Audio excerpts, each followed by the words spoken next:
Hello, everybody, and welcome. Good morning, good afternoon. If you're in a place in the world where it is the afternoon, it is almost 6 a.m. over here, but I couldn't have asked for a better opportunity to showcase this run. My name is Reignited. We are going to go through, well, we just went through Spyro 3, the PS1 version. So let's kind of fast forward into the future being 2018, and go into the Reignited Trilogy. For anyone who doesn't know, the Reignited Trilogy was a complete remaster of, or a complete remake from the ground up for the first three Spyro games: Spyro 1, Spyro the Dragon, Spyro 2, Ripto's Rage, and the best one, Spyro 3, Year of the Dragon. Now, we are going to go through something, a category that is often not shown off in marathons and barely anybody actually runs, called the 293. What it is a special form of a trifecta where you are doing essentially collecting every single non-gem main collectible in all three games. Spyro 1, we're going to rescue all 80 dragons. Spyro 2, we are going to collect all 64 orbs. In Spyro 3, we are going to collect all 149 eggs. There is no 150 egg. I don't know what you're talking about. The last run, Mousie's PB, that you all should totally check out. That's propaganda. There is no 150 egg, 150th egg. So, we are all ready to go. I'm happy to start counting it down if our wonderful team in the back is all ready to go. We are going to be starting off with Spyro 1. We're going to be essentially going in chronological order. It doesn't matter what order of the games we do, but you know, for the sake of consistency, let's just go from Spyro 1 to Spyro 2 to Spyro 3. All right, we are all ready to go in 5, 4, 3, 2, 1, go. Okay. I'm pretty excited. This has been a category that I've often been curious about in terms of testing it out. I am a big fan of like really long speed runs, but I hardly ever actually get to do anything like this. So it's a wonderful opportunity for me to be able to showcase one of my favorite long categories to speed run. Among the games that I learned to speedrun here at Really Long Done, more specifically, Really Civil Rights, which I'm so thrilled that we got to $1,000. And while I was asleep, of course, and I missed that monumental moment, but I'm really happy. It's a wonderful cause, raising money for the ACLU, and yeah, we're gonna have a fun time. You know, it's 6 a.m. here on the East Coast in the United States, and it's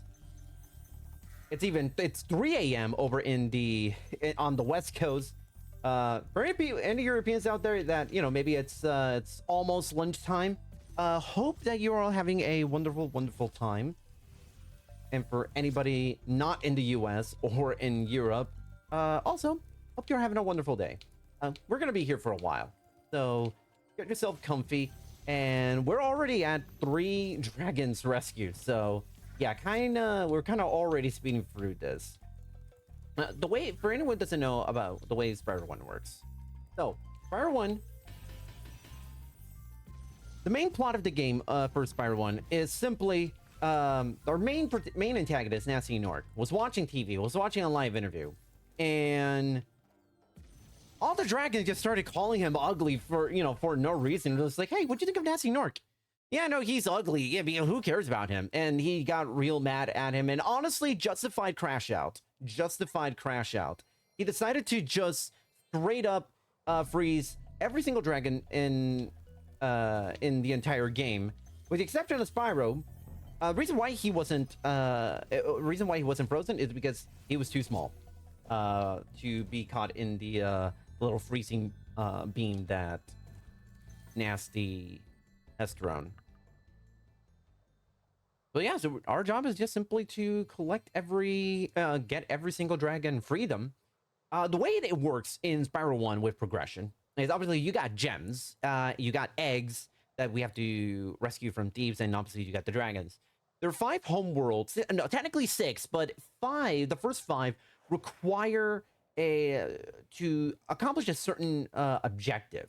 The first homeworld, Artisans, which we are in right now, or rather, to be more specific, the homeworld is Artisans, and we are going through just all the levels in Artisans. So we finished through Stone Hill. Now we're in Town Square. The objective here is to rescue 10 dragons. Next up will be Peacekeepers, where we have to collect 1,200 gems. After that, it is Magic Crafters, where we have to rescue 5 dragon eggs. After that, it is Beastkeepers, where we have to rescue 50 dragons. And lastly, Dreamweavers, where we have to collect 6,000 gems to be more specific. So what you saw right now is actually a special feature added to the Reignited Trilogy. This was never present in the original Spyro 1, which is fast travel. We call it guidebooking because it's basically similar, akin to what the feature in Spyro 3 does, where you open the guidebook and you're able to fast travel to any level you have previously gone to. But in the Reignited Trilogy, that is there for every single game from the get-go, as opposed to Spyro 3 on the PS1, where that is only like a post-game feature that you get, if memory serves me correctly. Which actually does wonders as far as routing, because now we are able to try our best and maximize kind of everything that we are able to kind of maximize going to different levels. Even you're gonna see a couple of instances throughout this entire run in all 3 games where we are going to be using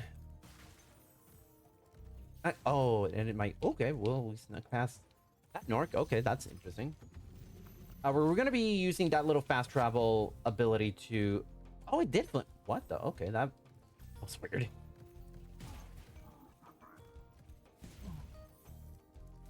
Where we're able to just where we're gonna try to revisit some older levels, not to do anything. Sometimes we're gonna revisit some levels only because there are things we can't do on a first go around and requires a second go around at it.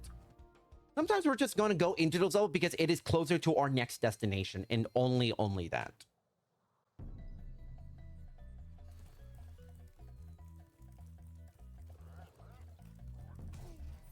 So right now, actually, this is a pretty solid start, actually. Gem count is good so far, although the amount of gems we have, especially in 80 dragons, has become far less of something to be worried about, as opposed to something like any percent, or in Reignited's case, 80% NBS, which is no balloon and skip. Yeah, because that category and the original PS1 versions of any percent, gems become a lot more important to try and route in. But here, because we're going to every single level, well, almost every single level in the game, we kind of don't have to worry a whole lot about making sure we try to collect every possible gem we can find.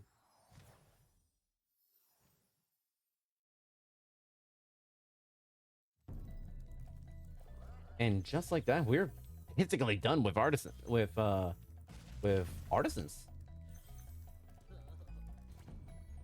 ready to go? Believe me, it is not going to be this simple. Peacekeepers is actually where the game now properly starts to get. It's a little bit tough. Actually, I wouldn't even call it tough. We're out of the tutorial stage. The training wheels have been kicked off, and we're now off into the world. As you kind of notice, there were hardly any enemies out there that could actually hurt us. In fact, we only made physical contact with like one enemy, which is those giant Norks at Dark Hollow with a giant like steel chest plate, and they didn't even damage us. But now we're seeing kind of like other. Now we're gonna see instances where basically everything in this game is gonna try to hurt us.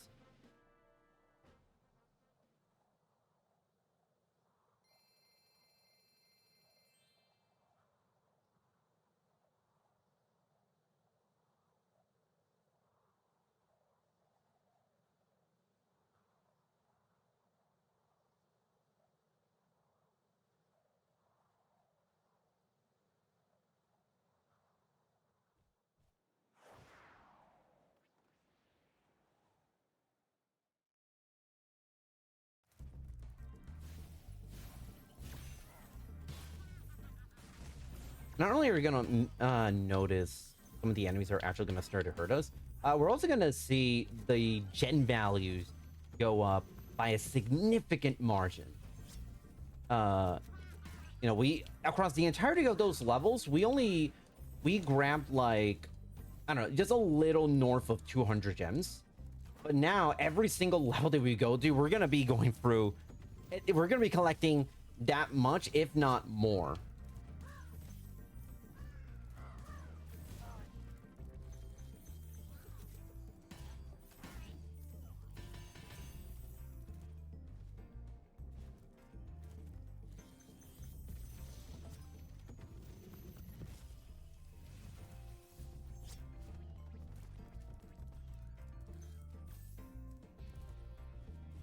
Ooh, that was cool. Yeah, the jump is a little deceptive. There we go. One thing you're also going to notice, and I would have made this jump if this was on a lower frame rate, that actually does play a little bit of a role when it comes to Spyro Reignited speedrunning. Because in, let's see, how many gems? Okay, we kind of dropped a lot of gems, but that's okay. I really did get everything. Okay, yep, I got all the dragons.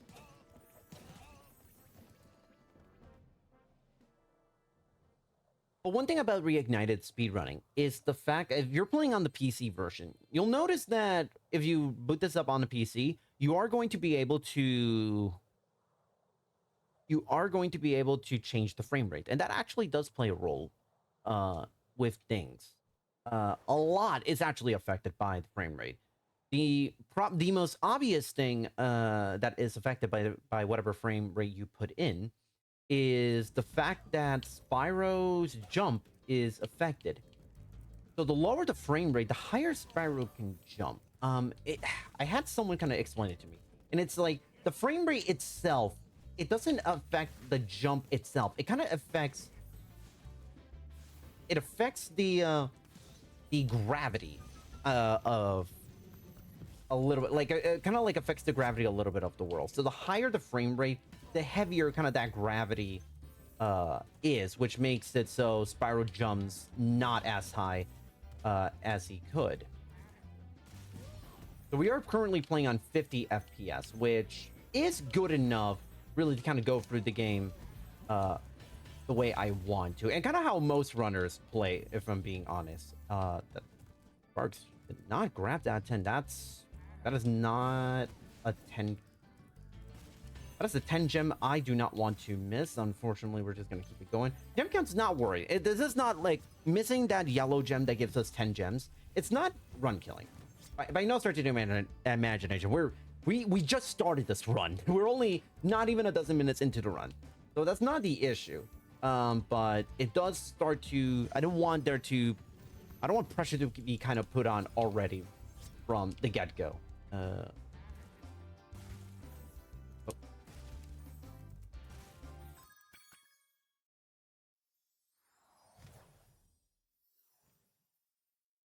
So we are running, so to kind of put a cap on the frame rate thing. So it also affects Spyro. It also affects things as far as the collision. Sometimes at a higher frame rate, the geometry in certain aspects of and some levels, and even the hitboxes on certain walls and such, they do get affected, which makes certain tricks that we're gonna do later on in the run that much harder to execute.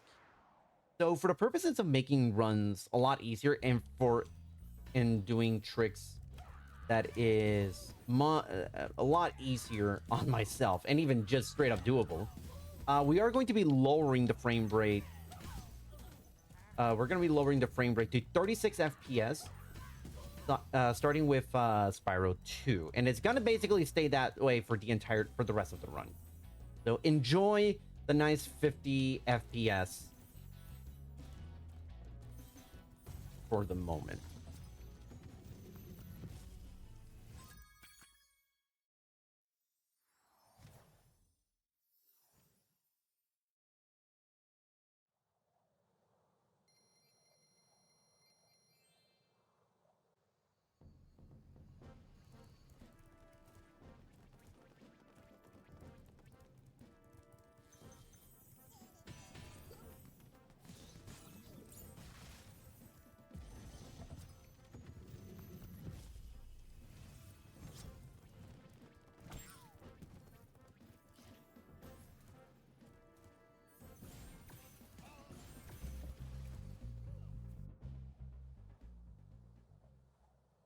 here comes our first flight level in the game, which you're gonna see it's basically present in every single level. Although they did just start calling them speedways in the second game and third game. For anyone who doesn't know, these are basically like free flying obstacle course levels where we are going to basically there's 4 groups of 8 of 8 anything. In this case, it's 4 group of rings, 8 lighthouses to light up, 8 chests to flame, and 8 arches to go through. And we have a time limit.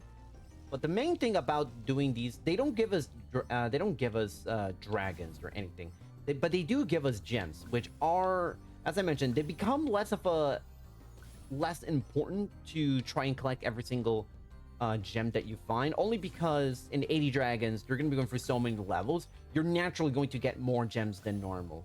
However, that doesn't mean flight levels still don't. That doesn't mean flight levels can't serve a role in a category like this.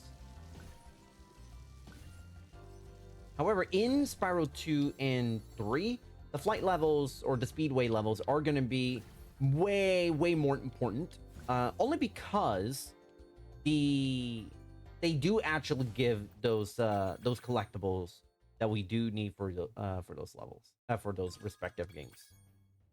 All right. Okay, here comes the instance another instance I was telling you about. We're fast traveling just to be able to get closer to the next level.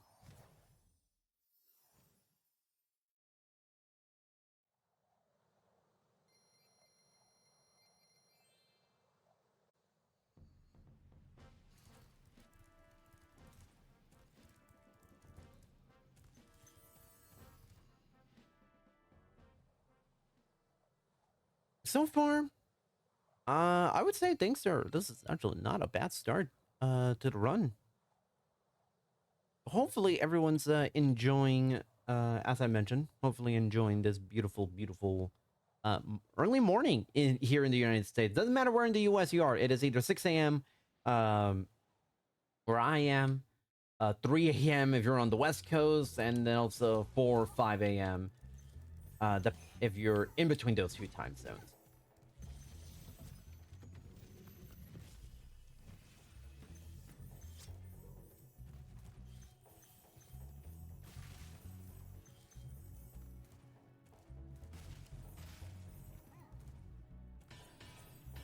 And shoutouts to all the basically also want to take a look, this level also has is one of the few levels that actually has 5 dragons, so not much to this level other than essentially just going through this level kind of regularly as one would in a casual sense.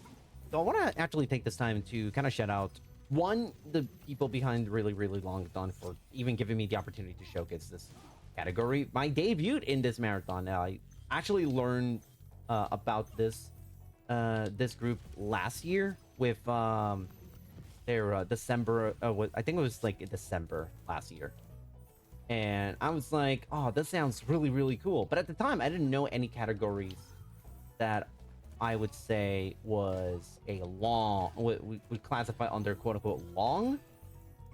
But since then, that has changed. And do I grab that gem? Unfortunate.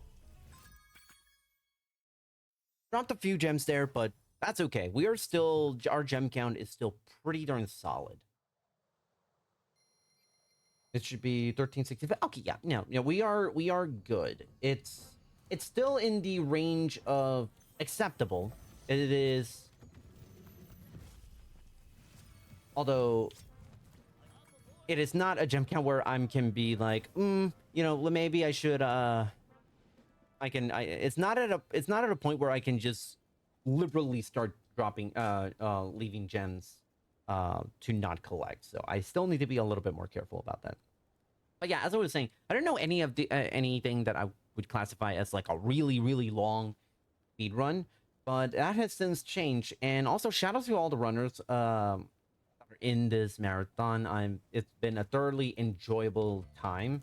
And it's funny because like I saw the schedule And I looked at it, and then I'm kind of like, I'm starting at 7:20 in the morning, my time. Now, part of me, it was excited, but I also knew I am actually not going to sleep that much because I knew the two runners before me, Jay and Mousy. I knew they were going to go way underestimate. So I am actually really happy that I kind of mentally prepared myself for this occasion to have to go a little bit early, which I was more than happy to.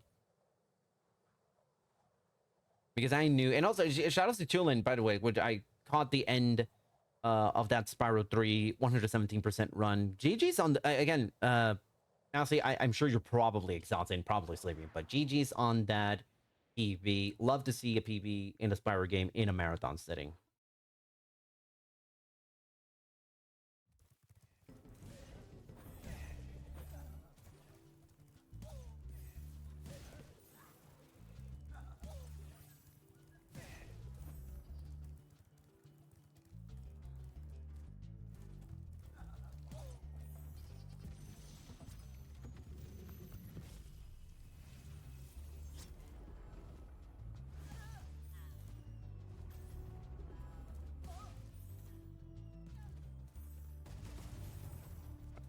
So now on here with Dreamweavers.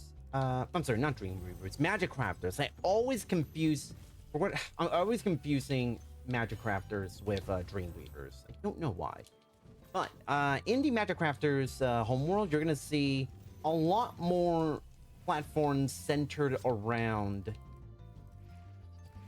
more platforming center around. Oh, wow, that was.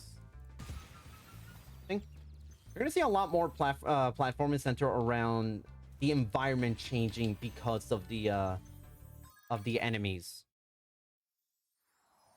As you kind of saw with those like really big green wizards, kind of moving those two pillars left and right. And Reignited, this was actually a much oops, I didn't mean to do that. That is fine. We were gonna have to collect that dragon anyway, but that now was not the time to do it.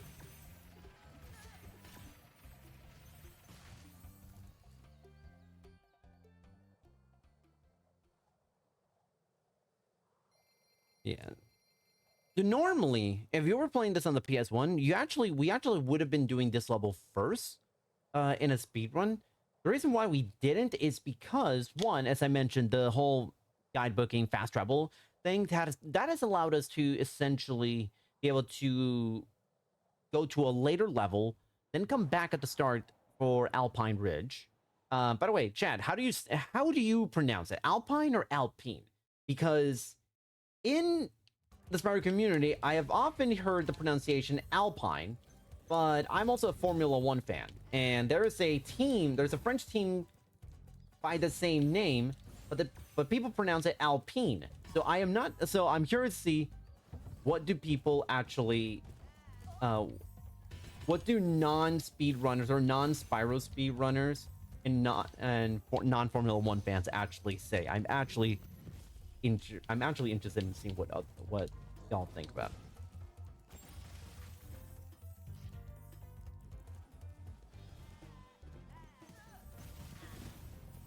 And there's actually another fun fact about this level, more specifically.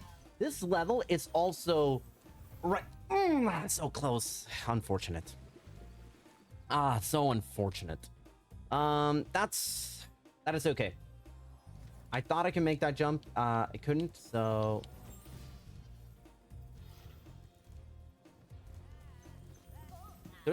This level is a big reason why we actually run this game at 50 FPS. For whatever reason, there is a weird bug in this game where there is a weird bug in this game that some of the enemies in Magic Crafters, they have sort of like a set time of like when they do their animation to kind of move the platforms around the level. However, if you are running this game at a frame rate that is a multiple of 12, so 36, 48, 60, you get the gist. sometimes the game bugs out and the enemies just straight up refuse to lower the platform, making actually playing the level kind of impossible, believe it or not. So you have, unless you lower the frame rate.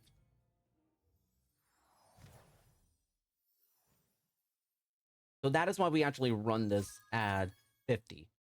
50 keeps it at visually, 50 looks pretty good. And also it avoids that potential crash. Not crash, but that potential bug from occurring. Theoretically, we could try to run this at 34, I think it was 34 FPS, but it's not necessary, really. Okay, I missed that, Druid. That's, like I said, the gem count is fine. The gem count is fine, but it is something I need to be worried. I need to be very, very wary of.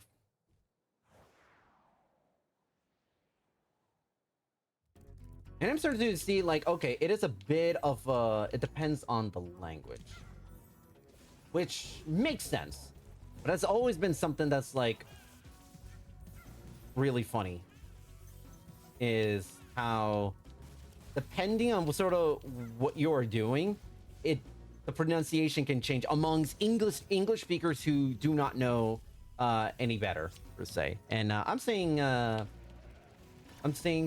of the OG goats of SRT kind of making into the, wow, oh, I am not supposed to be doing this. That's fine. That is fine. We're gonna be taking a double def here. That is my PS1 routing taking over the intrusive thoughts of the Spyro 1 PS1 version coming alive, but that's fine.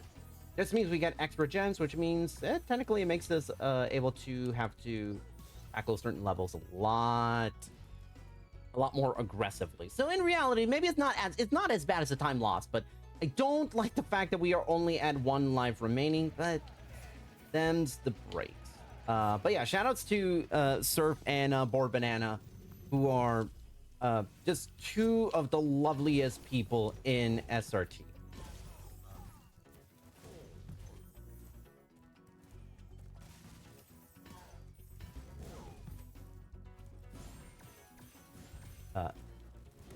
Surf, who actually, first of all, shout out to Surf, who actually got a PB in any percent in SRT 3, which is absolutely fantastic. Love to see that. Former world record holder, Boar Banana, one of just the absolute chillest, coolest people I know in the community.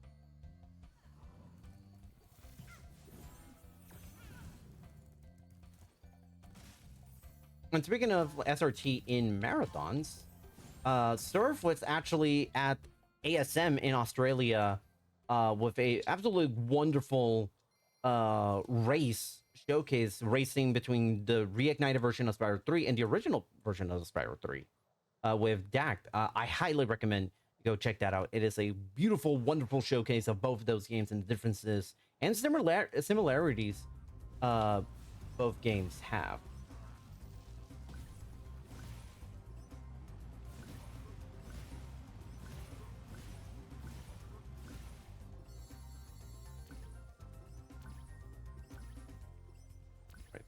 This Crystal Flight actually is going really, really well. The main thing about Crystal Flight, as far as trying to get an optimal Crystal Flight, is basically ensuring that you can drop down to that first arch that we passed through and still able to collect all 8 or flame all 8 of the planes. So I'm very, very glad I was doing it. I was practicing that last night, as well as a couple other flight / speedway levels. So I'm real happy that that practice is already paying off in spades.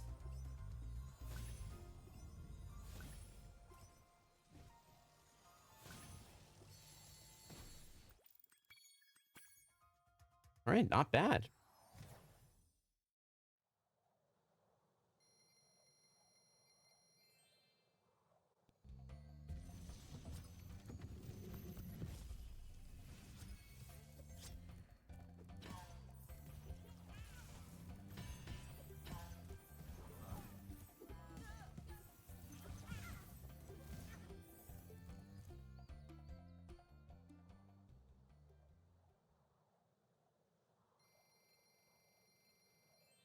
So just kind of eyeballing my gem count.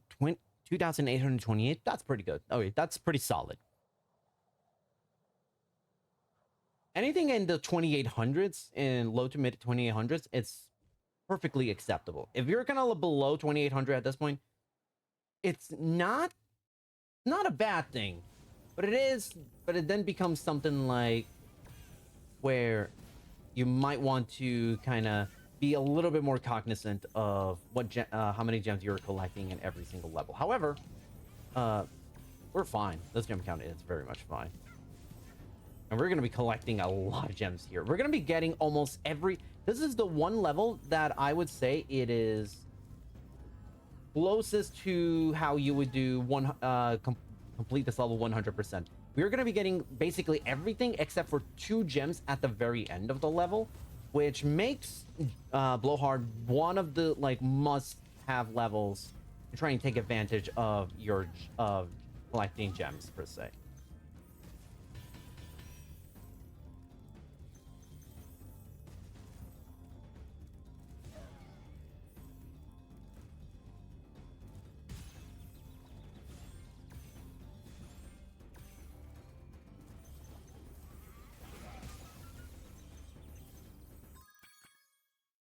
All right, go. Still on pace to get a nice PB.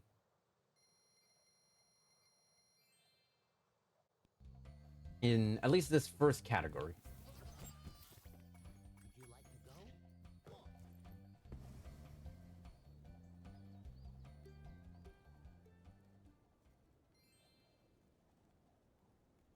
go? ASM mentioned Pog. Yeah. Oh yeah, no. ASM. I was watching ASM and it was a lot of fun. A lot of great Spyro representation, not just with that race that was mentioned between Surf and Dag. We actually shout out to the Ricky, who had just an absolutely phenomenal run of the original Spyro one. This game has a special category called Vortex, where if you kind of started to notice some of the level, every single level, but you may have noticed in some of them, they all have, there's a vortex at the very end, which basically is kind of like your endpoint. And so the objective of that category is to go through every single vortex in the game, except for the very last one, Nasty's Loot. And the purpose of that is it is an awesome trick category, where you get to see like some of the wackiest and most impressive tricks you'll see in like on a 3D platformer.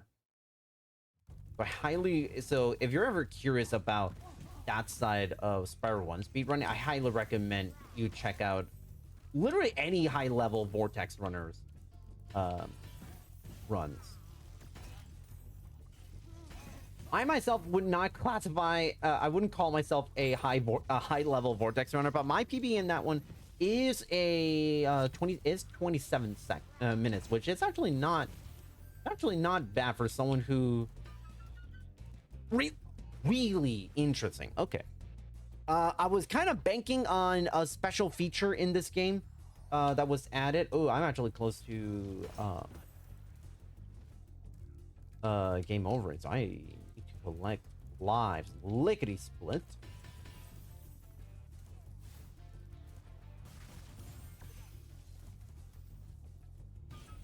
But in Reignited. Oh, because I died, it resets things. That's fine. Missing those gems is not the end of the world, but it is not ideal, if I'm being perfectly honest.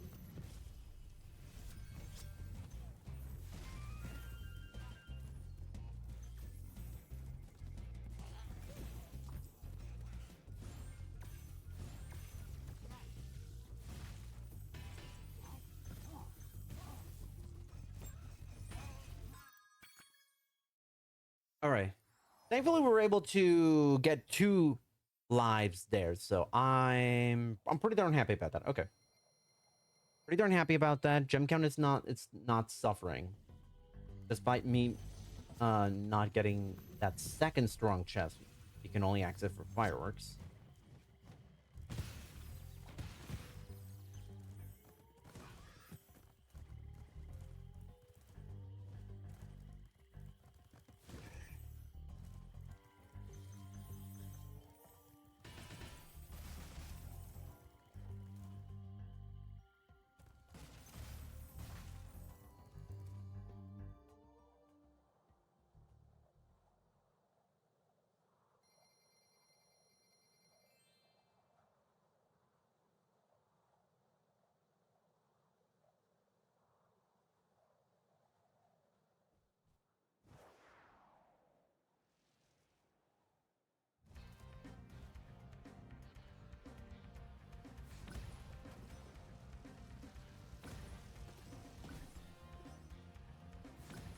I hope you've been enjoying the flight levels, because this actually will be the very last flight level that we're gonna do in Spyro 1.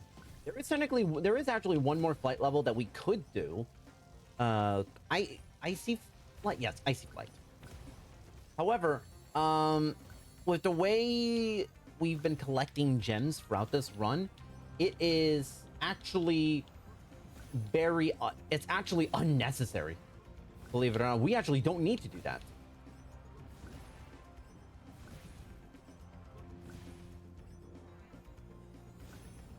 Ah, unfortunate. Let's go back and get that plane. And it's gonna be like a 5-second time loss.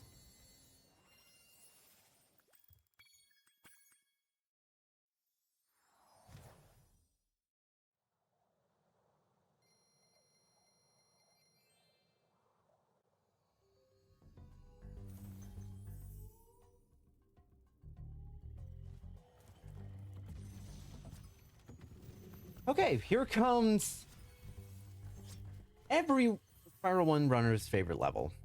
I say this with no hint of sarcasm whatsoever. Missy Bog. This level is the bane of every runner's life when it comes to this game. It is, I would say, probably the hardest level in the entire game from a speedrunning perspective, because anything and everything can go wrong in this level. One small thing could snowball into something massive. So we are hoping that that is not the case here. But already we're gonna go through our the first major difference between how people play this level in Reignited versus OG, and that is that we actually go to this section first, as opposed to this being like the second to last new area that we go through in the PS1 version, because that little rock has enough of a hitbox for Spyro to land on and be able to get to this level while only taking one bit of damage. For anyone who was not present for Mousy's 117 run right before this, so let me explain to you how Sparks works. The way Sparks works is he operates as both your health bar and your gem collection apparatus.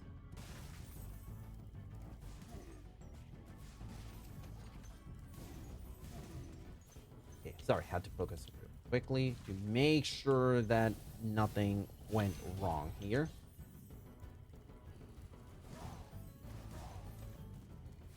Because this is a level that can go, like I mentioned, can go oh so wrong here. But yeah, Sparks, the way Sparks works is he has your health bar, and he also collects gems for you, as you've been kind of noticing. Yellow Sparks means he is at full health, which means you can take a max of 3 hits before losing a life. Blue Sparks means you can take 2. Green Sparks means 1 more hit and you die. And no Sparks means next hit you die. So have to be extremely careful with how I tackle this, because I do not want to be at only 1 life remaining.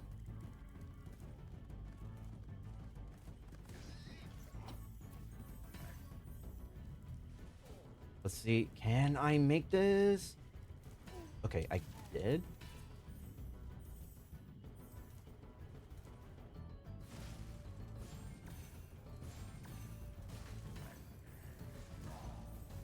Okay, thankfully I was able to do this. Okay, no problem, no problem, no problem.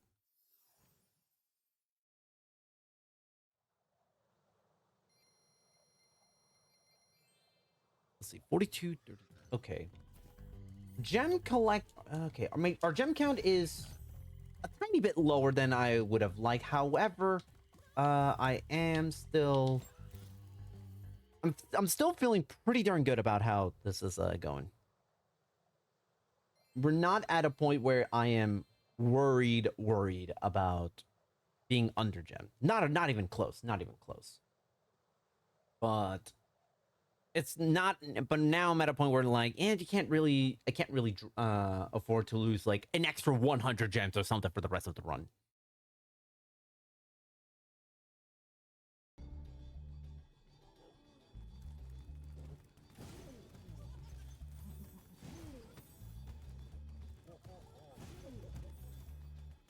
So this level is probably treetops. The gimmick of this level is that there's going to be super charge paths to use and traverse to all the different little islands in this level. We're going to be doing something a little bit off the beaten path in regards to that. Come on. Really? Come on. Ah, come on. There we go. That's all right. That's what I need. That's what we want. And just like that, we were able to access this thing at a much quicker and a much shorter travel flight than intended, which is essentially you go to like a bunch of different small islands to slowly keep picking up speed and getting enough just to be able to get to this level. However, able to just kind of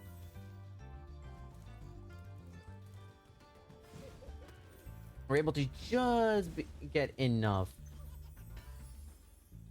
speed to go to that island regardless.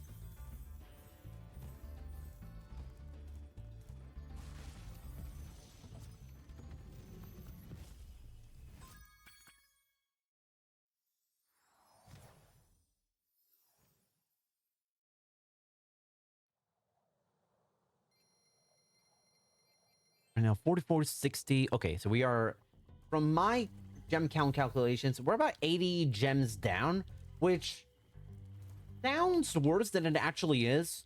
In reality, this is we're kind of basically even with what I would like with how many gems I would like to have at this point in the run. I did not actually see the actual gem count, but I'm hoping, my hope is that right now we have 49 dragons. There's only one dragon left in this level. There's only one dragon at all in this level. Oh, what am I talking about? This I'm thinking like any percent. No, that's never been an issue actually. Sorry, that is any percent. That is the any percent enthusiast in me.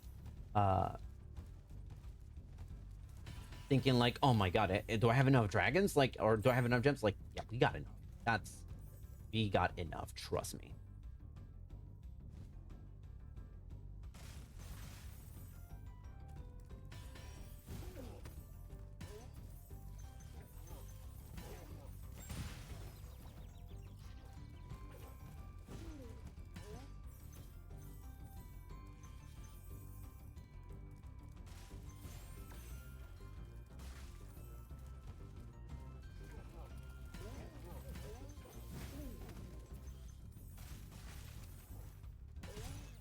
Okay, ooh, not a big fan of getting hit right there. It will be fine.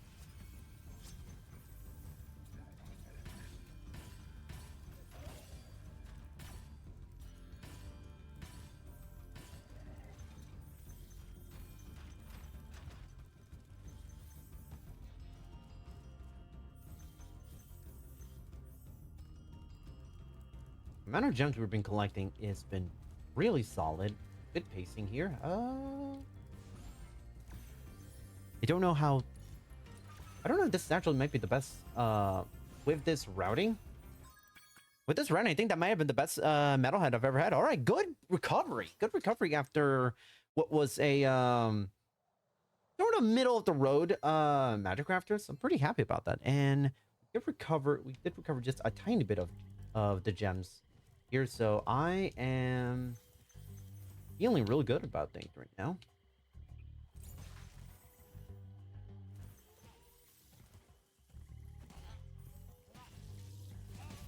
Ooh, that's fine.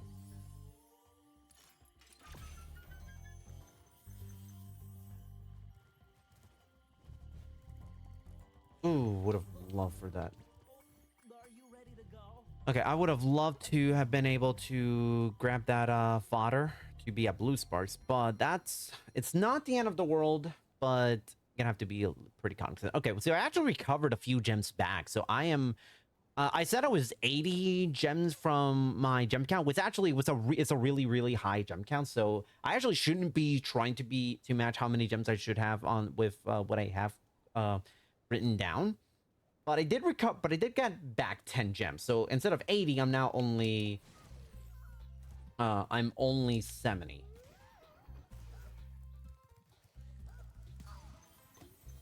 Just like that, we are already at the, we're kind of nearing somewhat the end of, oh boy. That is not what I want. I'm actually going to do something that I'm very fortunate. It's a thing in the Reignited trilogy.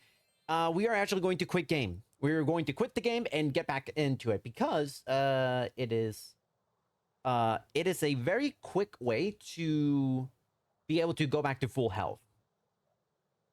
And typically when we do stuff like this, we really only do it in at the start of levels to kind of minimize the amount of time we actually lose.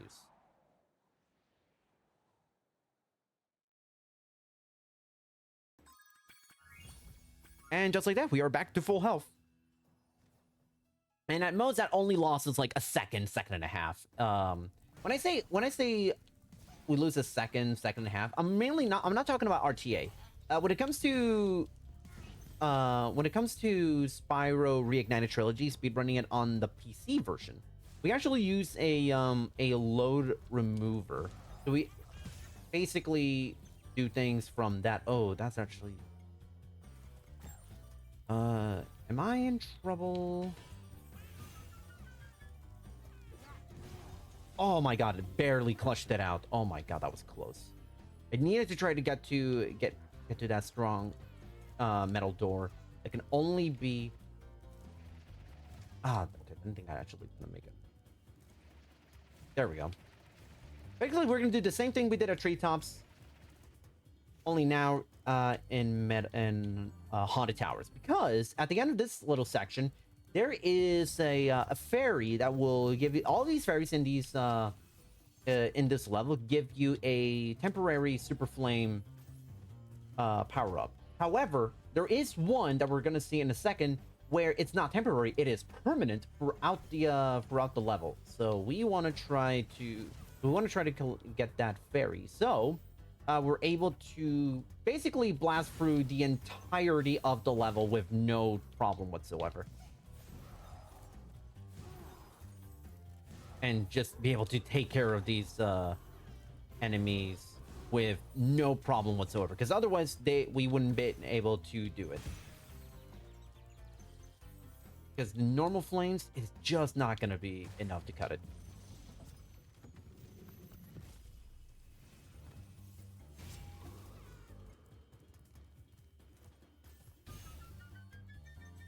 Yes, this level with this current route is actually pretty darn good because it gives us the ability to basically get as many gems as possible. Oh, come on. I'm not dropping that 5. Which, as I mentioned kind of earlier, would have basically resulted in us not even needing to did I get all the dragons? It basically resulted in us not even needing to do Icy Fly, but we're gonna get so many gems right now. Let me just check. Yep. Did get every single dragon. That is awesome sauce.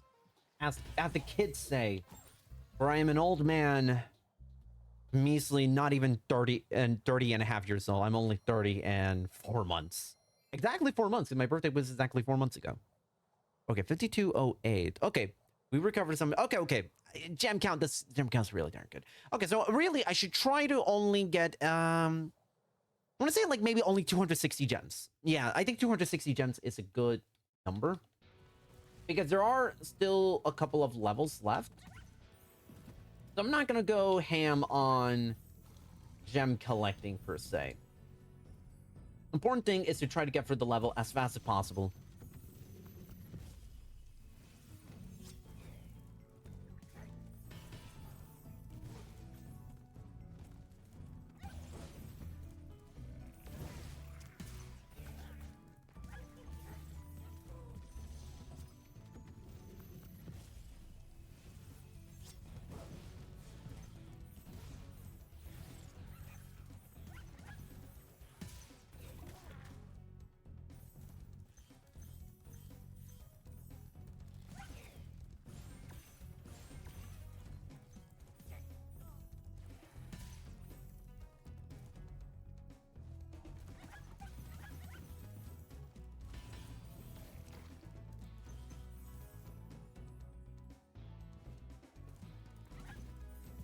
But that is okay. We're actually going off to a good start.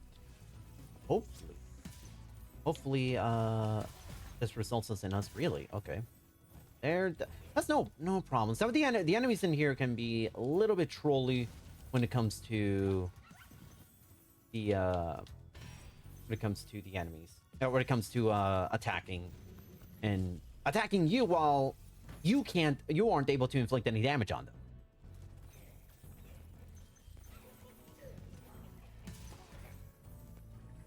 Okay, we are very good on gems. Very good. Okay, this should be getting the nice little thing where it's saying all dragons found. Beautiful.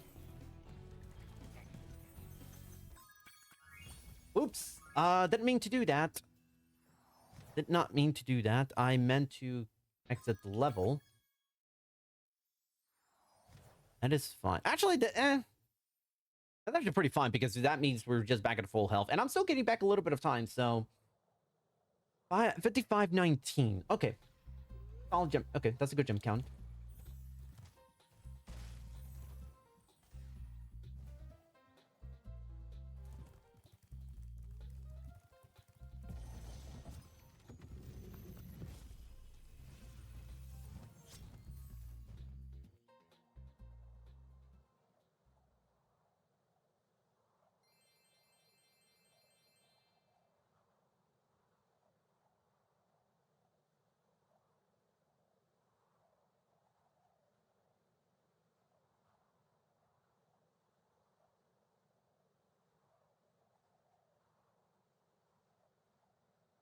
So now really the objective at this point is just simply like don't like not worry so much about the gems because we are doing pretty well.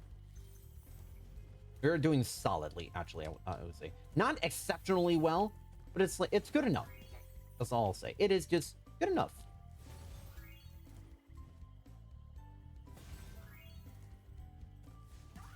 Well, I'll just do while I wait for these fairies. I believe I can do a charge jump just to be and get to that section and get to this section.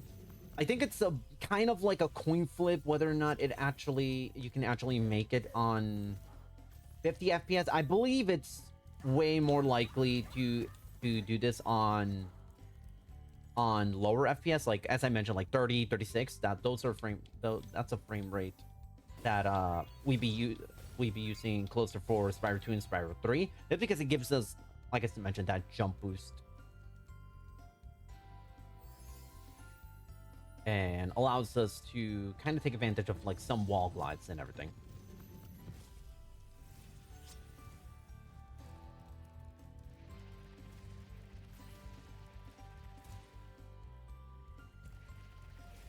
But yeah, one thing I hadn't really touched upon, but I did kind of allude to a little bit ago. Now, supercharging, it operates very differently in this game.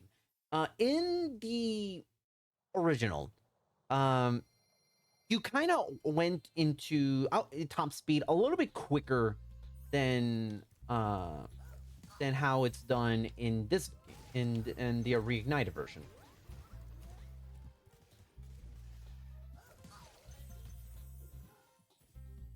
However, in here, I believe it's I don't want to say like it's a momentum based supercharge thing now where you have to do a lot more to reach top speed. I have everything. Yep.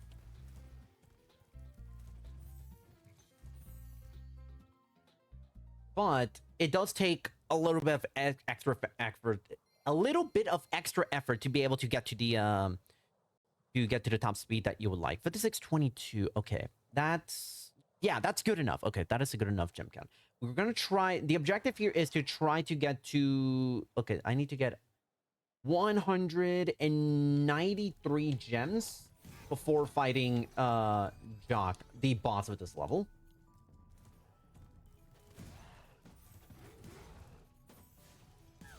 Because there are going to be, actually no, 188. I forgot. There's 15 gems. Okay, come on. Ooh, barely made it. Okay, that was a little scuffed, but it's fine. It's fine. I probably am collecting maybe too many gems, more gems than I need, but just kind of more to be on the safe side of things.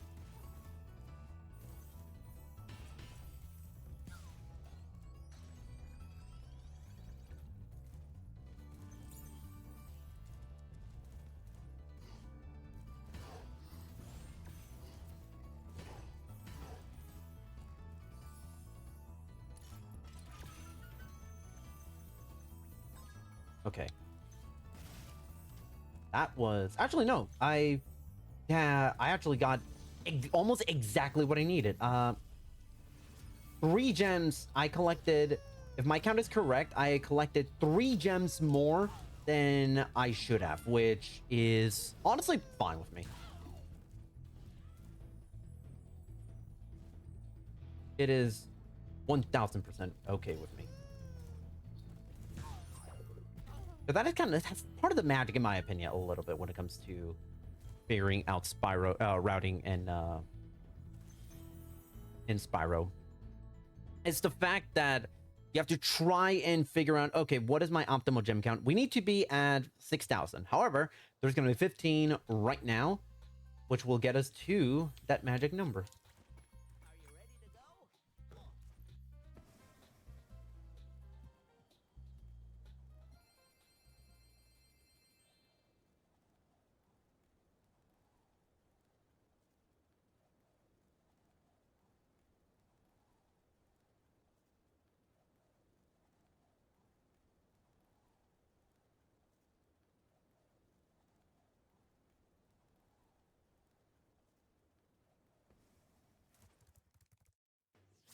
And our dragon count is actually perfect. So we did not miss a single dragon in this entire run, which is perfect.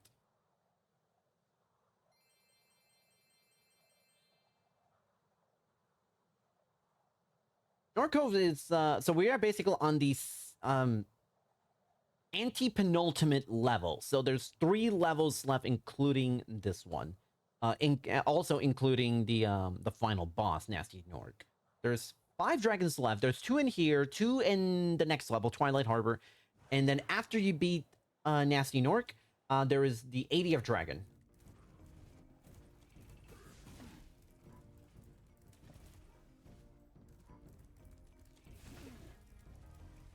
We're gonna be doing something a little funky. Oh, okay, that was close. That's fine. Nothing happened. Nothing happened. You did not see that.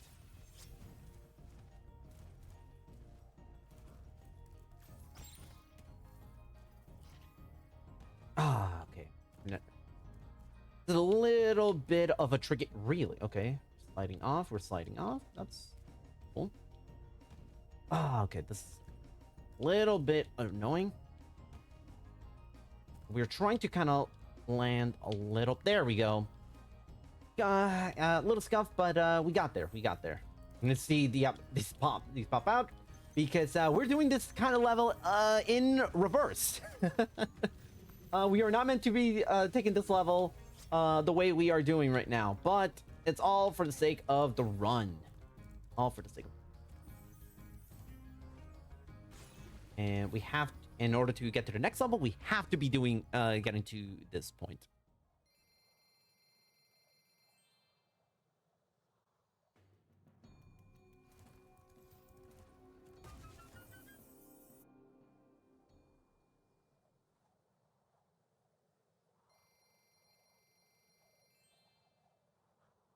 Now, I don't want to sound off any alarm. Well, not okay. Let me rephrase that because I'm about to say I'm about to make it sound like actually like a bad thing. I don't want to like get ahead of myself. However, we are actually on PB pace right now for the Spyro 1 version, for the Spyro 1 category here. We are actually on PB pace. Okay, that was weird. That's fine. Nothing happened. Nothing happened.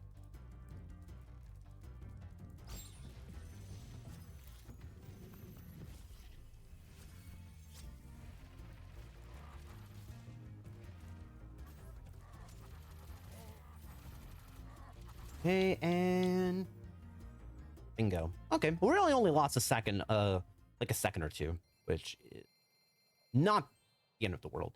All right, we got 79 dragons, but before we can get to Dragon 80, gotta beat Nasty.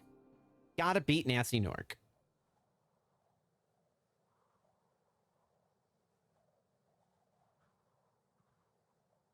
So I would say it is time to lock in, because this has potential to be the fourth ever occur I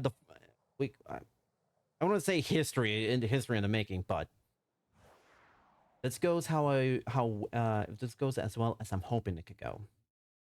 We'll see. We'll just see.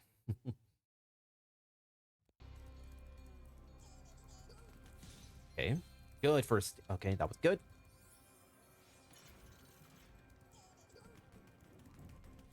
Oh, I did my flame input. Okay. Great moment for the game to not register a flame input, but that's fine. That is fine. That did not kill PB, but everything has to go perfect now.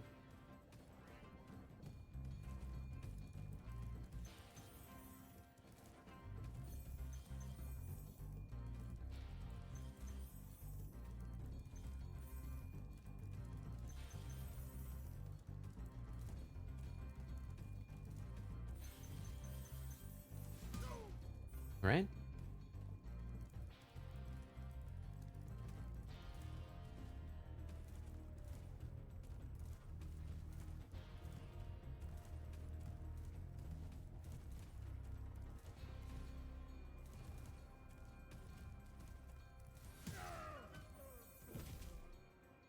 All right. I'm going to be mashing. Sorry for anyone that wants to see cutscenes and the credits. Unfortunately, that's not going to be the issue. Okay. We're going to be trying to go for a dragon skip. Normally, this is an unskippable cutscene, but... Come on. There we go. Boom! That's GG's on game 1. And now we move on to game 2. Wow, okay, beautiful. That was a load remove time, 44:56. Fourth person ever to actually achieve a sub 45 in this category. So, really happy. I was just really excited with oh, before I forget, because I was gonna make that mistake. Oh no, here we go. I did warn you all. Frame rate is not gonna be as crisp as you would think, but you'll get used to it. This is only because it is just to be able to do certain things in this run. So trust me, you will get used to 36 FPS very shortly. But yes, fourth person ever to achieve a sub 45 in Spyro 1 80 Dragons category. And oh wait, oh boy. No. I was basically, my objective, hopefully, is one, obviously give a good show. But secondly, ooh, okay. How did I miss that one? Secondly is to hopefully get a PB. Doesn't have to be an overall trifecta PB, but I'd be pretty happy if I were to have gotten a PB in at least one of the categories. And I'm pretty happy with that 45. Pretty happy with that 45. 44. Okay. All right. That was Spyro 1. This is Spyro 2. Hello, everybody. Welcome to Really Longathon, and more specifically, the event, Really Civil Rights. My name is Torunai. We just finished Spyro 1. Now we're going for Spyro 2, and this is the 64 orbs category. Okay, done in one breath. Cool. Okay. The Spyro 2 is introduces a lot of different things, that is a bit of a departure in Spyro from Spyro 1, and kind of start to introduce the framework of future games in the series. One of the main things is minigames and basically interacting with the world in ways that you never really did in the original, in the first Spyro game, where you see these NPCs, they give you little minigames, a little tasks to do. to give you whatever that game's like main collectible that isn't gems. In this case, it is orbs. So there's another type of collectible, which is kind of like your proof that you've beaten the level, called a talisman. We are going to collect all the talismans for purposes of just trying to get through the rest of the game. However, the main thing we want to collect is we really focus on are orbs, which there's 64 of them. We access them. Where's the? Okay, where's? Oh my god. Okay, that was interesting. That NPC had to should have been there a long time ago. That is fine. That's fine. Spyro 2 and Spyro 3, the Reignited version, you'll start to kind of understand as we go throughout the run. This did not get the level of polish that Spyro 1 Reignited had, which is unfortunate. It's unfortunate because this game, because you know, all of these games are absolutely wonderful. They are so good. However, when this game came out, when this game was being developed, obviously after they were building these games from the ground up with doing this in Unreal Engine, and Spyro 1 got most of the dev time allotted for the Reignited trilogy, which meant Spyro 2 and 3 didn't get as much time in the oven as people would have liked, which introduces some really interesting speed tech for us at the very least.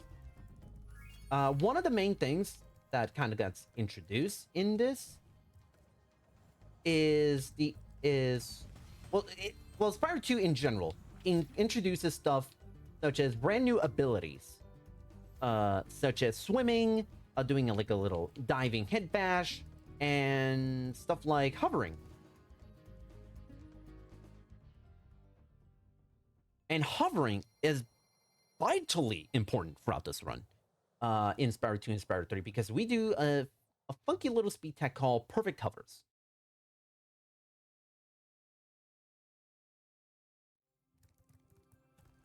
Which allows us to get us to certain areas in the game that we are not meant to, or at a much faster pace than we should. And we're actually going to see that in just a second in Colossus. So, anyone that's curious about, okay, what's the plot of Spyro 2? Spyro 1, we have to beat the main antagonist only because someone else called him ugly on live TV. What's my motivation to actually play as Spyro? So main enemy Ripto is kind of wreaking havoc all over Avalar, and we are trying our best to get rid of Ripto, because we were taken forcefully transported to Avalar, which is awesome. Okay.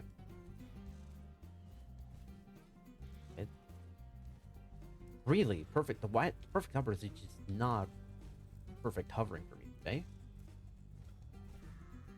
Oh my goodness, what is going on here? I swear this does not give me nowhere near the amount of trouble as it should.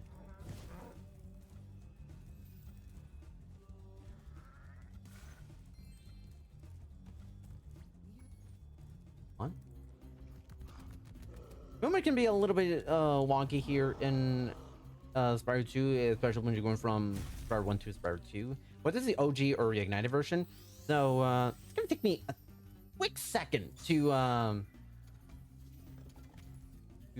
get fully acclimated to the movement and to the speed of things in Spyro 2. And here's another neat little thing that was introduced in Spyro 2, and kind of only actually done in Spyro 2. So if you kind of recall, this game has all these games have enemies, and in Spyro 1, the enemies give off give gems when you beat them. However, in this game, they actually changed that. They no longer give gems. You get their souls. I'm not even kidding. And what those souls do is they power up whatever like special power up ability you get for that specific level. So in this level in Colossus, we get like a really cool like jump to get to the next platform, which is vitally important to be able to do some of the things we've been doing.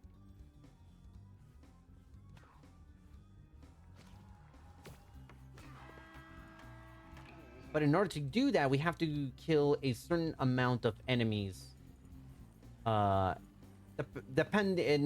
Every requirement changes throughout the level, throughout the game. Like every level has a different requirement to beat the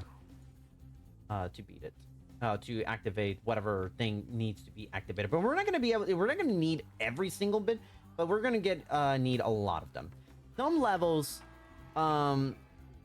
are actually really funny with how many enemies you actually need to beat. One in particular that always stands out to me is much later on, like it's called magma cones. You only need to beat 2 enemies throughout the entirety of the level to access the super fly power up that they give that you're able to try and access here.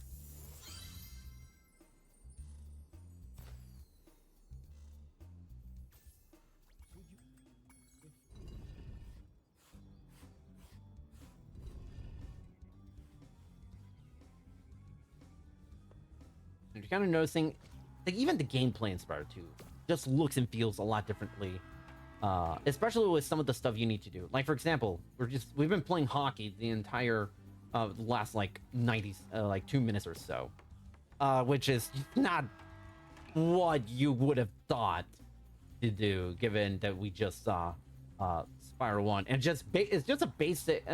Calling it basic is makes it sound bad, but it is pretty much just a simple platformer. Here it's a platformer and a bunch of other different like subgenres with some of the minigames. And we are here on the sports section. Shout out to all the hockey fans watching.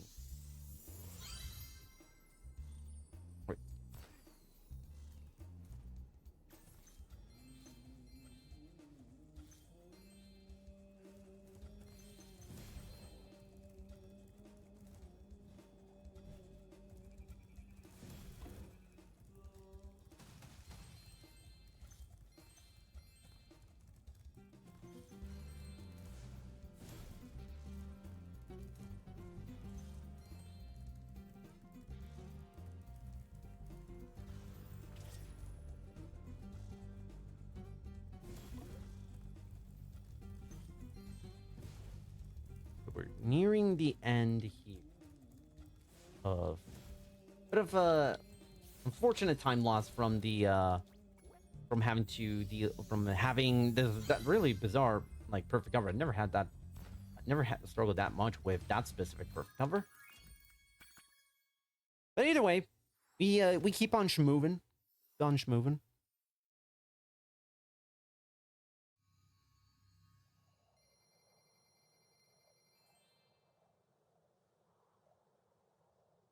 We are still very much ahead like on the load remove time of things. We are still very much ahead in terms of being able to PB. Hopefully, it'd be really cool if we get a trifecta PB. But obviously, we're not here for PBs. We're here to raise money for the ACLU, which I'm so happy to be able to see that initial goal of $1,000 being met. Oh, Hunter, please. Yeah, some of the placement of where you need to stand to actually be able to talk to certain NPCs, it's a little bit bizarre. That's all I'll say.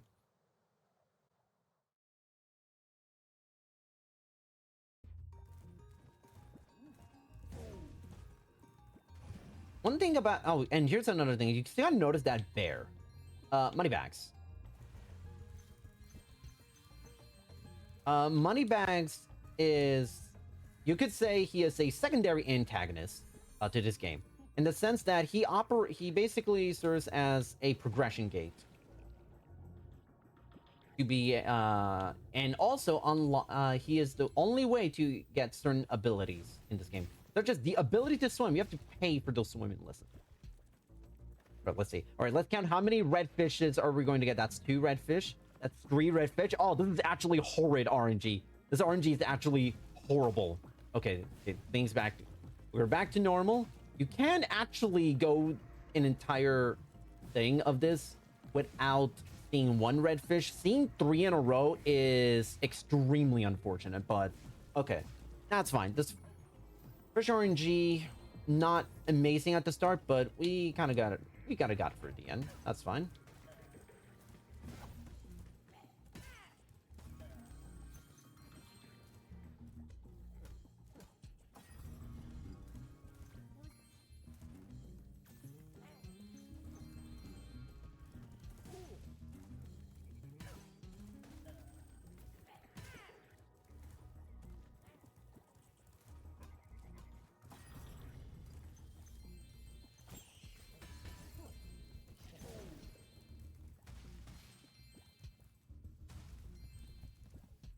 By the way, shoutouts to the music in this game, in the entire trilogy per se, but collectively, in my humble opinion, Spyro 2 has the best soundtrack in the game. In my,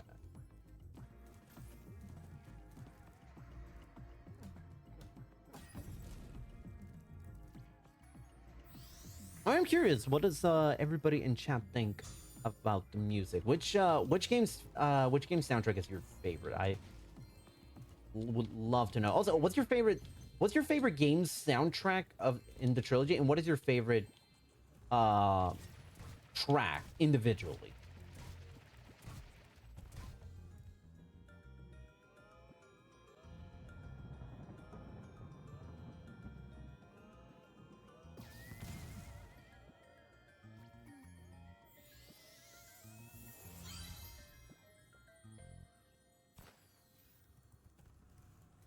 Just like that, we are officially 1/8 of the way done with 64 orbs. Nice. Oh wait, nope. Did this wrong? Yeah, did it wrong. Meant to do this first, this first, this first, and this first, and this first. I meant to do all 5 of those first.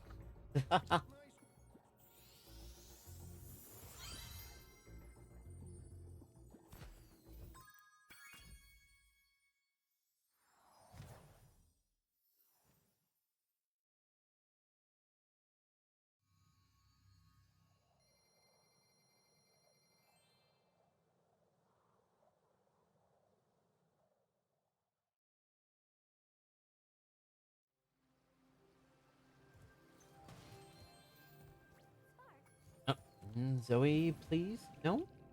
Zoe, that little fairy. That is actually that is a fairy that becomes like a recurring character throughout the franchise.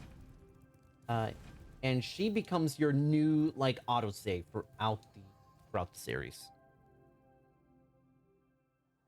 All right. I always loved this level in Reignited, particularly only because I love seeing the reaction of people who don't Spyro runners who don't run the Reignited trilogy, but do run the original second game. Okay, there was a lot of stuff you just don't do in the original, especially in a 64 orb capacity,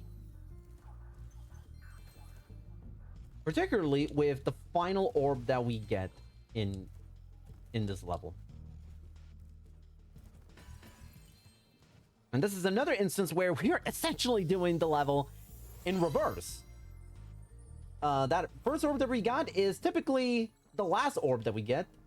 And actually, more often than not, we get the talisman. Oh, come on. Little camera trickery here. Come on. There we go.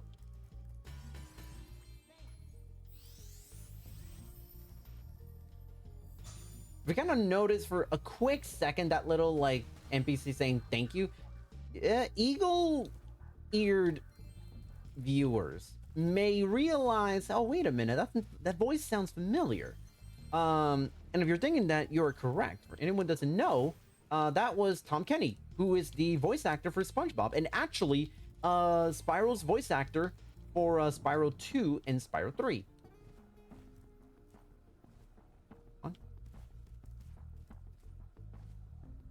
There we go. Oh, beautiful. Doing this first try would actually be really good, because I don't... Yep. There we go.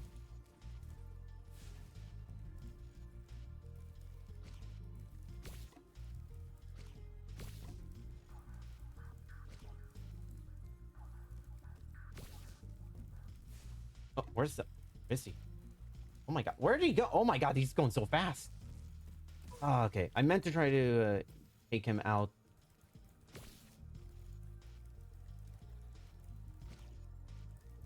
Now, but that is fine. Okay, minor time loss from doing that. I was hoping that I could get those orbs in their pedestals before he would get to him, but that's fine. I think this actually might still be like a gold split for me. If not close, very close to a gold split. Because that section was really good, aside from that one little like mishap. Yep, that is a gold split. Nice. See what I'm telling you. Okay, first two level that Glimmer and Hurricanes. Needed to get my bearings straight from going from transition from Spyro 1 and Spyro 2. But we're kind of, but now we are doing very well.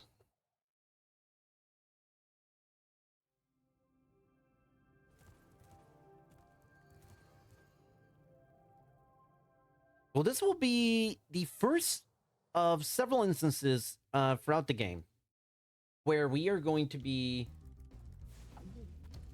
going to a level once, like one time, but not doing everything possible.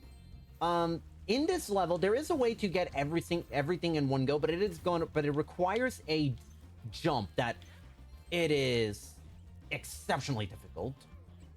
Let's see. Oh, okay, that was close. That was really close. Fine.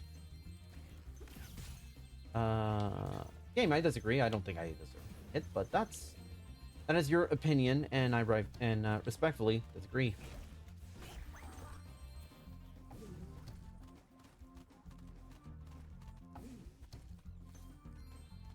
Oh, come on.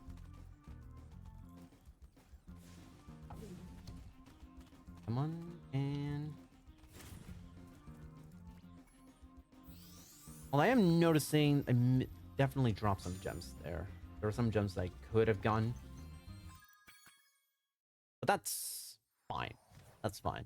I need 500, 400 to access Aquaria Towers, and another 100 to pay money bags to access certain levels.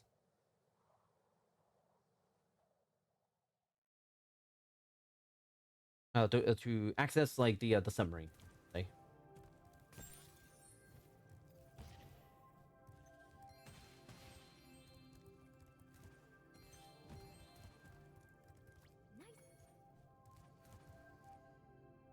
All right, here comes maybe arguably my least favorite speedway in this flash flight level in this game in particular. Ocean Speedway.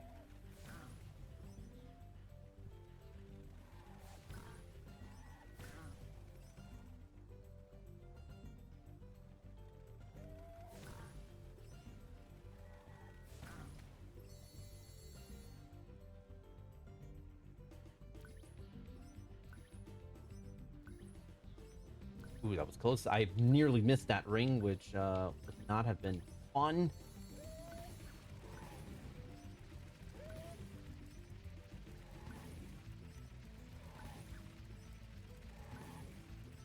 Now, there is definitely a faster way to be taking this, but I want to do things on the safer end. So we are kind of going... I can't even say if this is even the dev intended route. for Ocean, but at the very least, it gets us to our destination.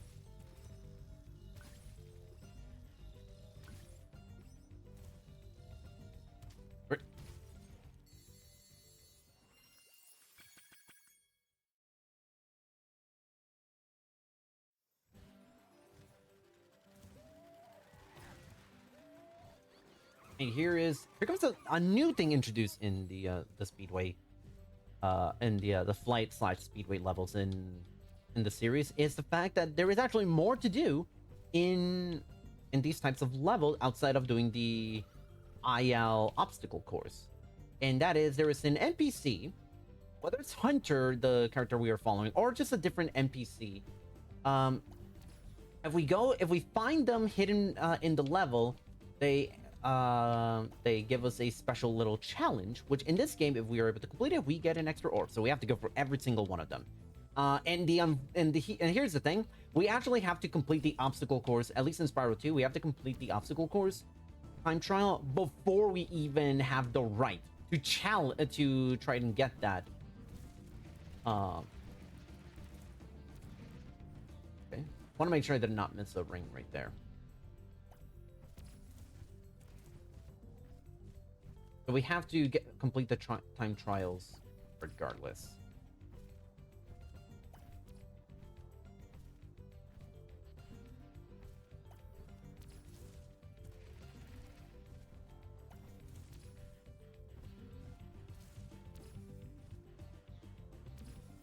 And just like that, we are done with Ocean Speedway. Okay. That could have been a lot worse. That could have actually backfired tremendously here, but I'm happy about how this Ocean Speedway was going.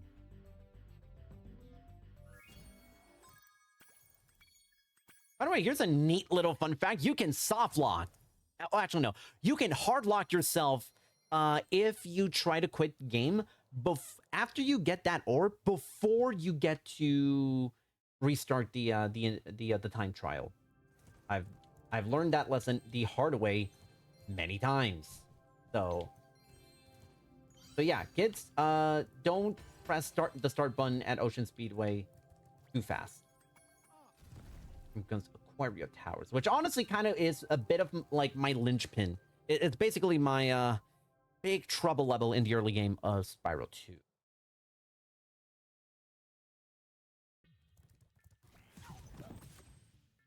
But after doing some practice yesterday, I'm hopeful that I don't have my usual struggles with this level.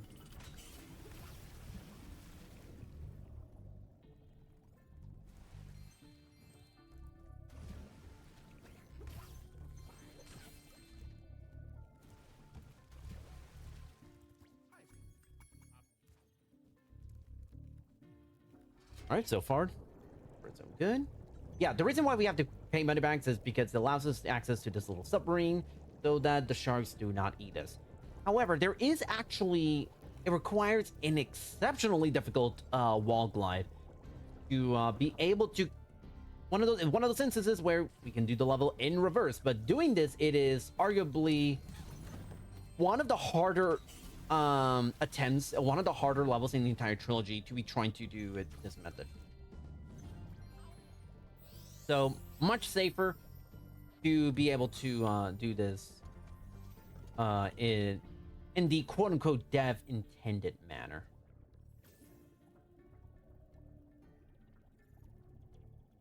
Okay, want to be actually talking to you first before I forget.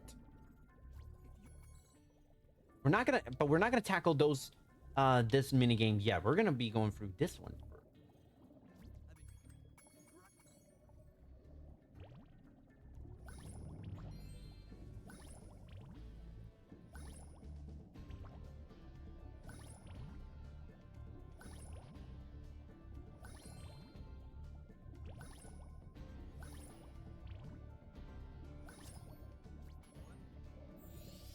I find that it's incredibly selfish of Hunter to be hoarding all these orbs when we're trying to collect them to save the world behind mini games.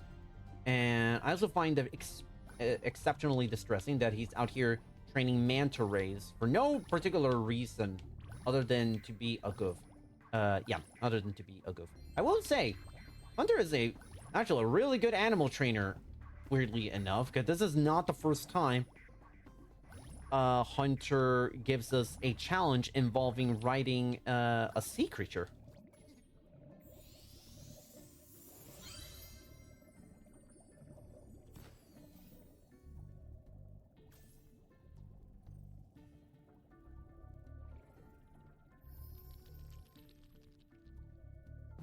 Now comes rescuing the little seahorse.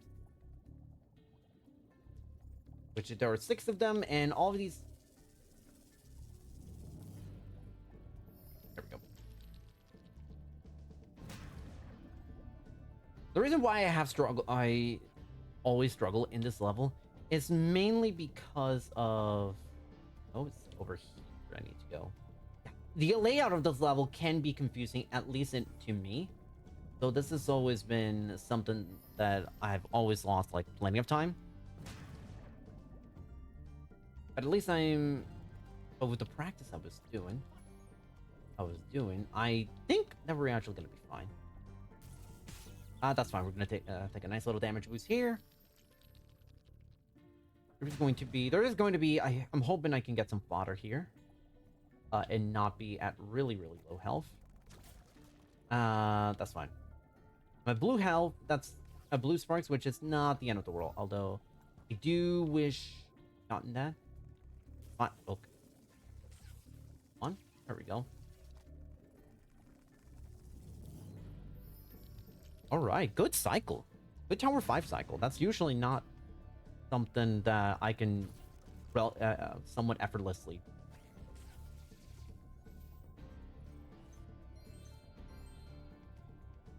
Oh, come on, sheep. There we go. Got the fodder in the end. Ah, really? Okay. Alright, that was annoying, but fine. Alright, that should be all the orbs. It's only 3 in this level. Yep.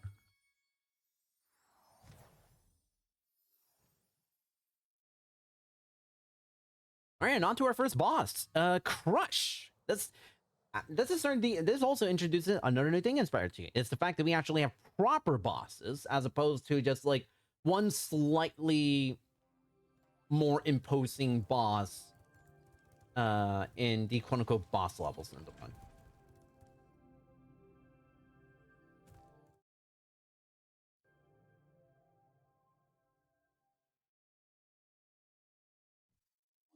And they even have like health bars and everything. Isn't that amazing?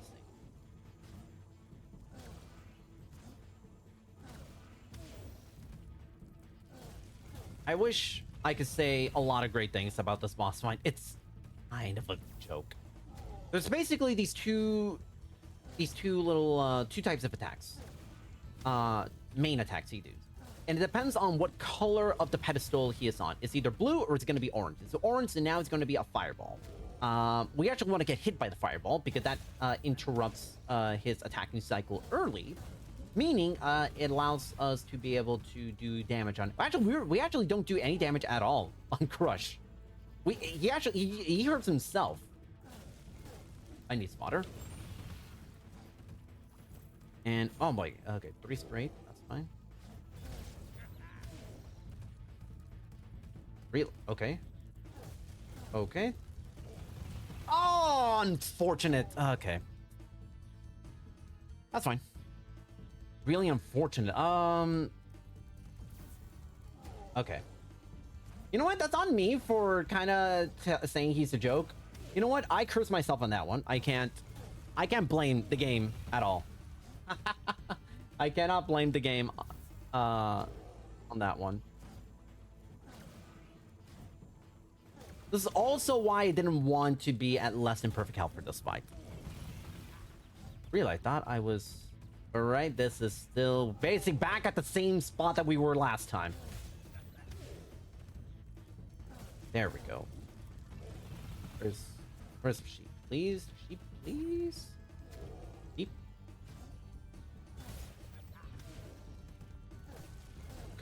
I'm running really far away. Okay, now we're good. Now we are good. Okay. The next two are just going to be blue. So they don't... The blue ones don't actually hurt us. They just push us back. Stay with me, everybody. Time save for the next one. Oh, no, he is not... Oh, wow. It actually went to a orange one. Interesting. All right, that was a great way to lose a minute. That's fine. That's fine. We are still ahead on my splits. We are still comfortably ahead in terms of the trifecta, and also ahead on the... Actually, no, I don't know if I'm either ahead or just right around even with my Spyro Reignited 2. That's fine.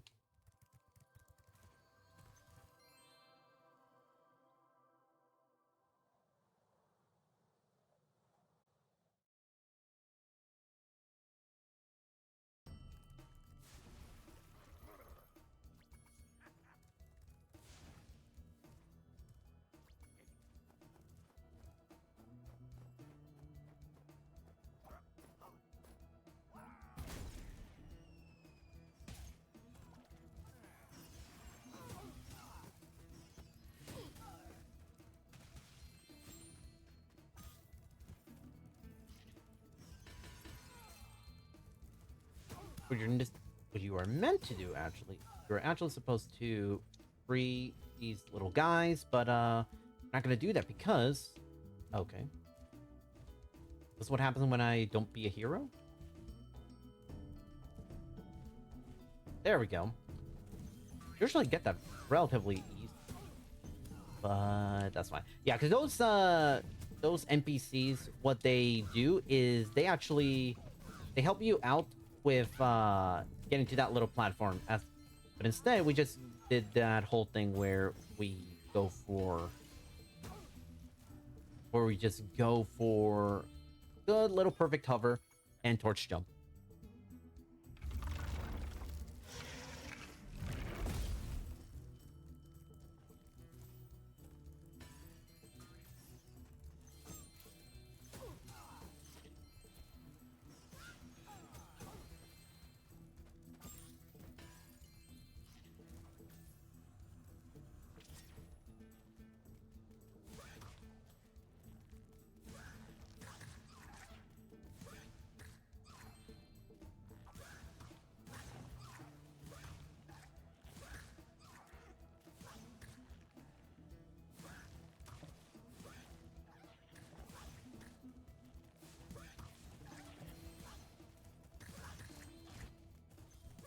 Okay. Oh.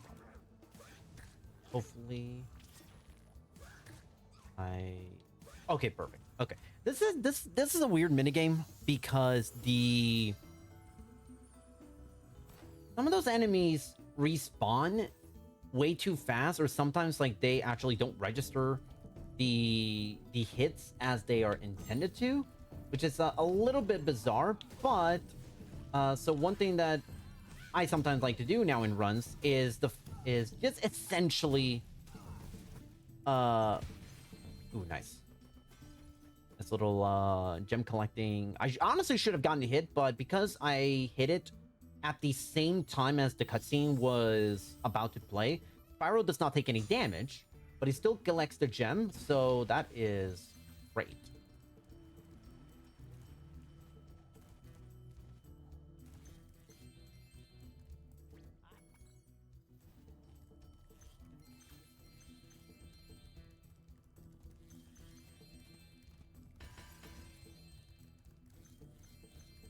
All right, everybody.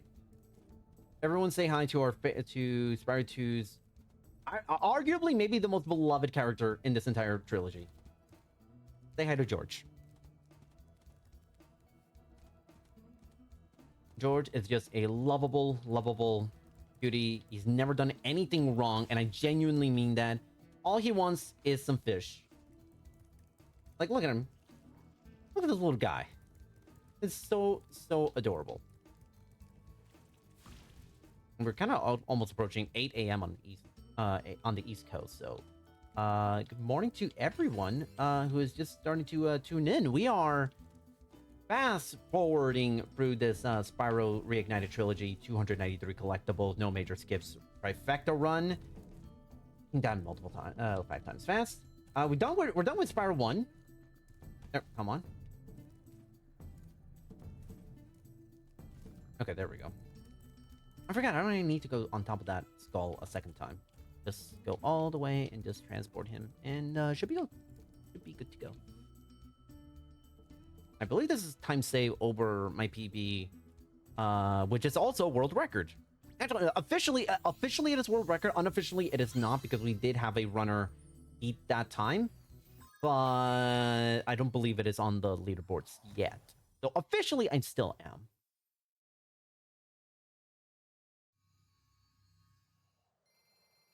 LGBTQ plus rules. I could not agree anymore. Well said. Shouts to everyone in the LGBTQIA plus community. Which Spyro is which represents the Spyro speedrunning community very, very well, and I'm super happy about that.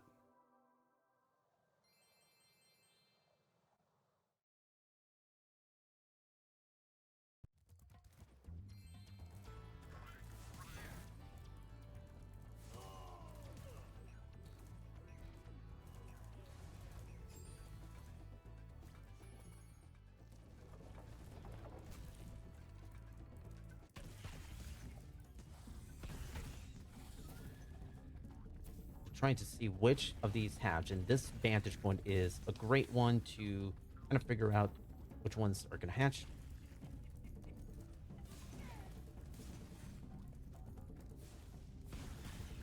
That's 7, and there we go. All right, good first dino. Funny story about this. When I was a little kid, I never owned this game as a kid. I would rent it all the time in Blockbuster, and this was maybe the minigame I would always get stuck on the most, because I always just did not have I just didn't have the patience nor the, I guess, peripheral vision to really take a look, examine things.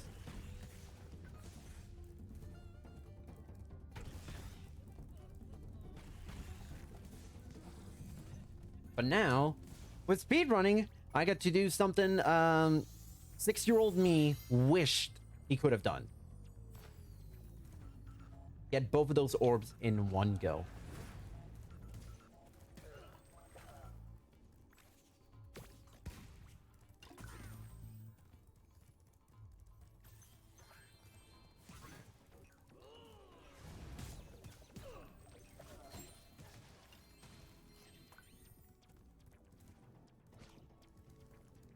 How many gems are we at?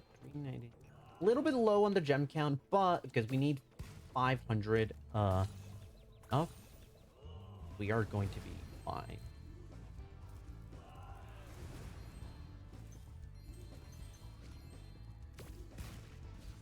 $421. Worst case scenario, if we're not at 500, which there's no reason why we shouldn't be at 500 by the end of this level, but if we're not, we should be very, very close, and yeah, we should be extremely close to 500, so, and we'll just be able to grab those extra gems elsewhere. How much? Yeah, 15 here, not bad. Oh, fine. Anyway, we still need to collect the talismans. We're just going to do that right now while we are still getting our maybe arguably the most memorable orb in the entire game, which I cannot wait to see.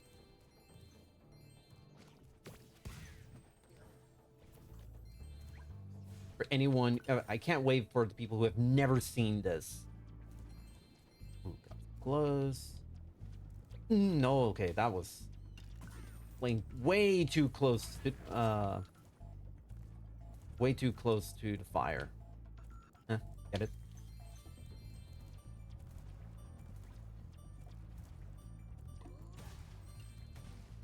Just oh, okay. Oh yeah, we're at 500. That's all right. Here it goes. The bone dance for your viewing pleasure.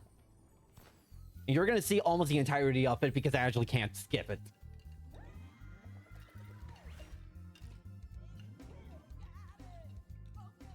Look at little man. He's flossing. He was flossing right there.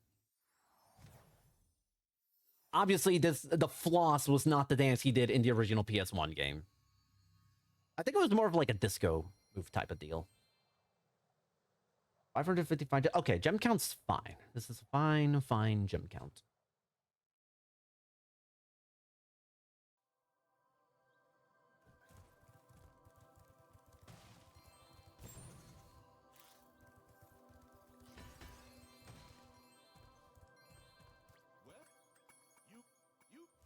All right. The reason why we had to get to 500 is so that Moneybags could teach us how to climb. Capitalism at its worst. $500 just to learn how to climb.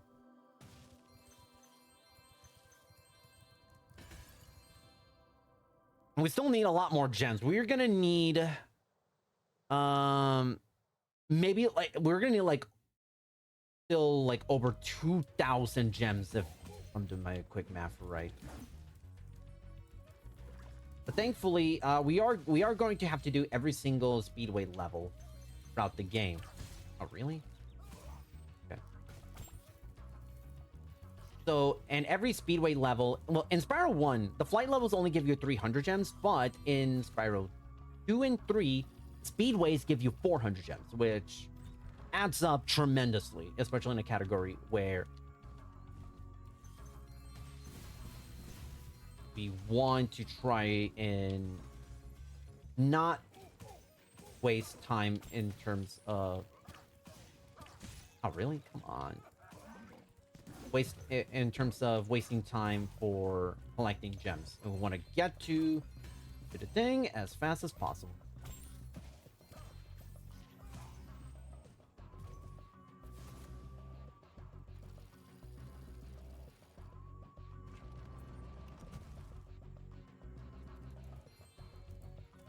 Oh, thought that was an enemy. That's fine.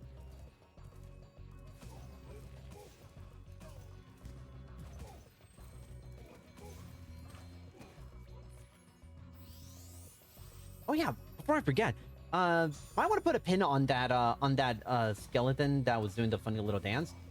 You might wanna keep that for later. Keep that in mind for later. Don't worry, you know. I hope you all are taking notes because this is going to be on the quiz.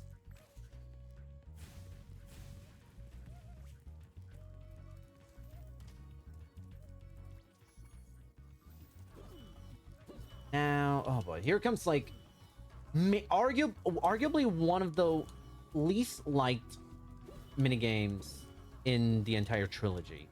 Oh, Bombo. Wow, I thought for a second I actually got hit. I don't even know how I would have gotten hit, but this game can be very annoying.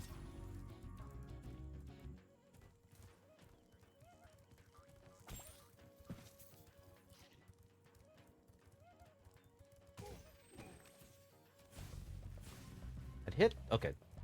That got hit.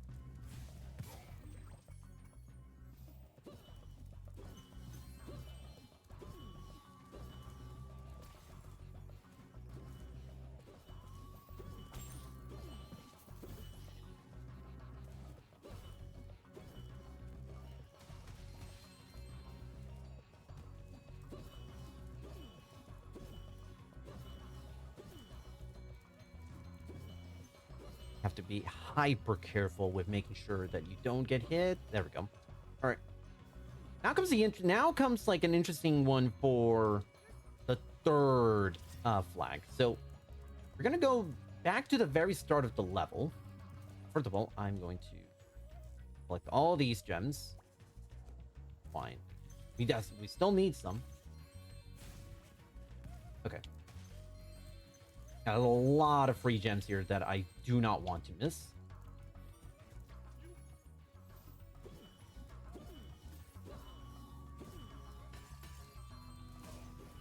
And we are just going to take a slight detour from this orb. Midway, we're going to be doing another orb challenge in the middle of an orb challenge.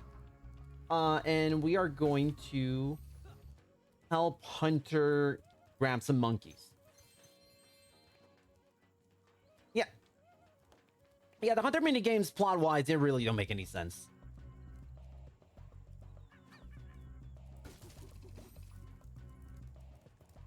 Although I think in this one, it's like they hired someone hired Hunter to collect the monkeys. They were causing trouble. I mean, they're not really even causing trouble. They're just there. They're hanging around like, oh, this squad of 6 monkeys. They're just chilling. Like, why all the aggression, man? Why you gotta collect them?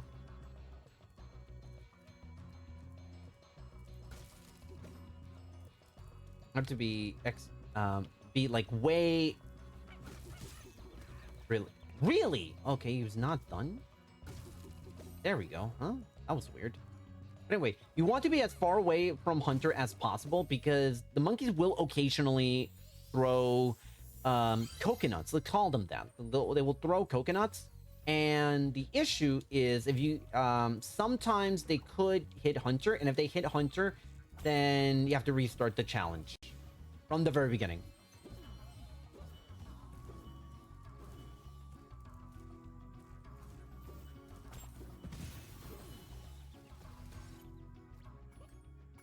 What? Okay, that's... Excuse me?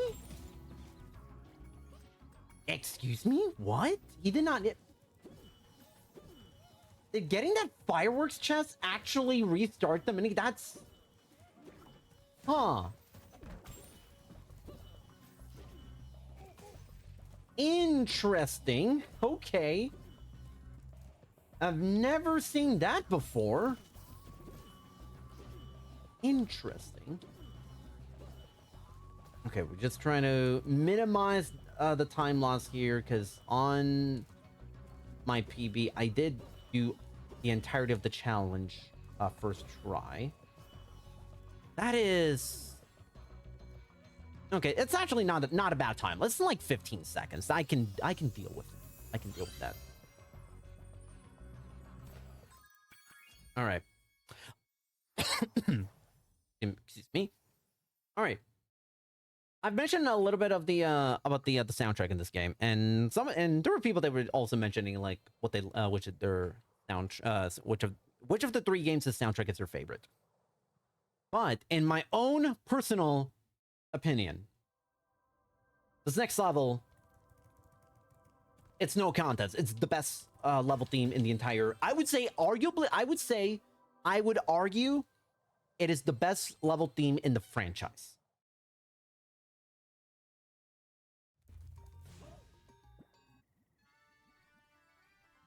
Unfortunately, it's not the bagpipes. It's everything that is playing when it's not the bagpipes.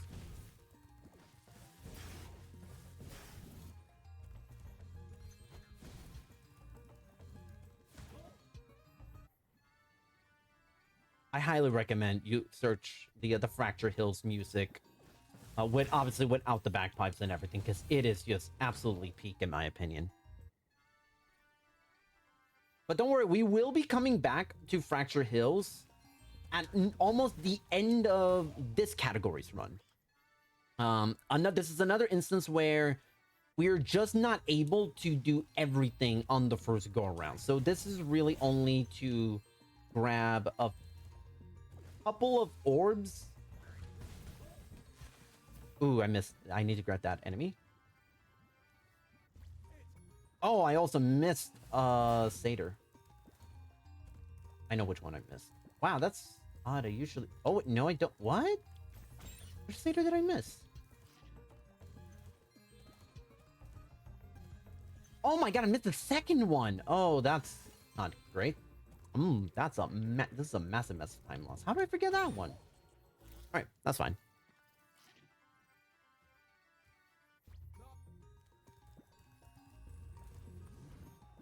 I guess since we're already here, might as well collect the talisman.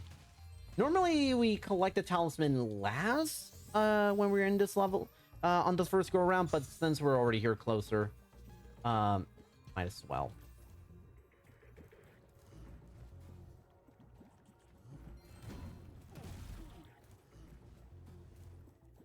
We need to kill 15 enemies. That's 15. Oh, there we go. Now we're at 15.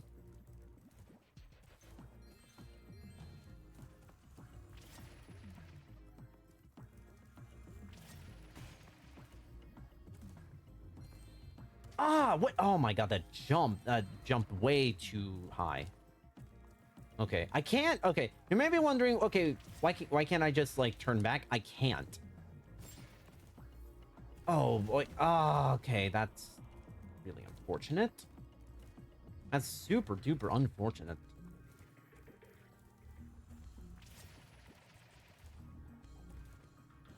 Okay, there we go.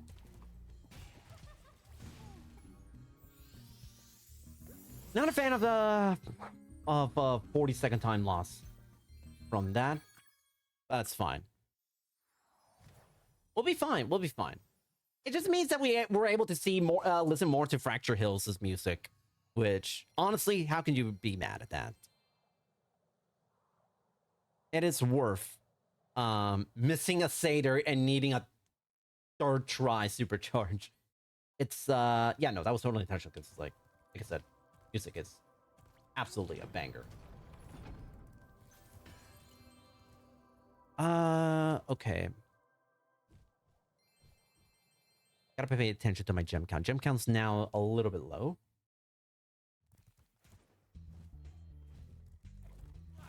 Alright, this is what I was alluding to. Okay, we have now unlocked the super flight ability. Just from those two enemies, we have already unlocked things. Alright. I have a question for everyone. Anybody a fan of popcorn? We're gonna see a lot of them.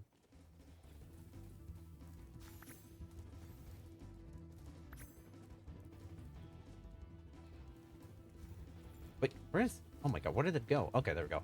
It's not really popcorn, but we like to joke around. But in the community, we call these orbs popcorn.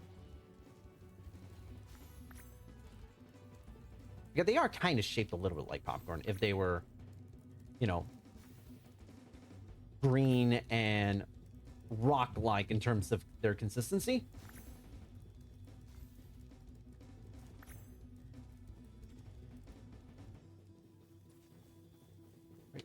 What? Really? Okay, that's... Don't know how I did not collect that. But that's fine. Now comes Popcorn 2, which is just literally just got to 15 instead of 10. And just a tiny bit harder, but not in... Ah, I thought I could get to it.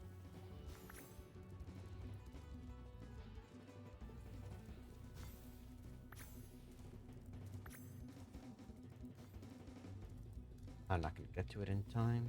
Oh.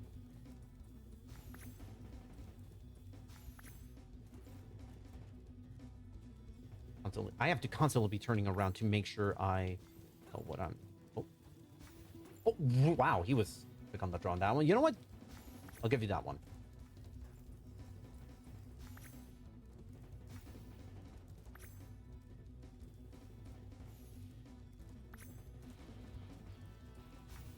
Oh, wow, my god.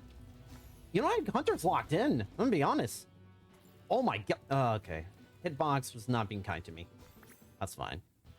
Never really in danger of losing this, but do want to do this as fast as possible.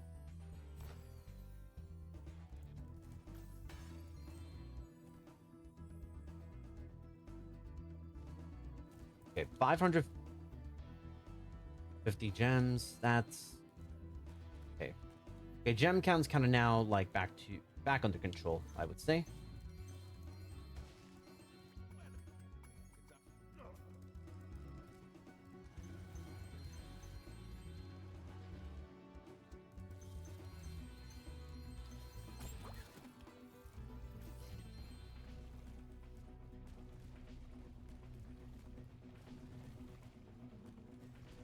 And there we go. Try to avoid getting hit by those lava rocks.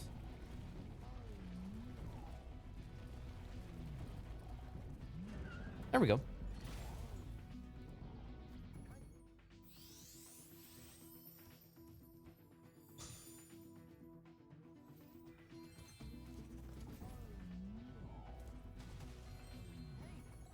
right, here comes party hats. Basically, this is why we need the super flame, the super fly power up to be able to traverse through this little volcano section.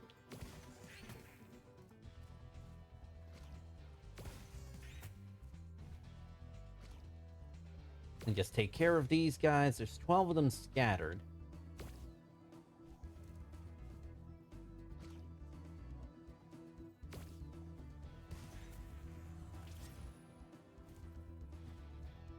I don't know if this will be enough, actually. Might have to come back a third time for it.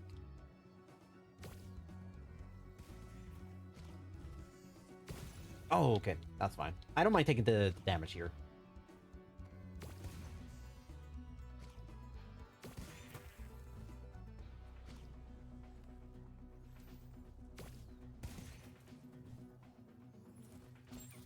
Plus, there's fodder here, so not the... Really? Okay. That's... Okay. I guess Spyro just chooses not to. Interesting.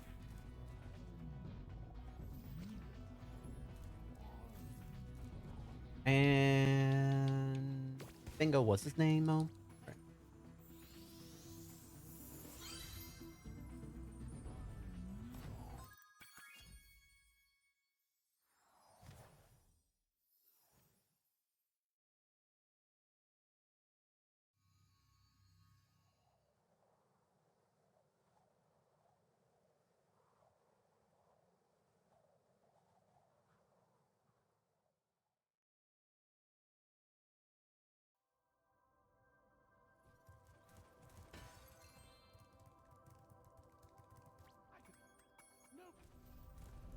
All right. We're kind of just now, I just only realized we're now at officially at the 2-hour mark of this run. And gentle reminder to make sure everyone to everyone that is viewing this run, first of all, super duper appreciate it.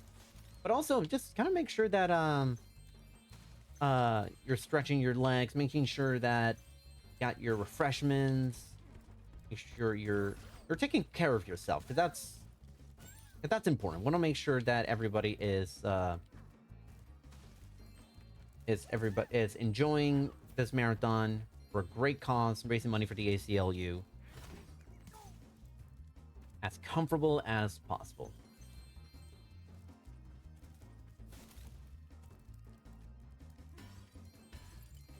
All right, back to the runs. Okay, so this run is actually, this level is actually the end point of the Spyro 2 portion of the 293 collectibles trifecta. However, this is say with me, this is the level where we are going to be coming back at a later point,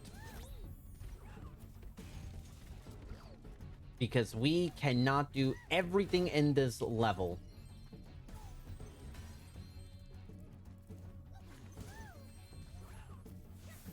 Okay.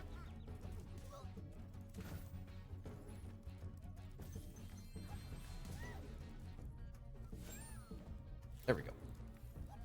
Try to... Where'd the little shorty go? Where is little short? Oh my god. Pathing in this level is really, really bad. You have to essentially be holding little shorty's hand the entirety of the way. Which is a departure from Spyro 2, because you could definitely be way farther away from him and he'll still be moving. But here, you have to be, like, real close.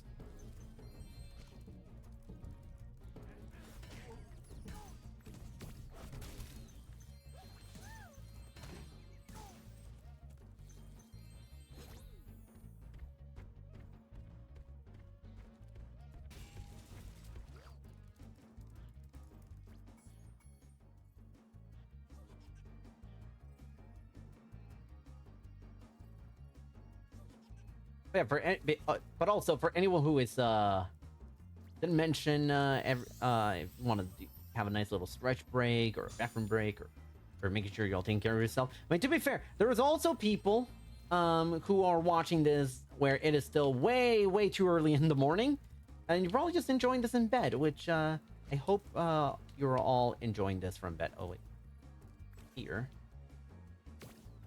1, Now, ooh, okay. Nice. And last but not least, this final thief, which this is why we were kind of going again. Ah, close. Really? Ooh, that was real close, but that's fine. We got it. Oops. Meant to be hitting A, not Y.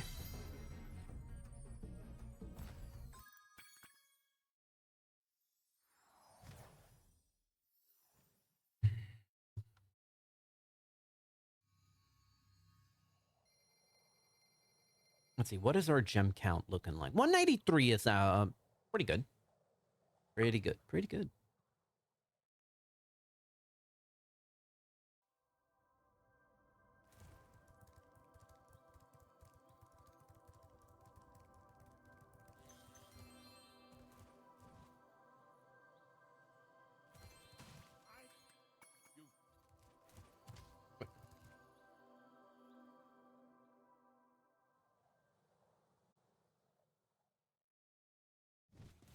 The amount of practice I've done in this with this level last night. Oh my god. I'm hoping that I can. Oh, never mind. I almost already forgot what I intended to do. Hopefully, this is still a big time save over what I have done in my prior in my prior attempt at this category, well, like, or on the official / unofficial world record run from a couple of months ago.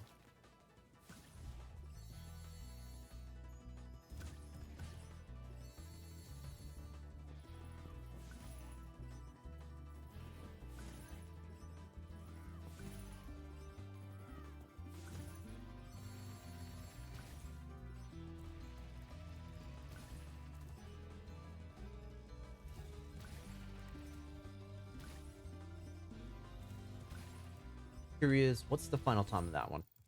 Okay, that's about like a little under 3 seconds before. Little under 3 seconds behind my PB that I got in this level. And I appreciate everybody who is tuning in, including one Dylan J. Fox, who is very much beloved member of the Spyro speedrunning community. So I appreciate the big dog coming in here, coming in.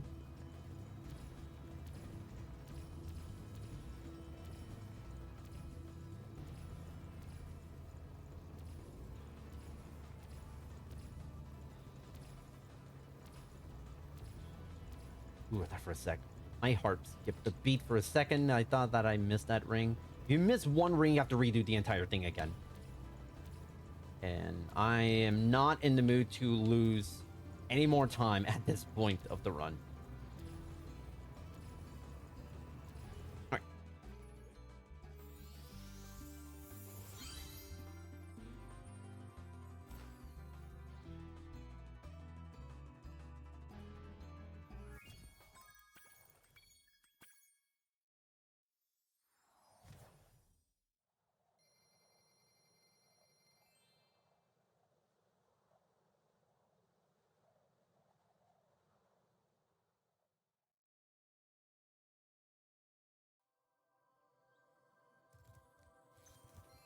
We're at 500 gems. I need 400 for Zephyr, which is a level that's coming up. Not immediately, but it is the level that we're going to be doing later. I have enough gems here, but that's not the issue. I'm going to need... Eventually, I'm going to need as much as 1,000 gems to unlock the final ability, which is the ability to do Head Bash, which is 1,000% vital. It is mandatory. Otherwise, I cannot complete this category, because there are a couple of orbs that are... Actually, no, there's a fair number of orbs that are locked behind the ability to do a Head Bash.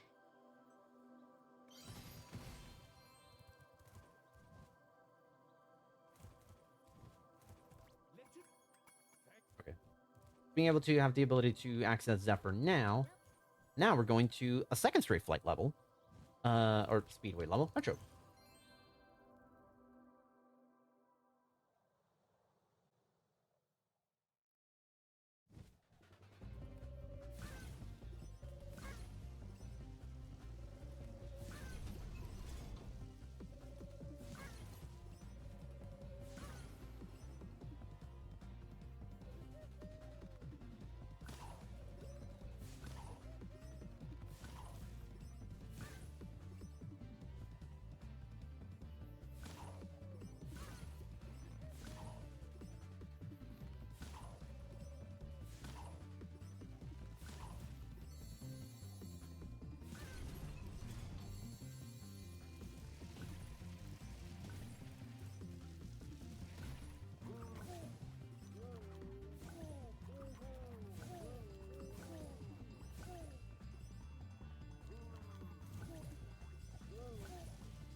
Oh boy. Little skip at the end, but that was otherwise a pretty solid metro. That's another 400 in the bag. Gem count is looking pretty good. Okay, so now we're back here to access the orb challenge, and it is right behind this waterfall. This little Mad Hatter ripoff right there. But it's funny because, like, in the Reignited, in Reignited, his design is definitely a lot more like Mad Hatter like from Alice in Wonderland. But in the original game, his design was just like a guy with a well-dressed guy with like a really, really good bushy mustache. That's when he's looking a little bit more, like I said, more Mad Hatter like.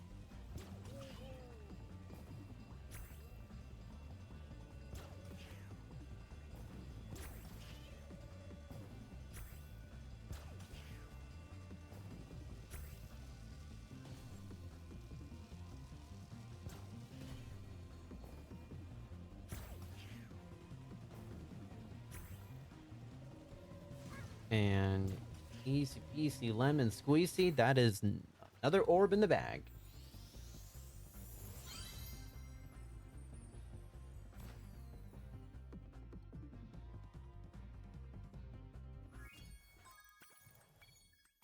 What? Oh my god, it ate my input. And ate my... I hit down. And the game just said, no you didn't. Oh, gotta love when Reignited does this.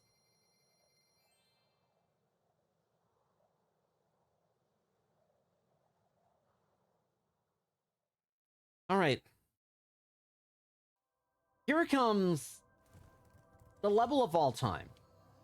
I'm not even kidding when I say what we're about to witness later on in this level is maybe the worst minigame in the franchise.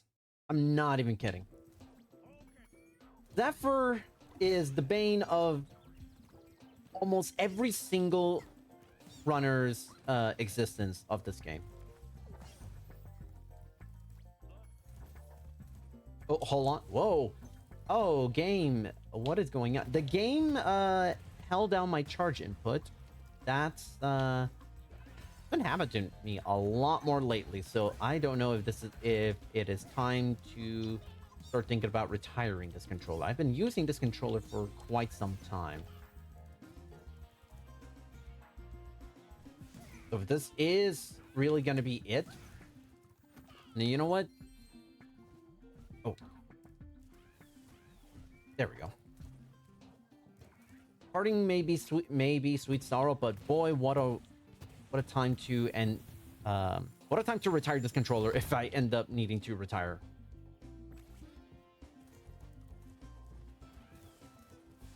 Okay. Yeah, that's why I wanted to get rid of those birds, because they are going to cause problems for what's about to come up, about to happen. I just need to be a lot more aware. Where is it? There it is. Okay, here comes the worst two orbs in the game, and arguably the worst minigame in the. Okay, why did Spyro just decided to that?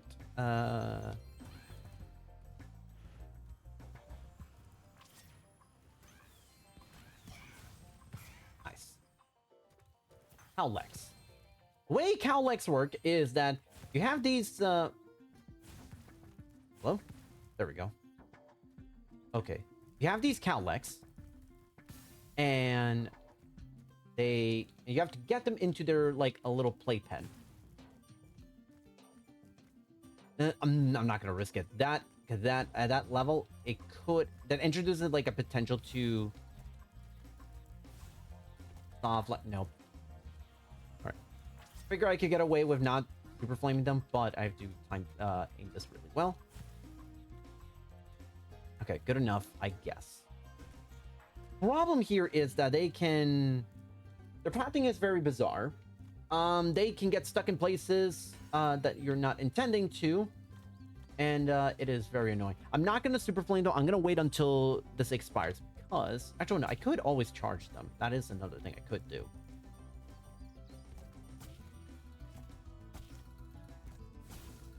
There's 7 total, and they cause so much problem because the way they move makes no sense. The way they are programmed is extremely inconsistent. They are, not even kidding, the most infuriating orbs in the game. And I am including one trolley-shaped elephant in the room, which we will get to that one. Actually, we're gonna get to that one I'm referring to after this level, I think.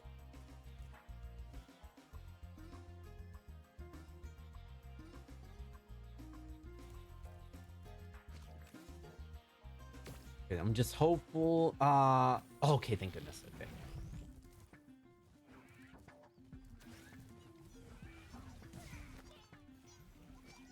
Okay, I have to aim this well.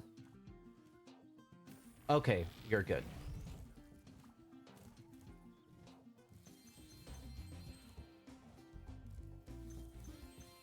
Like that, we have orb number 1 here.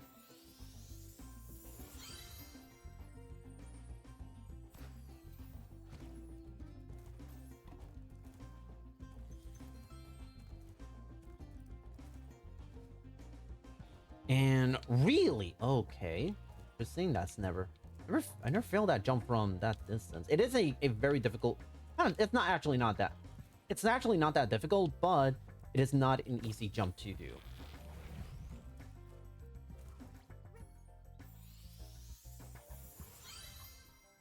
All right, that's 2 of the 4 orbs down. Now comes the rest of Cowlex. And we are just getting rid of these guys right from the get-go, but they don't cause problems. Okay, here are Cowlex 4 and 5. Oh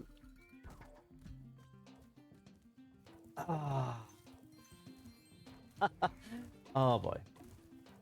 I did not even know I could charge them from that high up.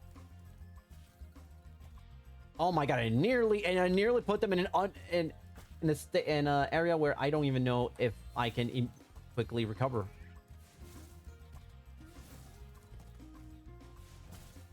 Okay, I'm first going to, I'm going to push you a little bit further into that. That way it doesn't cause run interference on this next one.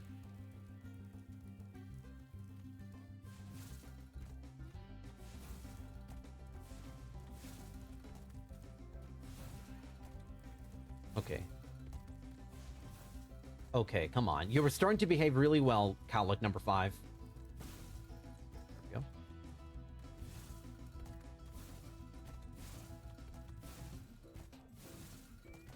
Yeah, see what I mean? It doesn't make any sense the way they are like flying and stuff. Thank you. Okay, finally.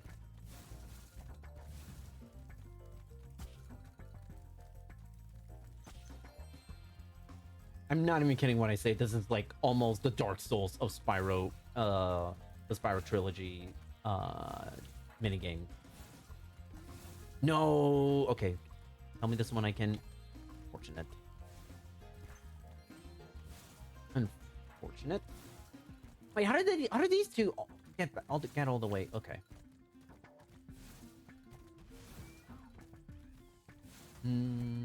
Okay.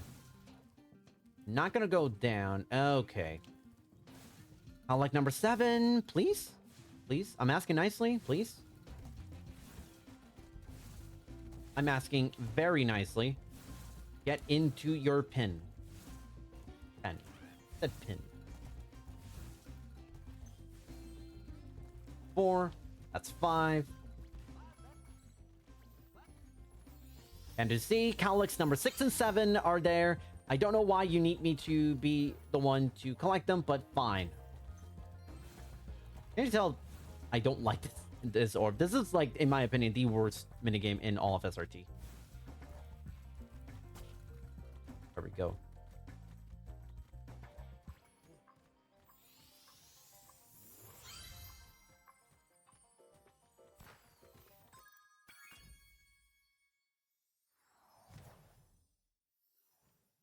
All things considered, that was pretty good.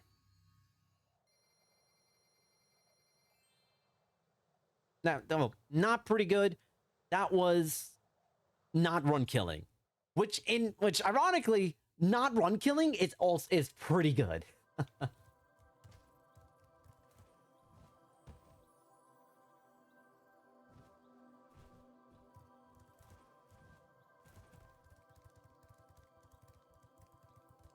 We're gonna make this long trek. Gonna enjoy the peaceful music while we get another orb.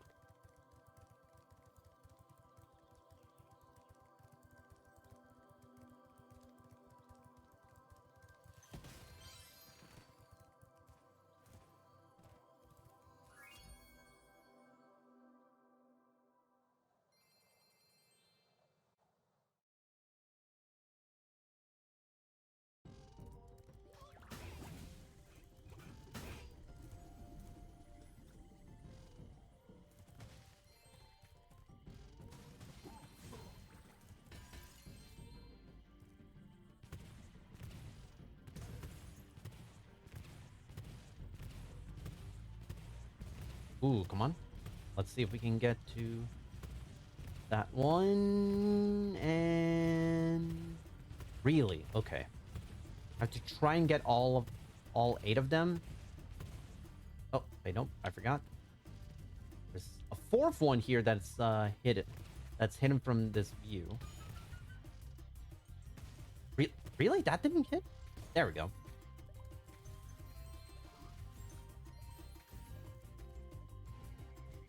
Ah, beautiful. All right.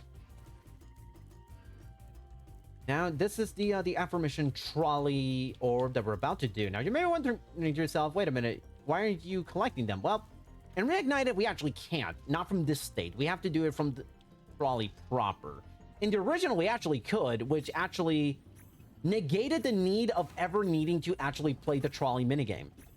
But unfortunately, SRT kind of saw that and like, nope, you're gonna do trolley minigame as intended, and you're gonna like it. But that doesn't mean we can't sequence spring and get to the trolley early.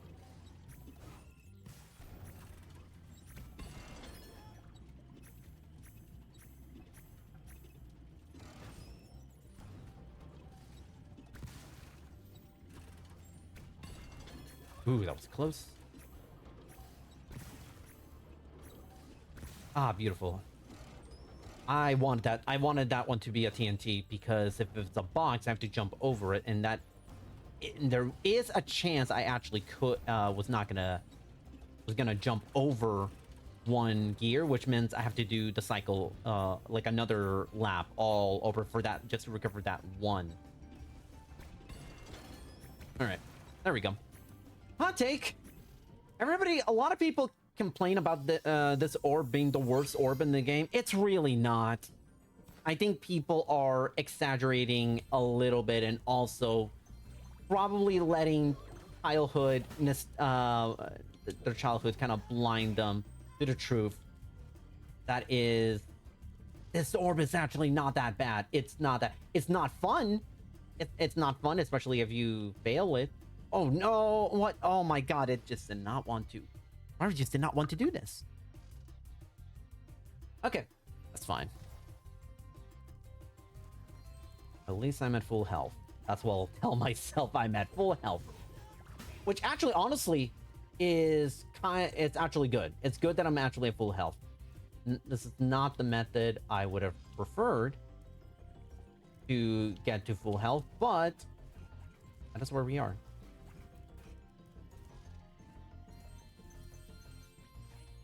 Yeah, I'm pretty sure I'm like pretty over gem. No, I'm maybe a little bit over gem, but not terribly so.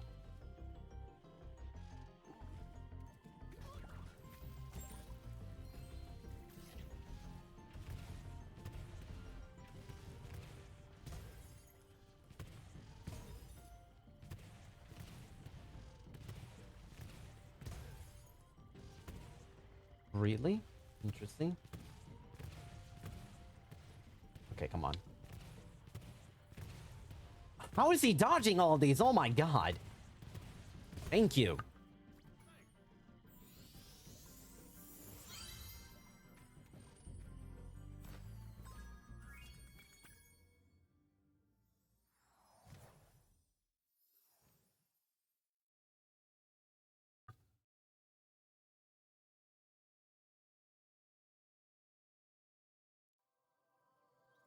Wait.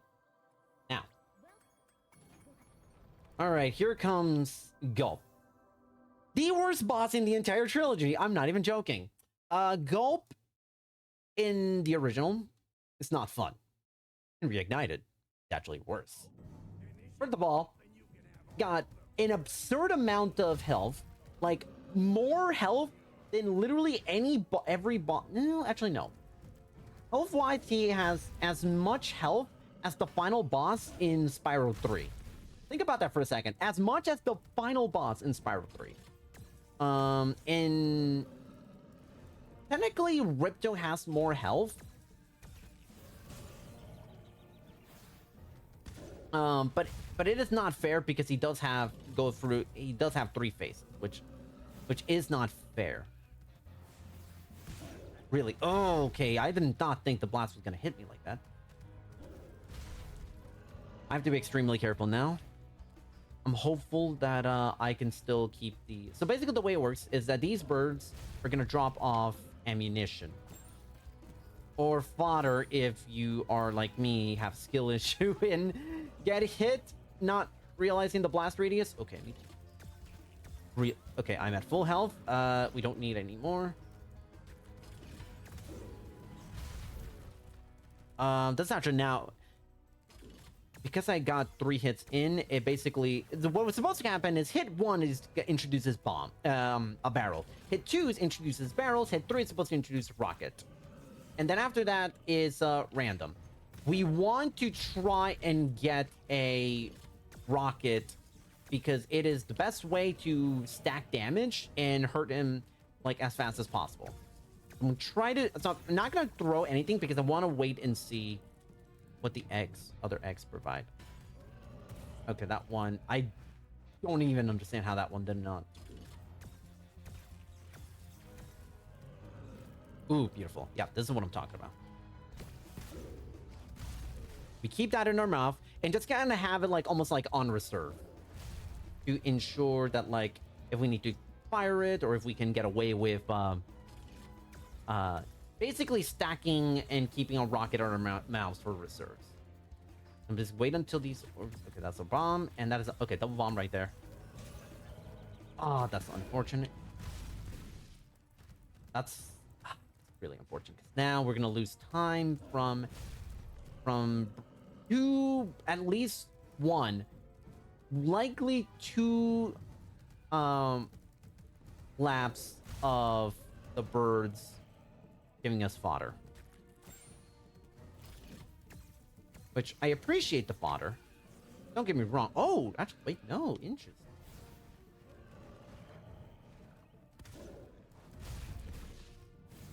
Ooh, wait, can I still get this? You know what? It was worth a shot.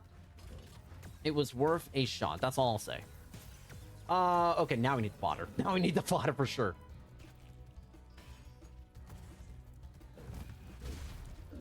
Oh, no, this is like the worst case scenario. No! Okay. Yeah. Yep, this is what I meant. This is the worst boss in the game. Not even close. Unfortunate that it happened. Very unfortunate, but hey. What can you do?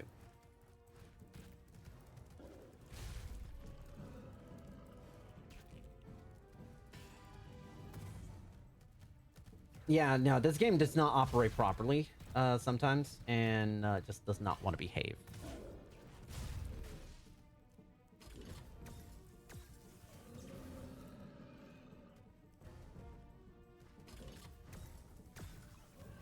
Now comes the bombs. Now, we're just gonna go for the rockets, and I'm hopeful that the 2 birds can drop a rocket from the get-go. That's 1. Now, I'm just waiting for that second egg to drop to confirm that it's gonna be a rocket. We're still in that period where it should be... okay. You know what? Yeah, I'm not sure if I could have tried to get a... Nah, I think Goat would have had too many invincibility frames. That's fine.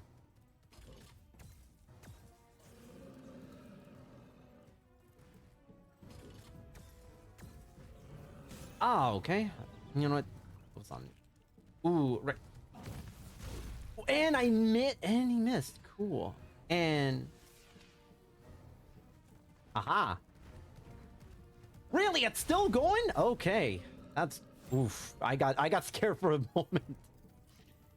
Oh my goodness, I got scared for a moment. That's fine. But unfortunate that that rocket missed. You have to I hate that you have to be like sometimes dead center. There we go.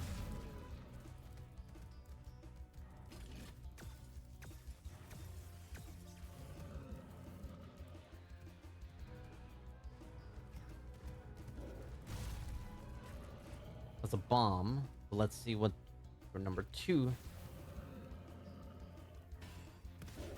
Okay. Okay, so I couldn't get the double hit right there. That is fine.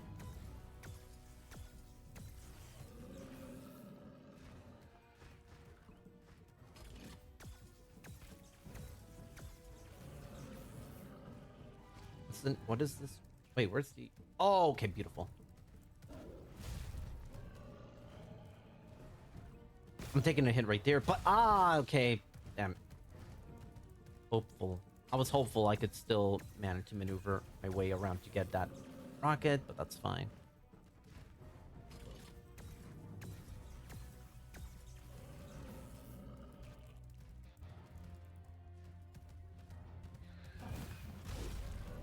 Really? Really? Okay. Oh my god. Okay.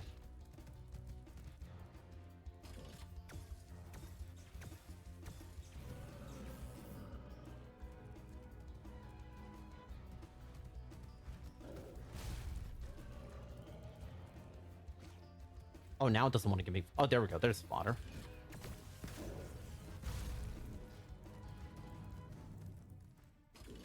And now I'm still in the danger zone as far as time loss. Still could bring out fodder, and it's very likely going to bring out fodder. Yeah, on both of those eggs. Okay.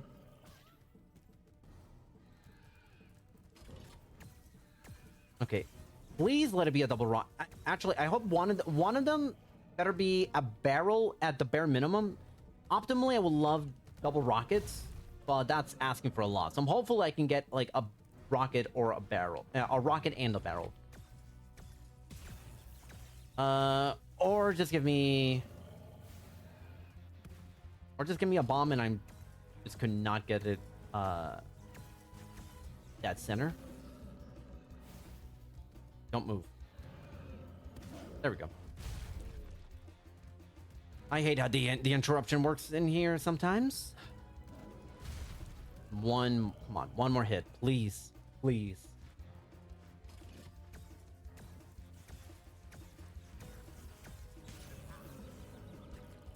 There we go, finally. Okay, nightmare slain. Oh god, that was dreadful.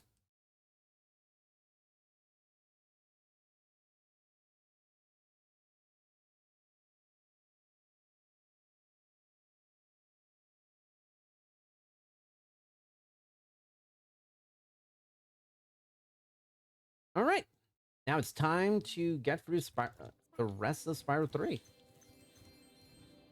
I need to be hyper vigilant of my gem count. I need to be at 1,000 by the end of this level. And after that, I still need another 2. Also, green sparks. There's actually not optimal, but we'll deal with that.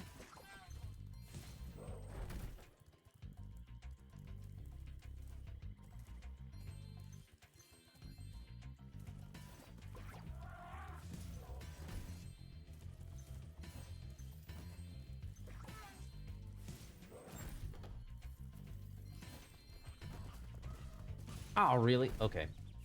I kind of got cornered there. There's nothing I could have done. Get these gems. Okay, we're Okay, we are well on our way to getting 1,000.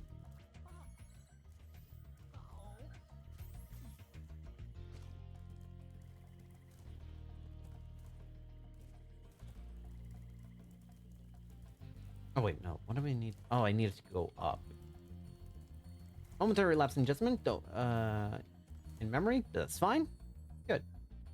You're good.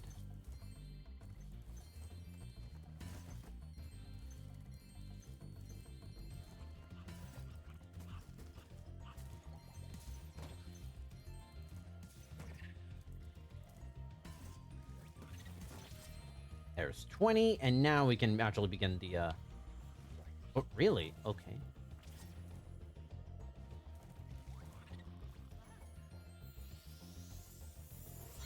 Or again, we... Actually, by the way, at this point of the game, we're in Winter Tundra, we actually don't... There are no more talismans to collect. However, we have orbs to collect. So instead of getting talismans at the end of the level, we just get orbs. So that's now our primary objective, just getting to those orbs. To finish the run and move on to Spyro 2. Spyro 3. Say, hello? Hello? Oh my god. Oh my goodness, okay. Game. Are you for real? Game, are you for real?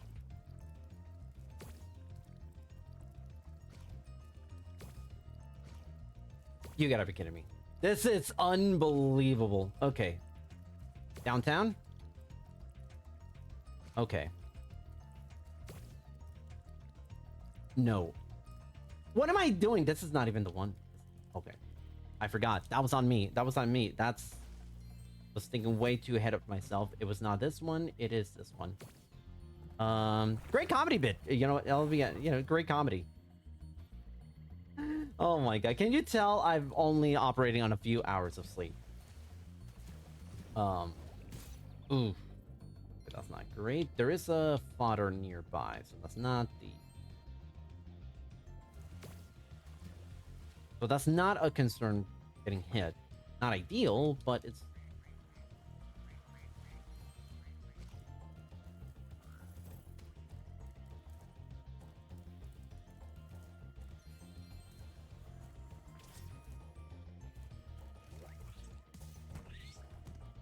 Now I can actually do this.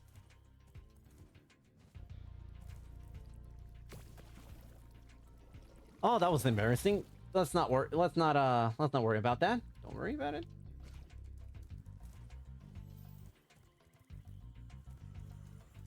Oh, where did you come from? Okay, even though we are at 1,000, really? Okay, I'm not messing the cycle up, the sequence again. Yep. It just did not want to cooperate. But however, we still need to get another 200 gems past those 1,000 gems. Oh, that's not the right hut.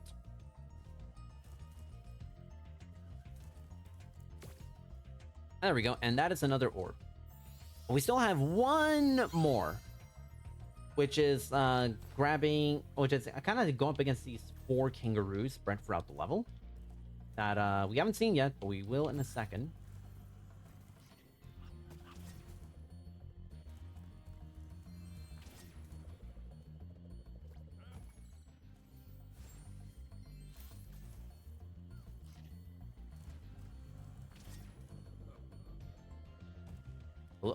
What the... Oh my god. Okay. Try that again. Now. Just gonna wait till he stops moving. Nice.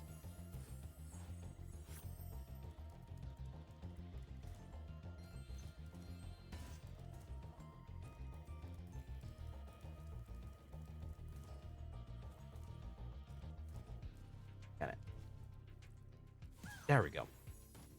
Yeah, if I charge at him or get too close to him, then he starts moving, and it's arguably the second worst chase in the game. Oh, really? Okay. Flames? There we go. Yeah, Flame just did not want to... I thought I was close to him, but that's fine. That is A-okay. Now comes the worst one, which is gonna necessitate there's an extremely difficult early cycle, early hit on it, but I don't. Yeah, it's kind of already not. Oh, okay, that's. Oh, that's actually not bad. That's actually not good.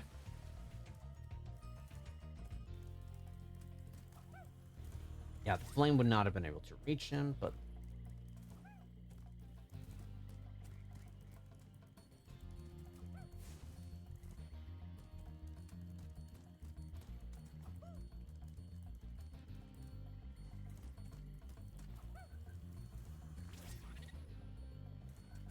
Okay, I should hopefully get to him by the top of this.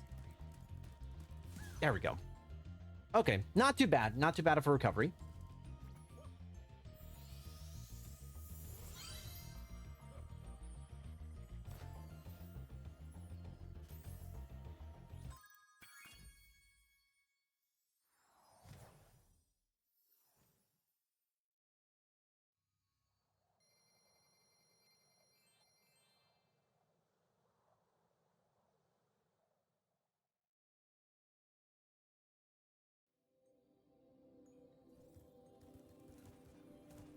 Let's see. Oh, wait, no, we don't have to get the 1,000 right now, actually.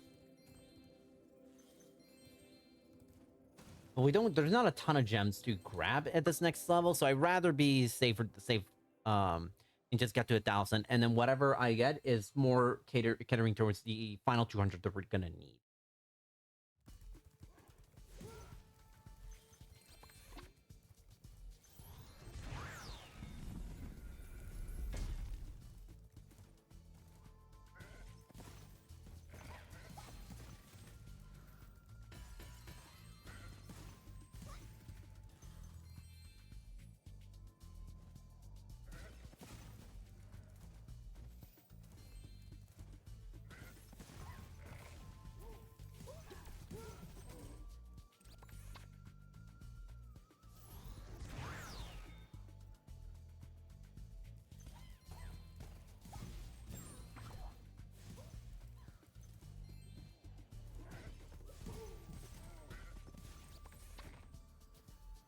I believe we should be at, we have to kill 20 enemies to access the orb challenge. Oh, whoa. There we go. Yeah, there's gonna be 3 coming up. So that should get us to 21, and at the end of level orb, we need to kill another enemy, so that's 22. Okay.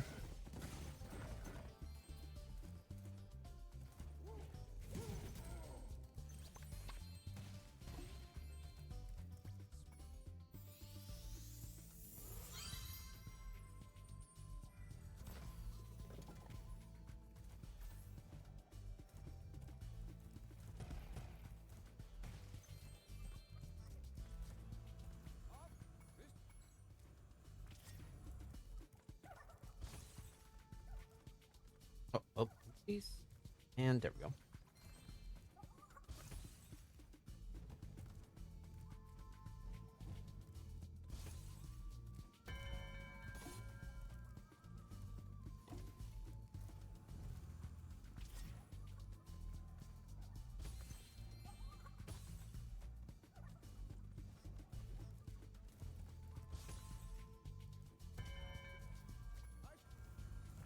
And with that, we just got one more, and I want to say we're done with the level, but we're not done with the level. There is one more orb to get, and it's actually one of the, I guess, one of the more funnier ones in the game, where we have to, there's going to be a character right now by the name of Agent Zero, and we have to follow him, and he's pretty beloved, and at least in my opinion. I love him in the original game because of his voice. It's just a big old himbo. In this one, it's just like, I don't know. Not the biggest fan of the redesign and the voice change. Nothing against the voice actor. Voice actor is pretty good, but I just like the I just prefer the OG voice acting with Agent Zero. We have to make sure he does not see us.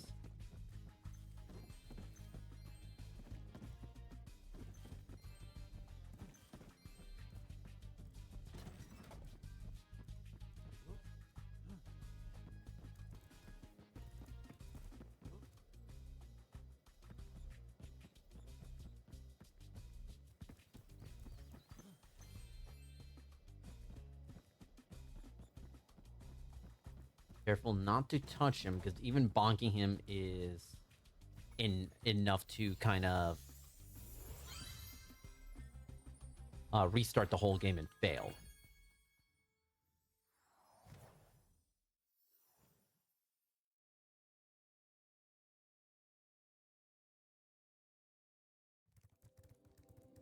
Now that we're at 1,000, we can finally unlock the ability to hit bash.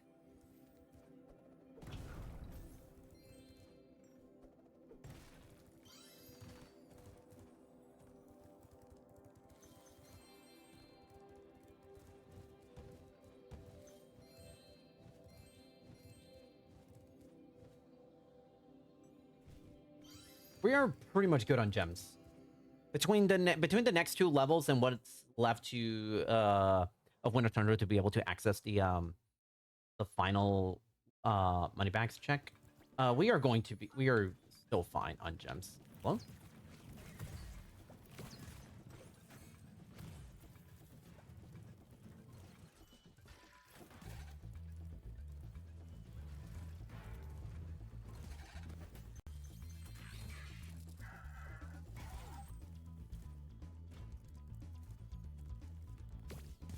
Ooh, okay.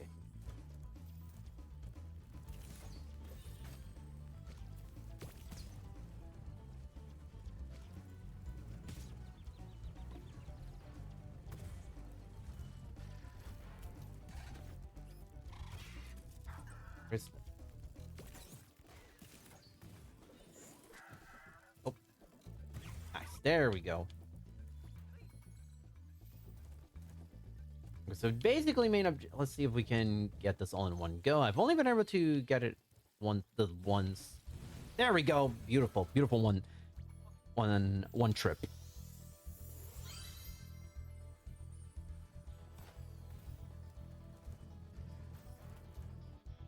We're actually, believe it or not, we are actually almost done with Spyro 2. It may not look like it from the get, it's the fact that we are, okay. I actually don't know. I want to say that we are, I'm not taking a good look at the orb count, but I would say we're like, we have like 70% of the, really? Okay. Thing, I don't remember if it's 14 or 15 enemies that we have to kill to access the supercharge. We'll go 15 just in case. Green sparks is fine. That's enough. Okay.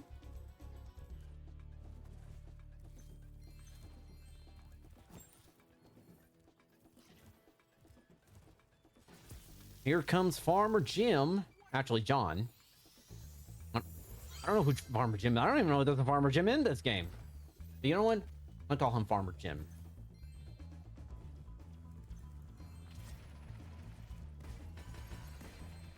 Oh my god, I just got a ton of gems right there. We only need one more gem. All right, can we get to one more gem, please? Okay, there we go. We got it. Crisis averted. Run is saved. I also like this one's name, Barleycorn. That's probably one of my favorite NPC names in the game, not gonna lie. Farmer Barleycorn. Like, that is a name that is a fiction name if I've ever heard one, but like perfect for a farmer, for a fictional farmer.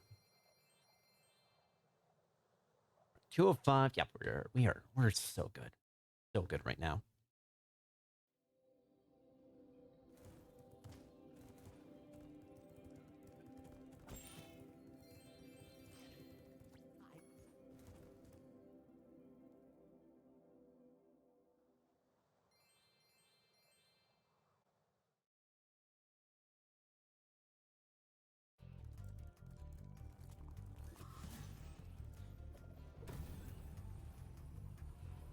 We are actually, as far as non-speedway levels are concerned, this is actually the last new level there is in Spyro 2.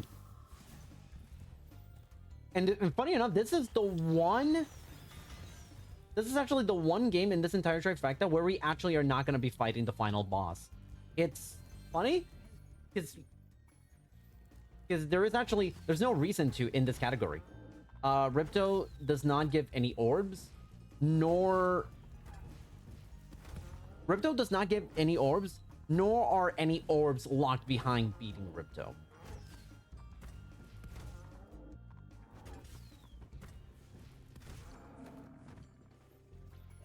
Which is also funny considering that in the PlayStation 1 version of this game, for speedrunning 64 orbs, you actually do have to beat Ripto to finish the run.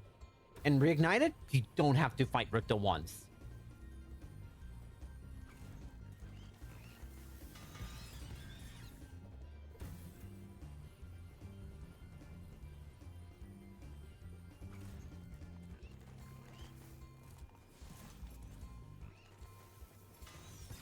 Oh, come on, really?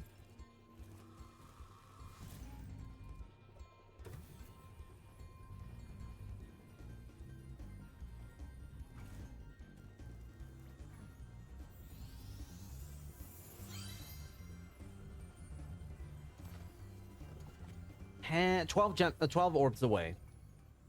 And I would say, as far as time goes, we're probably like almost like maybe 15, a little less than 15 minutes away from finishing up this portion of the trifecta.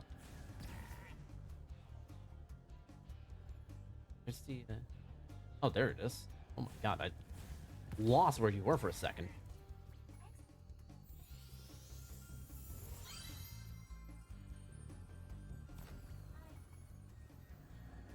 Alright, same deal as first. It's just going, except it's 5 UFO instead of 3.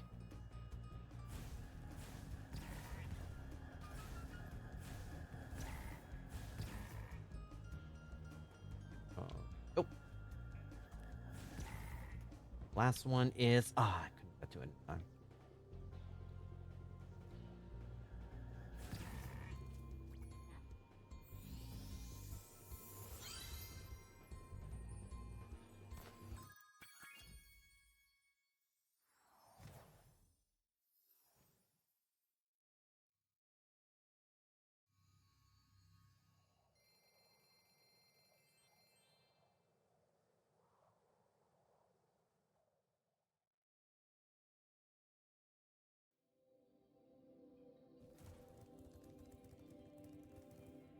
There we go. Ooh, and we're at perfect health. Actually, I'm trying to think. Is there even... I'm not even sure if there's going to... Ah, okay. Thought for a second I could make that jump.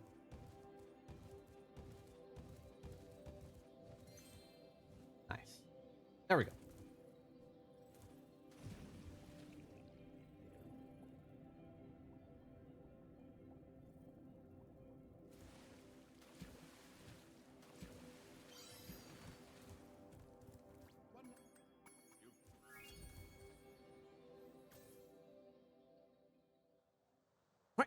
Canyon Speedway, let's go.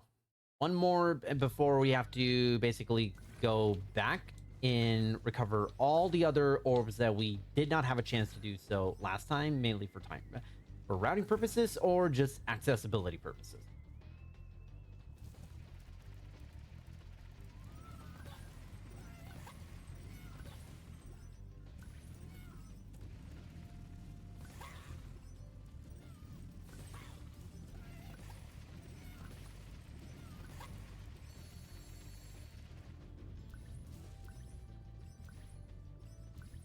All right, so far so good. Not a bad start.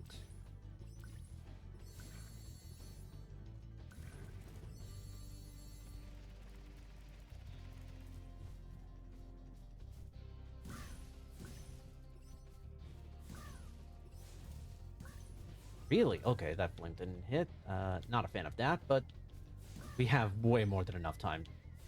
Really? Okay. Interesting game. Let's not... Now, where's the last one? Game. Wow. Okay. All right. I see how it is, game. Speedway just didn't want to cooperate. That's cool. That's cool.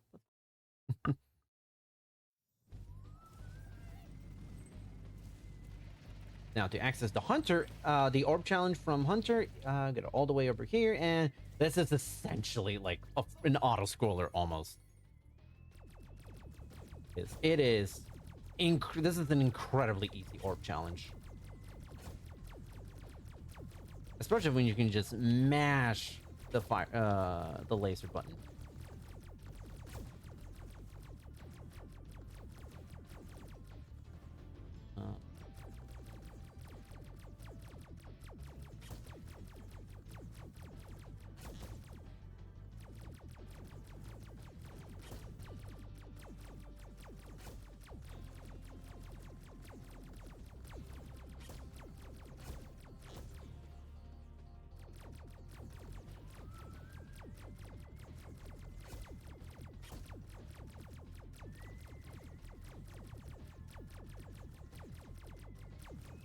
Come on. Oh, there we go. And last but not least, there we go.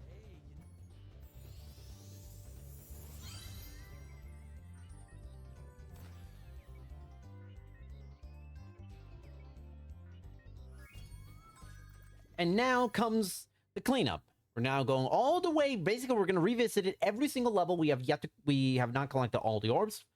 And that should be, yeah, it's about 50, we are 54 orbs if memory serves me correctly.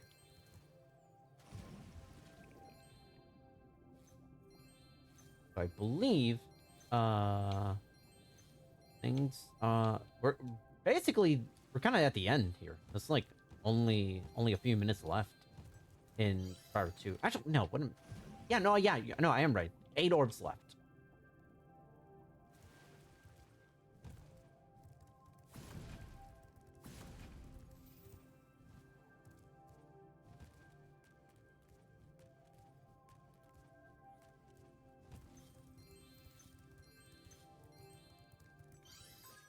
Now going back to Sunny Beach to get all 3 orbs that we actually missed last time out.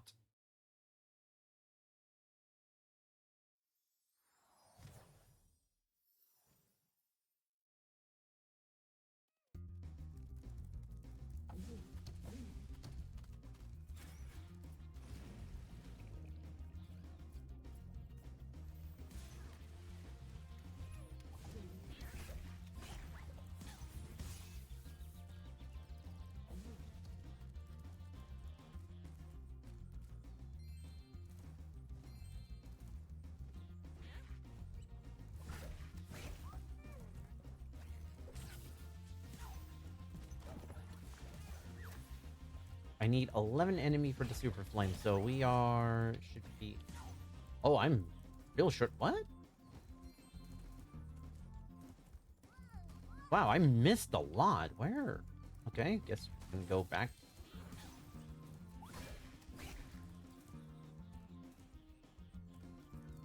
Interesting, the game think that... Wait, where's the... There we go. Oh my god, game... Wow, my controller just froze up for a second. I really actually am thinking it's almost time to retire the controller. It was a good soldier, but it served its duty. It's been a part of many, many great PBs. Some of them world record as well. Hello? Oh my god. I don't think it's partially the game, but, you know. Oh, I thought I hit that one. That's not bizarre.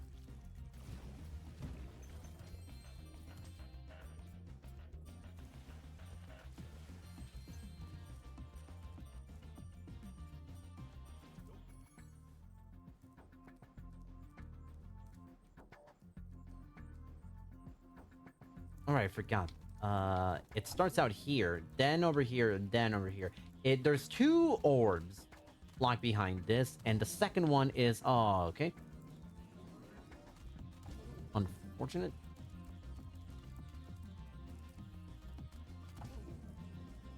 I'm gonna have...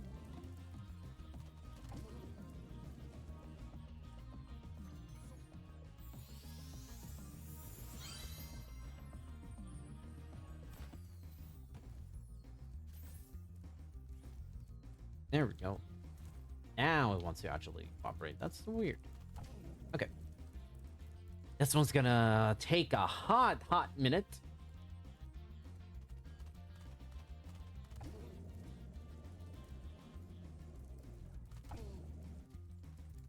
Because there's, I want to say there are 10 of these. By the way, is it just me, or, what, for anyone that played this game as a kid, did anyone else think that, didn't know that you actually can charge the turtles and have them fly farther? I used to flame them as a kid, and I would always struggle because they barely move when you flame them, and I thought you had to flame them this entire time. And so that left like a really bad memory as a kid with this level. But when I learned that you can charge them, and it makes this minigame like infinitely easier. Hello? Oh my god. There we go. Either way,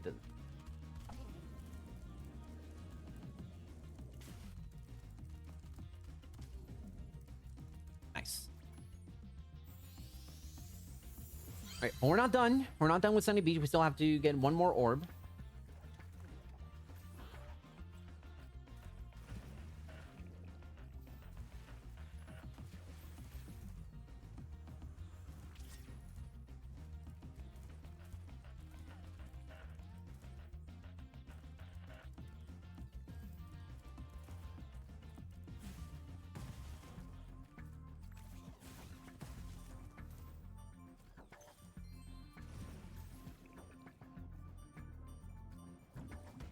There we go.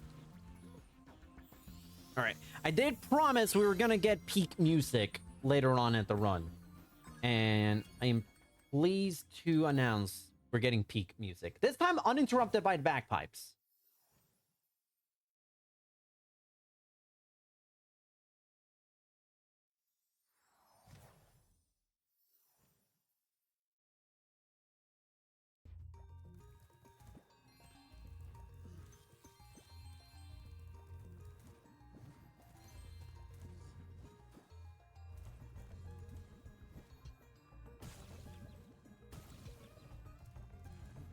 Ooh, I just realized I am fodder. I am fodderless, so I need health. We're good.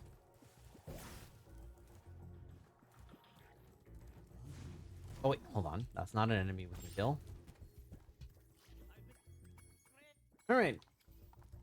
This one's a tough one. Like, this is an extremely tough orb coming up, and I'm gonna be honest. I'm really scared. So I'm just not gonna do this orb, okay? I'm way too scared. It scares me. Those Earth Shapers really scare me. I need time to muster up the courage to really be able to tackle this challenge. All right, courage mustered. Challenge done. Yep, this is a really weird little bug with this with the Alchemist orb, where if you just bonk that first Earth Shaper enemy, all you gotta do is go really out of the way, and I believe what happens is all of the Earth Shapers despawn, but the NPCs don't despawn. And so what happens is, because there is no Earth Shaper to hurt the Alchemist, he can just stroll on his merry way. But I also believe there has to be something even more to it, only because I do not believe the Alchemist takes this little time to actually go and free Hunter. It takes a lot longer. So there is something under the hood that I'm just not 1000% sure of. By the way, I'm not complaining. The Alchemist Orb is one of the most infamous orbs in the entire trilogy.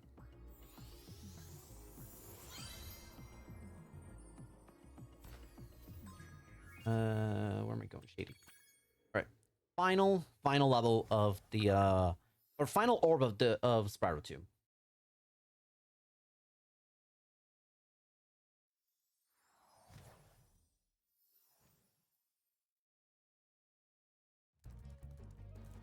Okay. Unfortunately, to get to the thing that I want to get, I'm gonna have to do most of the escort mission in this level again. Most, not entirely, just enough to get to.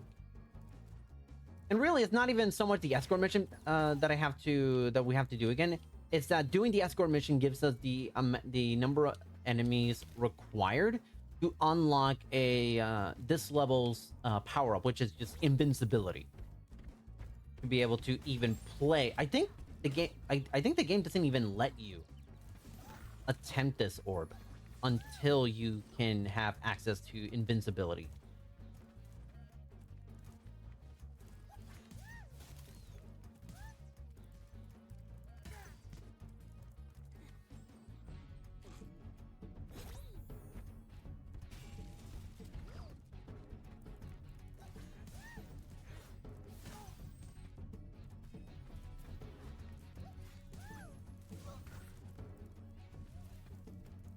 Okay, I want to say I don't need to. I don't need to babysit him anymore. Oh, I need one more. Okay. No. I caramba. There we go.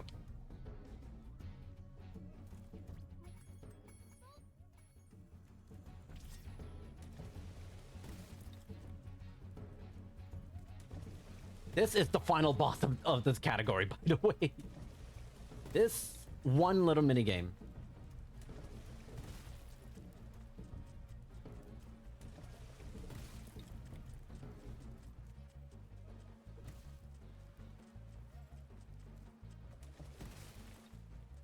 And we couldn't access this, and we couldn't even do this anyway earlier. Actually, I stand corrected. It's not because we didn't. It's not the taking care of the enemies. By the way, that is GG's on Spyro 2. Now come to Spyro 3. Reason why I could not access it because I don't have to do it early is because I didn't have the head bash ability. That was why. That was why. Okay, Spyro 3. What can I say about this game? First of all, the plot. Actually, no. Before I do, we did it for Spyro 1, and gotta do this for Spyro 1, Spyro 2. Now comes the introduction. Hello, everybody. My name is Toro Knight. Welcome to Really Civil Right. We're raising money for the ACLU. We did Spyro 1, Spyro 2, both the 80 Dragon 64 orbs, no level storage categories, respectively, as part of 293 no major collectibles, no major skips category. And now we're on to Spyro 349 eggs. Okay, that is it. All right. Now on to, my opinion, the best game of the trilogy. 149 eggs. We're gonna get like every single egg in the game. All 149. There is no 150 if there is no war embossing today. So anyway, so basically Spyro 3 takes really okay. Go for night. Hello, Amy Skip. Hello, Amy Skip. Hello. And okay, never had this much trouble. There we go. That's fine. Let's just ignore that happened. But yeah, Spyro 3 is a wonderful, wonderful game. Spyro basically retains everything, every ability that we learned in Spyro 2. He has them from the get-go, so no paying money back for this kind of stuff. But also comes the funny shenanigans of using the level to our advantage and do a lot of funky stuff. Such as that, basically going almost like behind the level to access this this egg. We are leaving because we are going to because we cannot actually get every egg in the game because of the main gimmick in Spyro 3, which is the introduction of extra characters that we can play as that are locked behind money bags, and we have to pay gems to be able to access them. And not only that, we also have to beat every single new character's individual level in order to access them in their special little mini stages throughout the entire game. There's kind of noticing the way Spyro 3 is run. from a speedrunning perspective is very differently from how it may look like in Spyro 2. Here, levels are a little bit, I guess, like more open-ended in the sense of there are many ways to tackle beating the game. Beating the level and reaching your objective. What I did just now, that's a really cool little wall glide that allows you to access what in casual play is meant to be the very last egg, but instead we make that the first egg, and you're gonna see that a lot of times. A lot of levels are going to be tackled using this approach, because if you notice, once we get out of this this minigame, if you look at the map, you're gonna notice that there's gonna be a lot of times where like the map is gonna be, it's almost like a circuit, like a nice little weird oddly shaped circle. But more often than not, you'll see levels where the very end is actually like right next to the start of the level, but there's usually something that is preventing us from getting to that casually from the very beginning. However, speedrunners have been able to dissect most of these levels and be able to do stuff way out of sequence.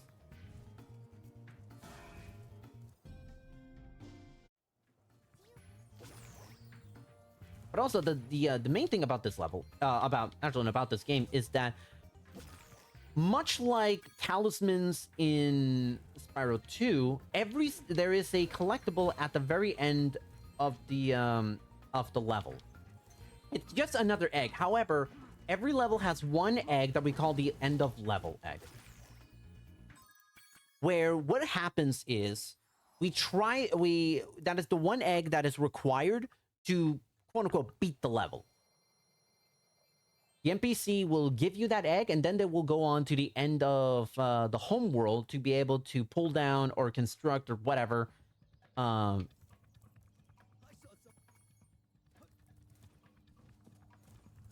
Oh, that's fine. I don't.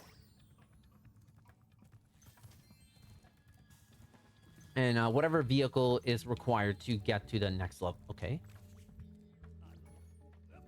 I don't get how. Maybe this is the 149 egg dealio, but for whatever reason, I struggle a lot with trying to get the NPCs to talk to me like how they are supposed to automatically when I get near them if I have enough eggs to access their level. For whatever reason, I'm having trouble with that as of late. I think there's something with the game that's preventing me from doing that.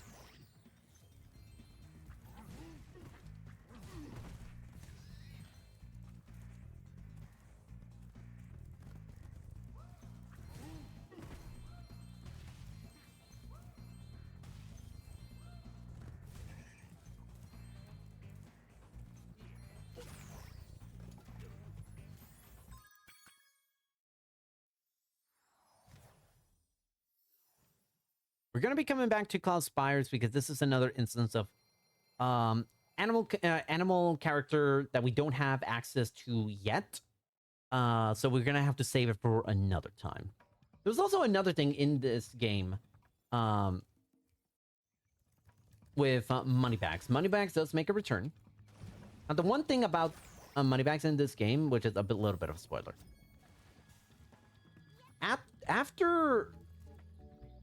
After we beat the final boss, we're able to confront Moneybags one more time. And I'm not going to spoil what happens at that point. However, when that happens, we are going to essentially every single Moneybags check that we didn't get to do during the run before we get to before we beat the final boss. Actually instantly becomes a free pass. So we actually want to try to save as many of those instances as possible to avoid having to pay a whole lot.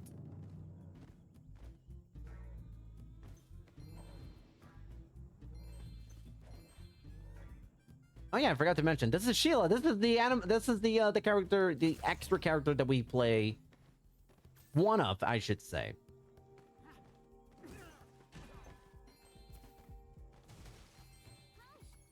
Her thing is mainly like vertical platforming and everything. Also, she kicks. That's her gimmick. She jumps and kicks.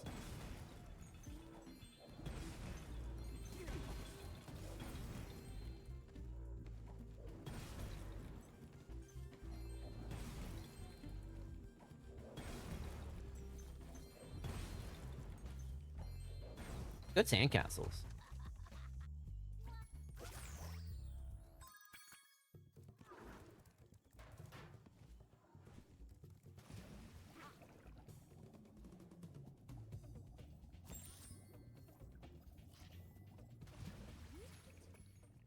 It's now to become abundantly clear for anyone that's watching that there's a lot of really cool stuff that you can do, from out of bounds shenanigans to wall gliding in order to access portions of the levels that you were not intended to, like from the get-go.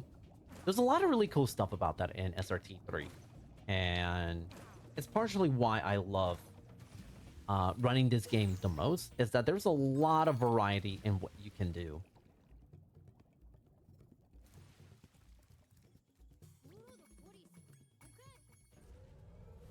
All right, this one, this enemy is really, really annoying. I'm hoping for an optimal. Oh, that's actually not optimal. That's unfortunate. Can do a little bit of damage, but we can't take him out in one go. Oh, come on. Grab the box. On. Oh, he's gonna. Okay, gonna hopefully get to that. Okay. One hit. Okay, I only got hit once. That's fine. That was not what I was hoping to happen. But there's different patterns. There's different movement patterns that Bluto takes. There is an optimal pattern, and unfortunately, that was not the optimal pattern that we wanted.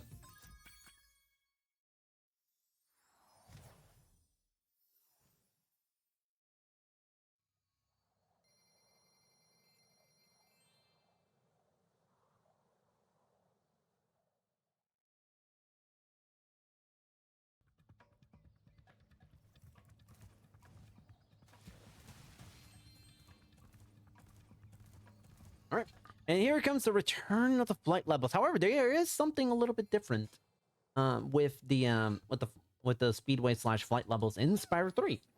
So Spyro 1 had just a simple time trial, and that's it. Spyro 2 introduced a second challenge that you get to access after the level, after you beat the time trial. Spyro 3 adds something even more to that, is that you have the time trial, you have the secondary challenge, but you also have a race against against one of the targets from the time trial. They're usually not that bad. They're usually pretty easy if you know what you're doing. Ironically enough, this first race is actually the hardest race. Not because the race itself is difficult, but because there's not a ton of different avenues to be able to overtake your enemy, your opponents. But we are gonna get to that in a second. But first comes the secondary egg challenge here.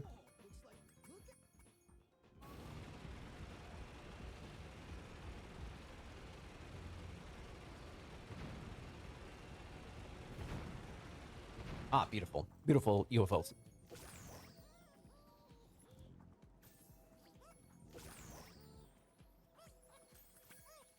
Alright. They're gonna set the butterflies earlier. Now comes butterflies again. Optimally, what we want to try to do is use as much of the terrain as possible and kind of like shortcut our way through, plus using every possible star boost. But as you're gonna see, there really is not much in both departments with this first race, which actually, ironically enough, makes this the hardest race. Because you mess up even one time, it's just gonna put a lot of pressure, and I mean a lot of pressure.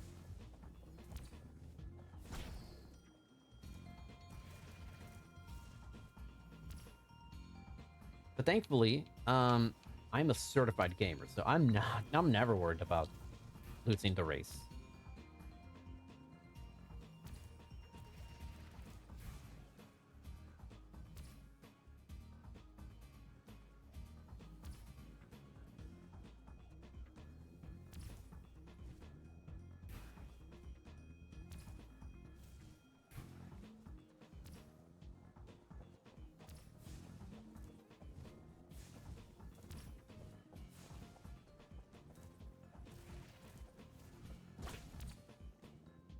All right, and just like that, we are basically home free.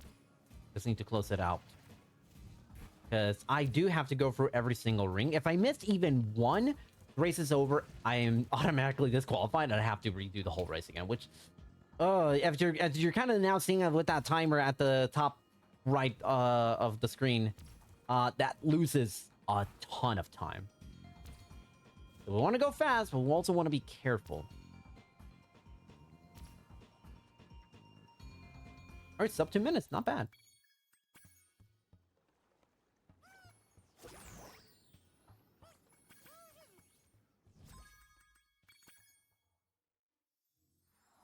Now we're gonna get a proper introduction to Sheila.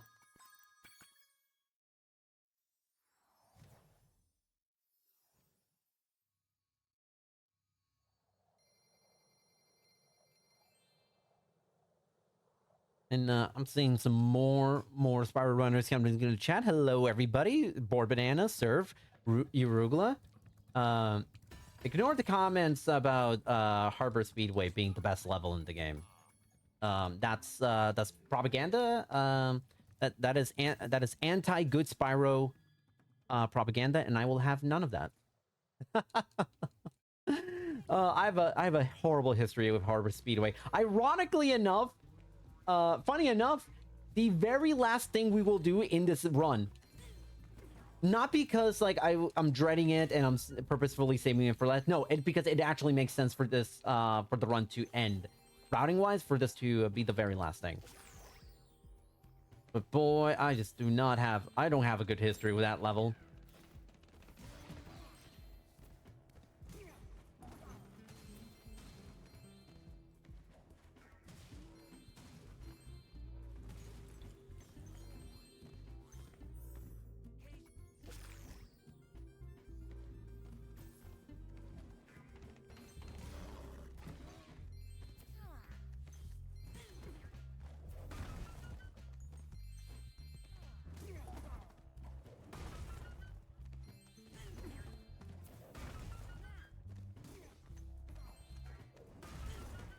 Ooh, very good Sheila. That I actually save the. I save a couple of seconds because the Sheila on the former world record run that I had in here was actually pretty solid. Oh, well, and that time loss was negated because I forgot to fast travel to Sheila, to Sunny Villa.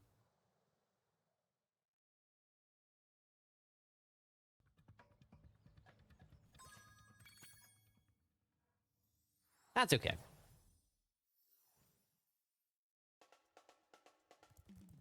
All right, now that we've properly beaten the Sheila level, we can now actually do...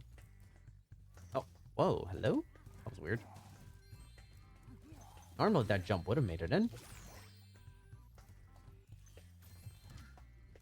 But yeah, now that we have properly beaten the Sheila level, every single egg in the game that requires us to play as Sheila is now 100% unlocked.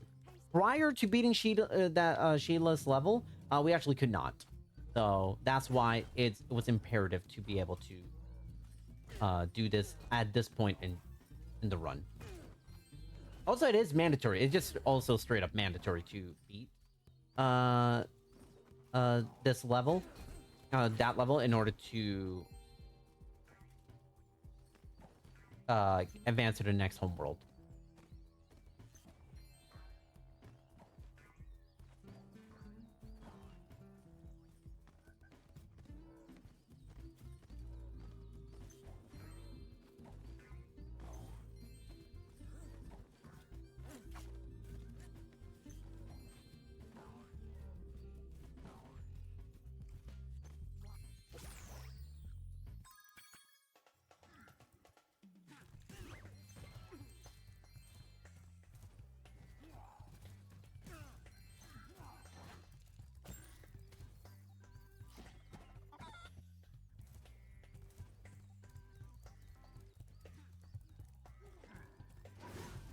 Okay, my gem count's actually decent. Gem counts are real in 149x. Gem counts really kind of serve no role at all. I don't even pay attention to how many there are. I am required to. I do have to like pay and collect gems to be able to afford to pay for. Ooh, that was close. That was really close.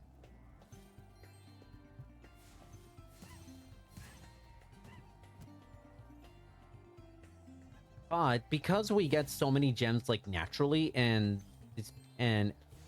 every speedway level must be done, we are gonna get like a ton of gems. This over the course of the run, so it's never really been an issue.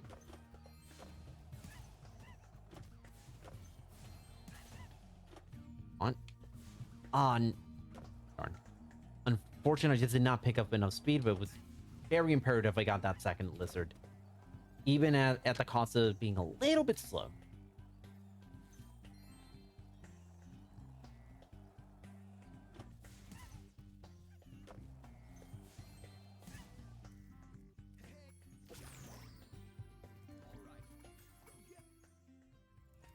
Okay, now comes the same minigame, except there's a time limit of 3 minutes, in which we're just gonna demolish. However, the challenge is not the timer. The challenge is the fact that if you get hit and fall off your skateboard, you automatically lose and you have to restart the whole thing again.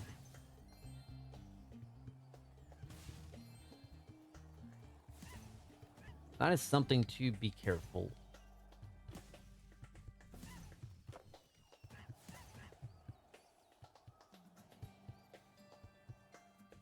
In fact, I'm kind of tempted to not even... Oh.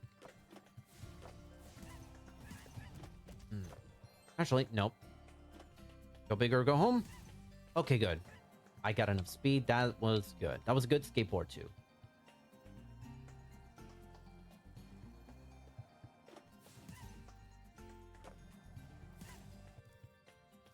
Is that all of them?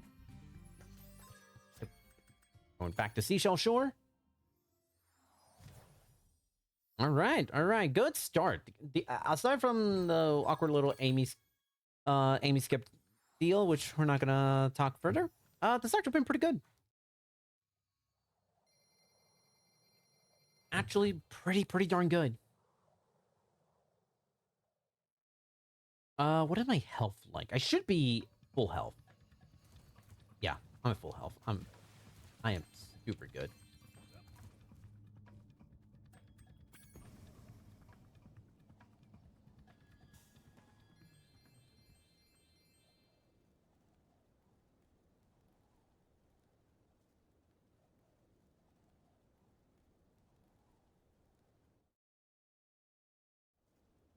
Oh yeah, we never really talked about the plot of this game. I've mentioned the plot in... We talked about the plot in Spyro 1 and Spyro 2. Spyro 3, well, for anyone who was around watching Mousie's 117% run of the PS1 Spyro 3 before this run, so kind of know what the plot is. But for anyone who didn't see, who need a refresher or just don't know, here's the plot. The sorceress wants to achieve immortality, and she needs baby dragon wings to achieve her goal. Just the wings, but she's gonna but she wants to also send them to a farm upstate. Just so that just because she is like that. Straight up, she says like, wait, you don't need to send them to a farm upstate? Oh yeah, no. I just want to do it for the fun of it.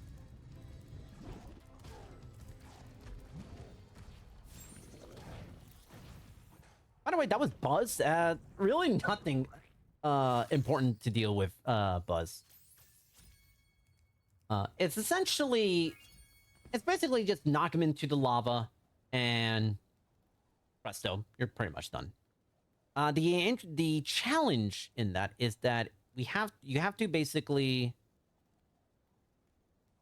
you have to try to interrupt his little like spin cycle, which can take a long time. You can either try to get hit, or you try to see if you can get him to try to as if he was trying to get out of the ring. Obviously, he won't, but that is enough to interrupt the cycle fully.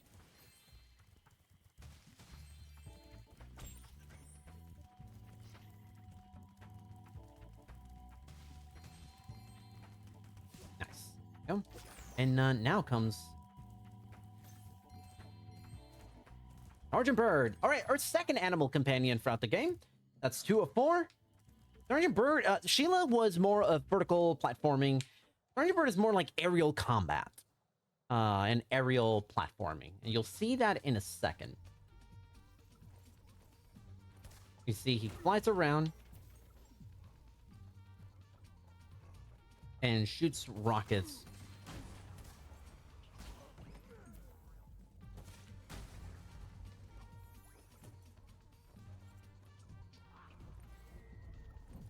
Try to see if I can get both anvils in one go.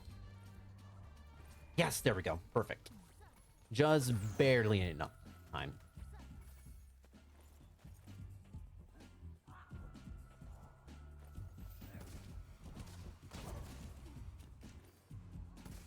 And now we wait for Hummingbird to come in. There we go. Pretty good. We're not done yet. We got 2 of the 3 eggs, but the third one is a little bit time consuming. We have to rescue all of the hummingbirds.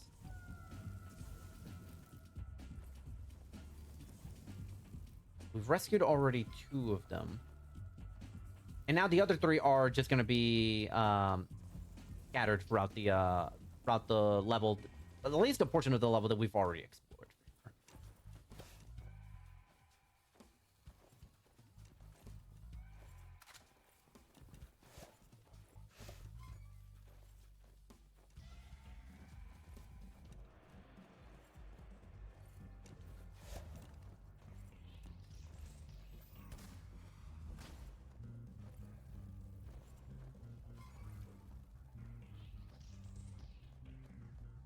Grab that 10 right there, and like that.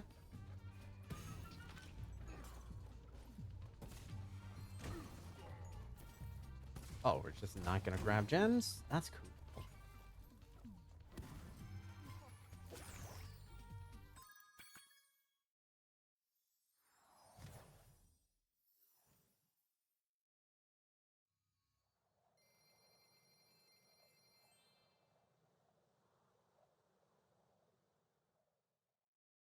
All right, here comes.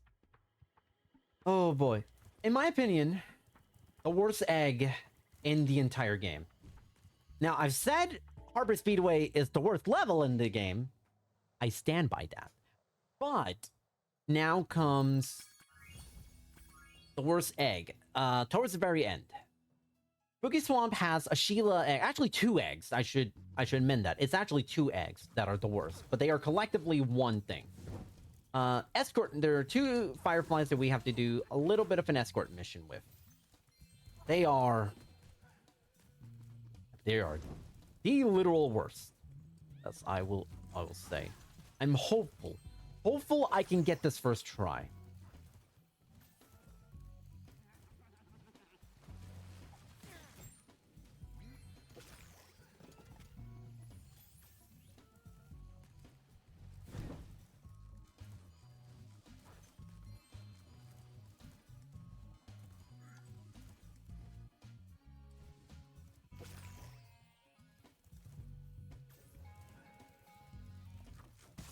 Oh, darn. Okay. That's fine. Getting hit is... It's whatever.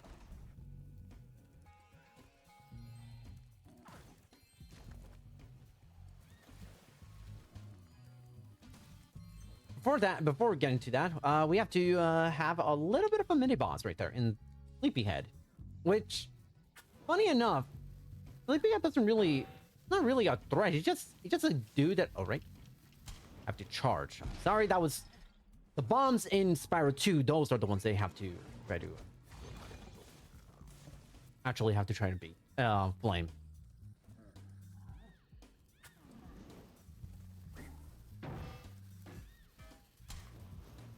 You have to be like super dead center.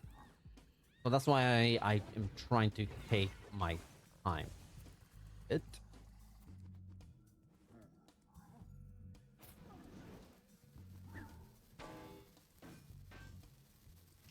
we go. One more and should be good to go.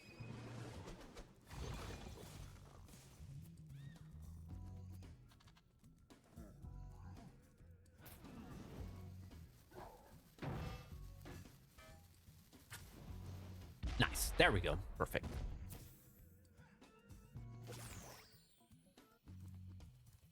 Oh, okay. Here it comes. Just rip the band-aid on. This is not going to be fun at all.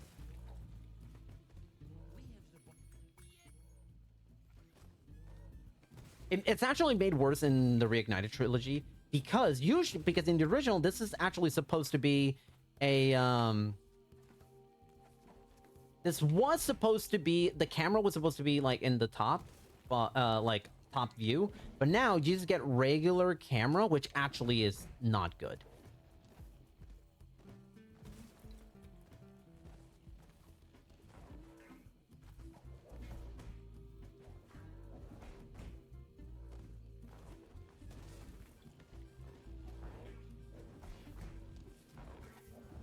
Oh my god, okay. That was still sketch.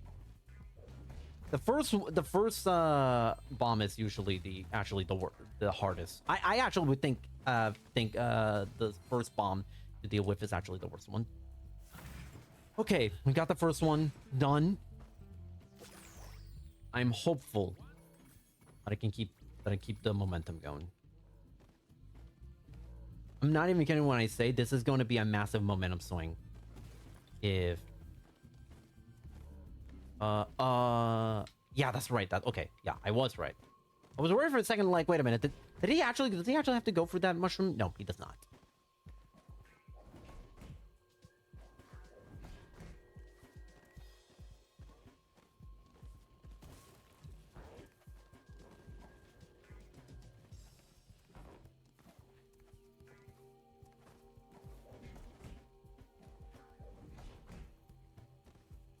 You have to go through this one. And I don't think I need to do this one, but just in case. No, wait, I did. Oh, thank goodness. You have no idea how big this is. This... If I wasn't careful, and I would have been, like, stuck trying to do this, I can't explain how bad the time loss is. It could compound to anything from like a 1 minute to like a 3-minute time loss if you are not careful. I'm so glad I don't have to deal with this anymore. First try, that's really darn good.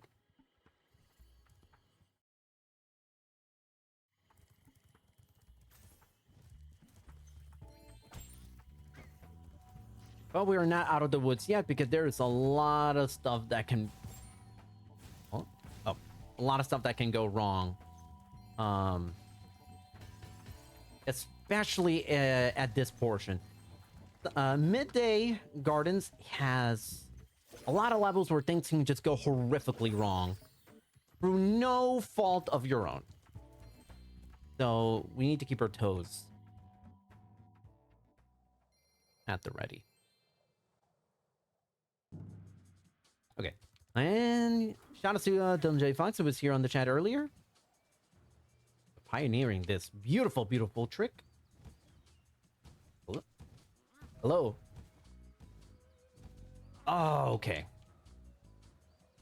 I compliment. There we go. A little scuff, but we got there. Wanted that fodder. That's fine. I'm gonna need a little bit of silence here.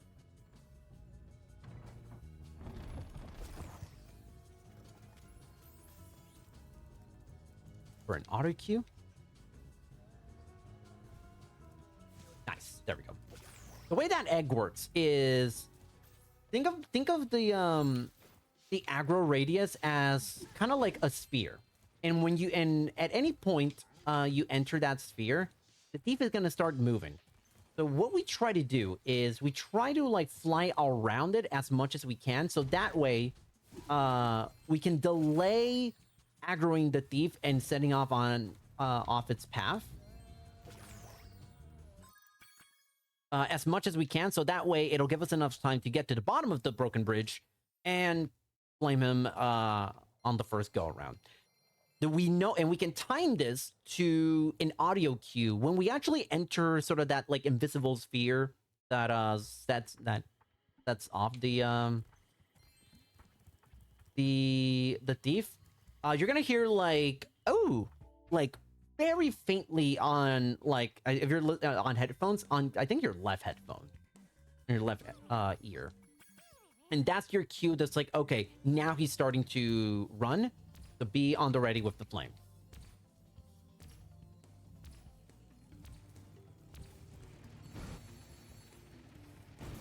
Hopeful for good country speedway. Okay, that's a good start.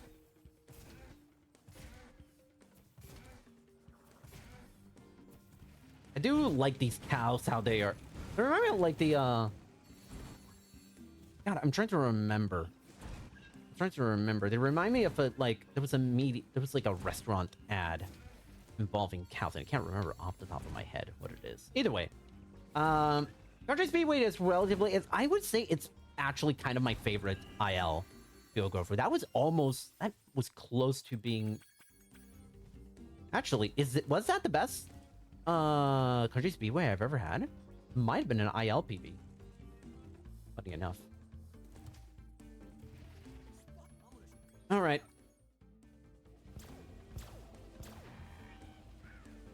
All right, everybody, get your yeehaws ready because you're going to be hearing that for the next, like, minute and a half.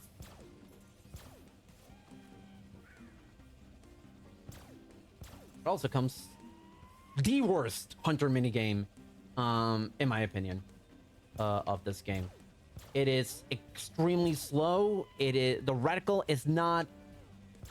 It's not even accurate. I can't even say the reticle is like fully accurate. So it does kind of mess up a little bit with your with depth perception. Just enough to where you have to be very, very aware of that. Okay, that was good. Counts right there. And if you miss one, you have to redo the whole thing again from the top.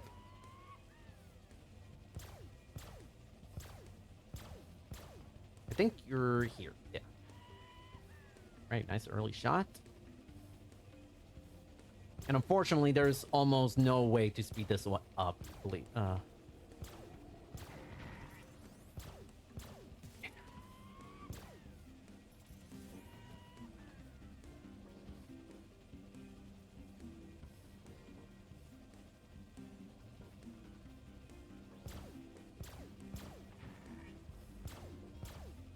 I believe this is the last one. I want to say this is... Nope. That's the last one, I'm pretty sure. Come on. No. Ooh, I thought for a second he actually shot. I'm like, there's no way that cow shoots his laser that early.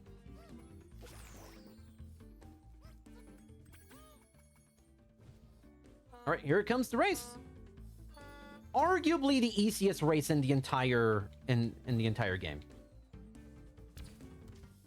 Okay. That was weird.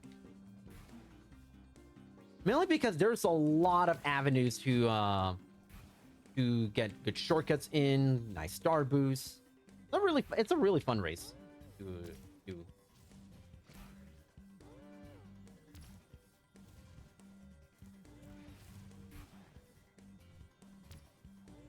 Ah, I missed that star boost. Okay, that's fine. Again, this race is very, very easy, so I'm not worried at all about missing one.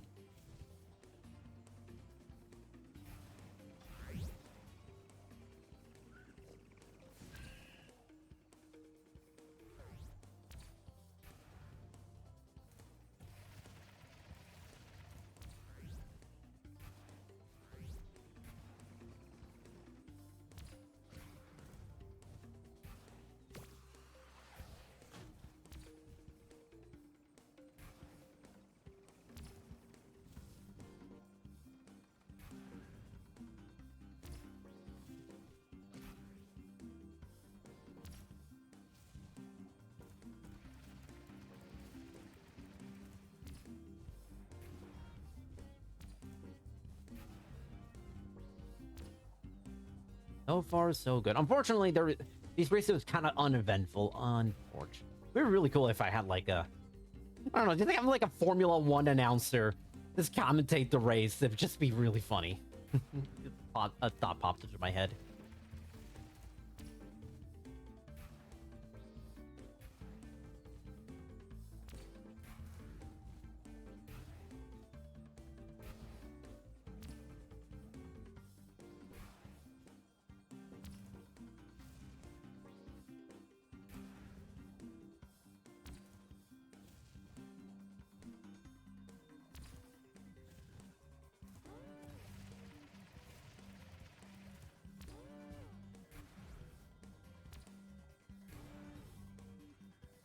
Right, we are near the end of this race. Thank God.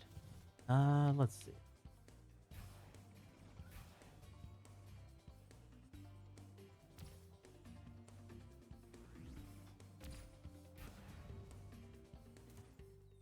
And 237.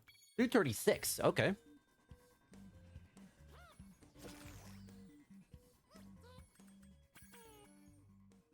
Hey, I'm actually doing really well on this, relatively well on this Spyro 3 portion of the run. It's 703. Gem count is looking pretty good. Now, here comes maybe potentially the worst level for things to go horrifically wrong. It all starts with whether or not Hunter behaves and gives me what I want. Did. And good. All right. Now, I'm gonna need to do a special little jump to access the end of the level relatively early. However, I don't know. As of late, I've been struggling with that. I don't know if this is a control thing or a skill issue thing. I would like to blame it on the controller, but it could also be a skill issue thing.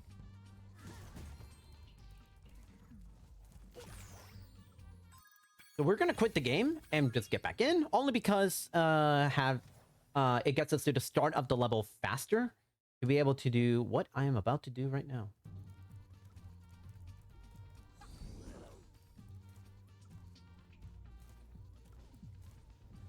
Ah, beautiful. Okay, finally. Okay. Actually, what I'm gonna do, normally I would just fly down. However, we are going to get these bones because, surprise, surprise, as I had mentioned all the way back at Skello's Badlands in Spyro 2, put a pin on the bone, on the little bone dance guy. Because he is, spoiler warning, he makes a grand return in this game. Now, you may be wondering to yourself, when and how did the bone guy, the bone dance guy, even get to this point? Because plot-wise, this area that we are in, the entire world of Spyro 3 is set on the literal opposite side of the world of Spyro 1. And the answer to that is, shut up, bone dance is funny. So why not bring it back?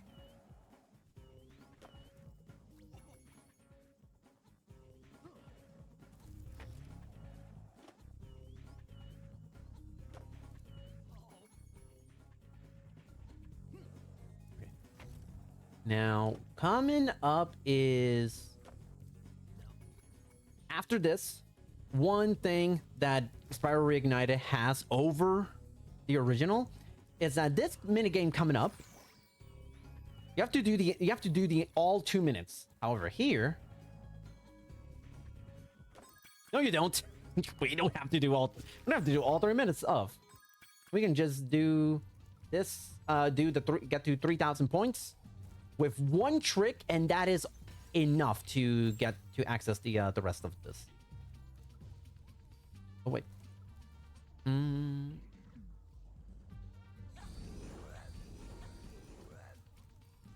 Oh wait, no, hold on. I need to actually. It's better to do this first. I forgot. Or maybe mentally I was just preparing myself because. Okay. Spyro 2 had George. Spyro 3 had Farley. I'm gonna be honest. George clears Farley. It's not even funny. Because this thing has the potential for so many things to go wrong. It's not even, I'm not even joking how bad this minigame can go from a programming level standpoint. Because if you don't do things well, he could. Okay.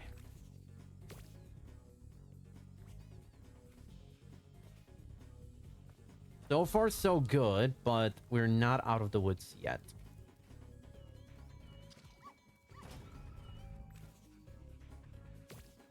Okay.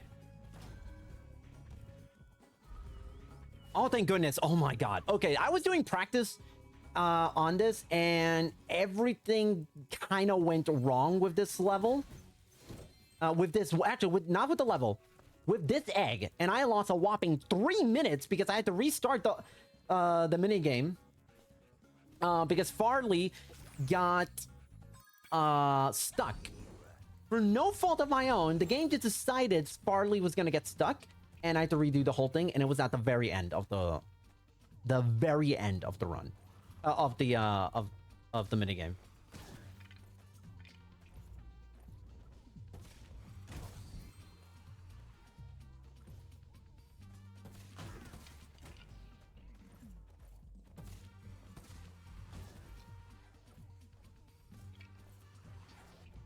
All right.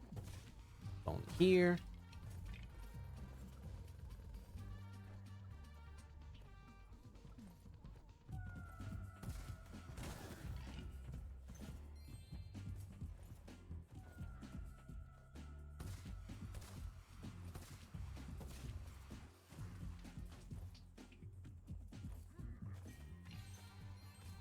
There we go. And the bone dance, ladies and gentlemen, we are not going to see it. We already saw it first time 2 hours ago. We don't need to see it a second time, as funny as it is. Got a marathon to speed through. A marathon raising funds for the ACLU. So you should all donate. Really, really cool that we got to 1,000 already in just a couple of days. $1,000.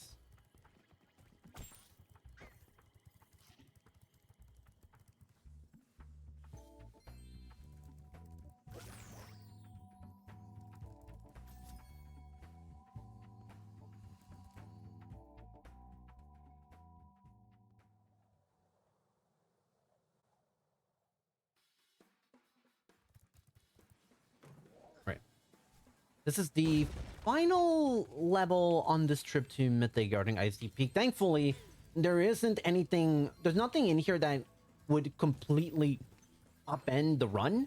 Or, like, this pace that I'm on. Oh, really? There we go. Wall glide, that should have resulted in a hover. That's okay. You're doing pretty darn good.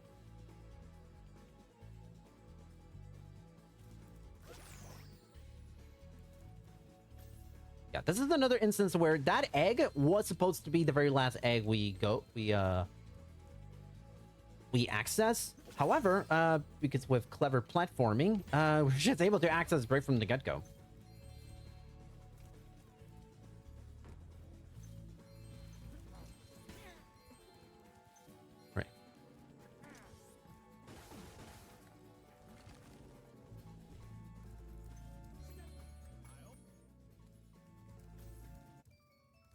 All right. Anybody a fan of figure skating? This egg is for you. Because this is just...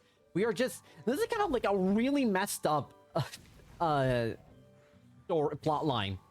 So, she's in the middle, I guess it's figure skating recital? Or whatever you want to call it. A performance. And then this hockey team just like, no, we want to practice. Get out of the ring. And so the solution is, we are all, one by one, gonna try and just bash her to oblivion with those hockey sticks. Like, just super duper uncool. Okay. Like that. You know, yeah. I shut it off just because, you know. for it. It's to show what I need, you know? This is also another instance where in the PS1 version, this is supposed to be from a top-down camera point of view, and instead we're just doing regular camera view, and it actually is worse. It makes it worse. Because you can also see with the shadow, with like the shadows of the Rhinox coming in. Hello? There we go. Nope, we're not doing that again. Nope. No, the demonstration's over. And one more.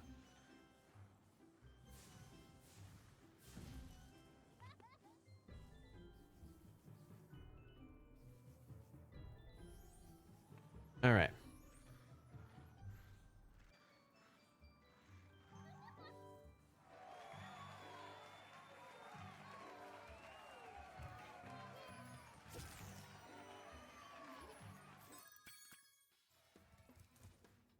Unfortunate time loss, but hey, it's just to show what happens if you fail the minigame. Yep, that was totally the intent from the very beginning.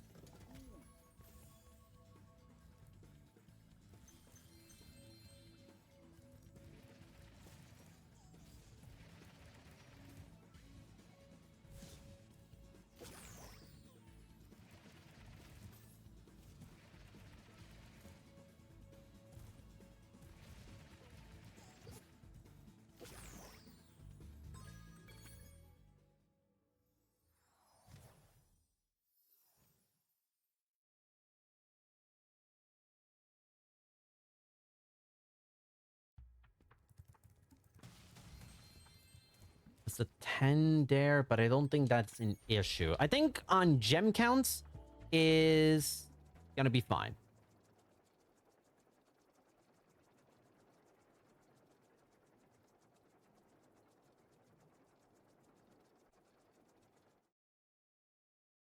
Oh, I see kind of you're trying to change the game on Twitch to Spyro Reignited. You know what the funny thing is? I could be wrong. This was before I started speedrunning it, but I've heard that Twitch actually did have a Spyro Reignited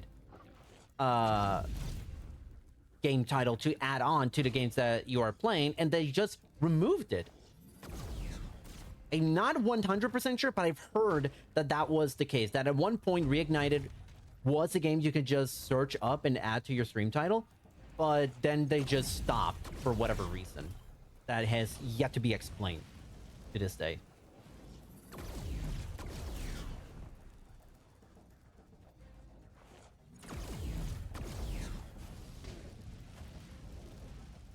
Yeah, so Spike is also kind of an uneventful boss fight. Really game. Okay. Wholeheartedly disagree that I actually got hit, but...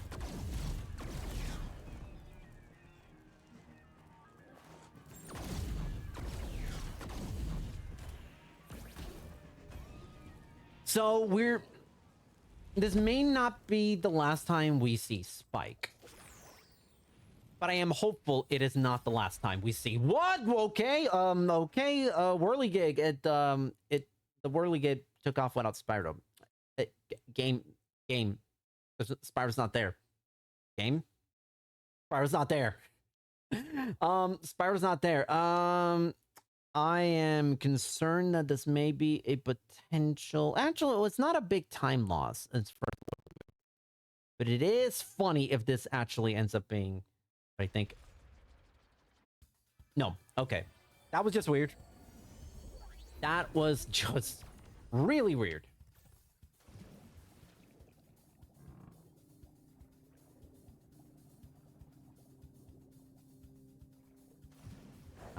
Get into that whale.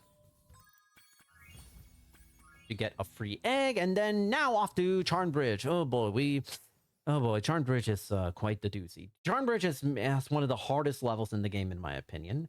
It's one of those levels where things can just compound into like a small mistake into like a big, potentially big time loss. So now I'm hopeful I can just do this well.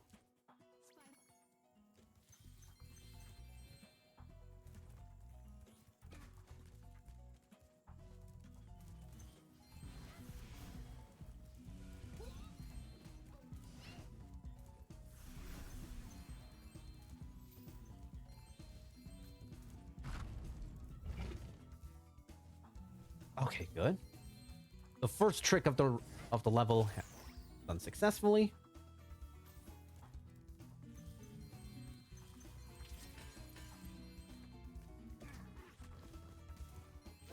All right, good.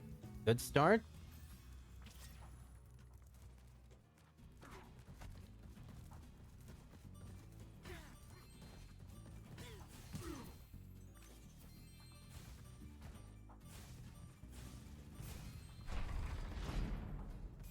Ooh, nice. There we go. Okay, Charm Bridge is going pretty darn well to start. Let's see if I can keep the magic going.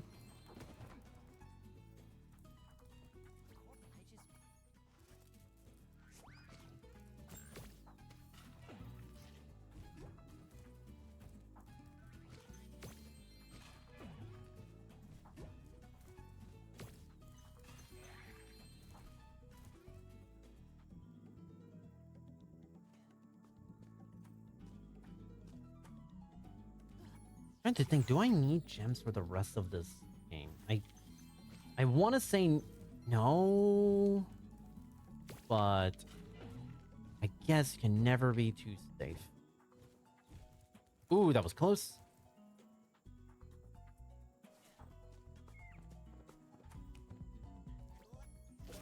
Actually, no. I don't need this. Actually, I'm pretty sure I don't need any. I need 1,000 gems for Bentley, but we're gonna get 400 in a second. In like coming up very, very shortly.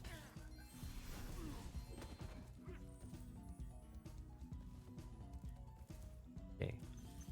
Not gonna get the end of level egg right now because it is actually faster to hold off and do the and do this egg.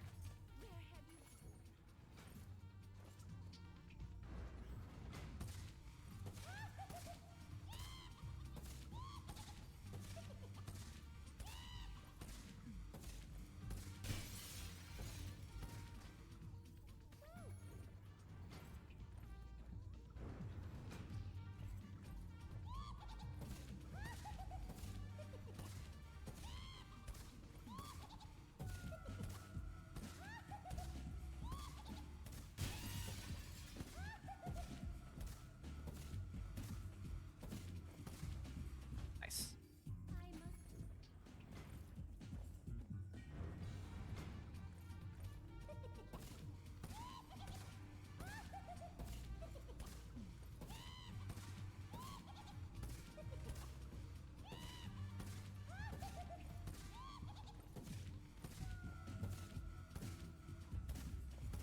Right, good. This is a really good charm bridge. Might even be the best charm bridge I've ever had in this category.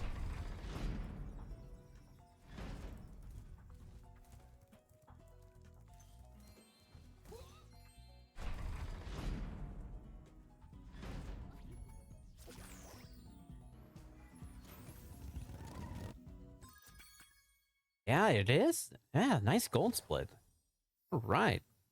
Aside from that one little minor mishap at IC Peak, this has been going really well. Pretty darn happy about it. Pretty darn happy.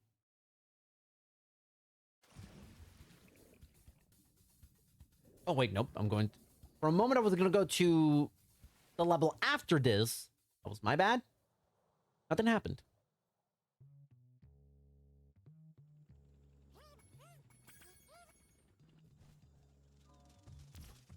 By the way, this is, in my opinion, the best Speedway music in the entire trilogy. Not even up for debate.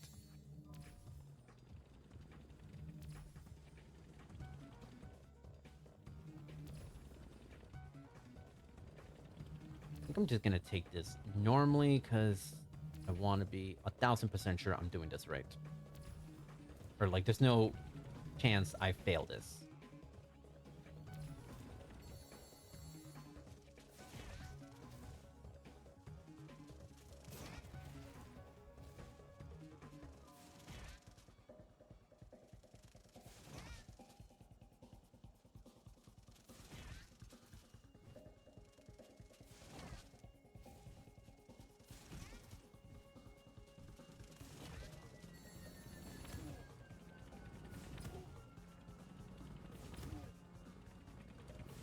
Ooh, I thought I missed that one. Glad I did not. Okay, good. All right, not bad. Not bad at all.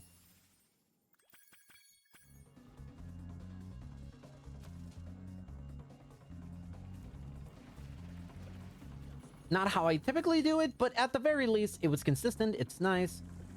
Doing good. Now, time for a little bit of a breather, because this egg is unbelievably easy. You just basically gotta last till the end of whatever this track is, and then you just get the egg automatically. It's not even like, oh, you get hit once, you lose. It's like, you get hit like 4 times and then you lose. And it's so easy to not... It's so easy to avoid almost all of these, so...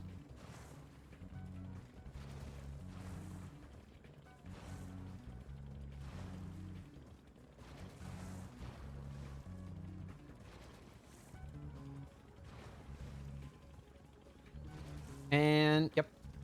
Egg acquire. Wait, yeah? No? There we go. I was waiting for it, but...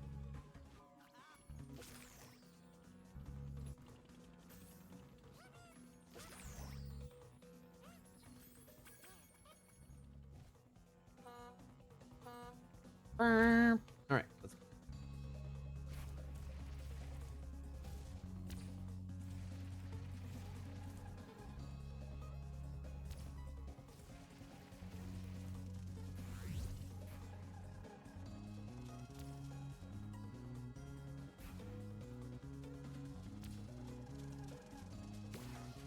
And wow, I cannot believe the rocket that is supposed to home in on these things actually missed like that.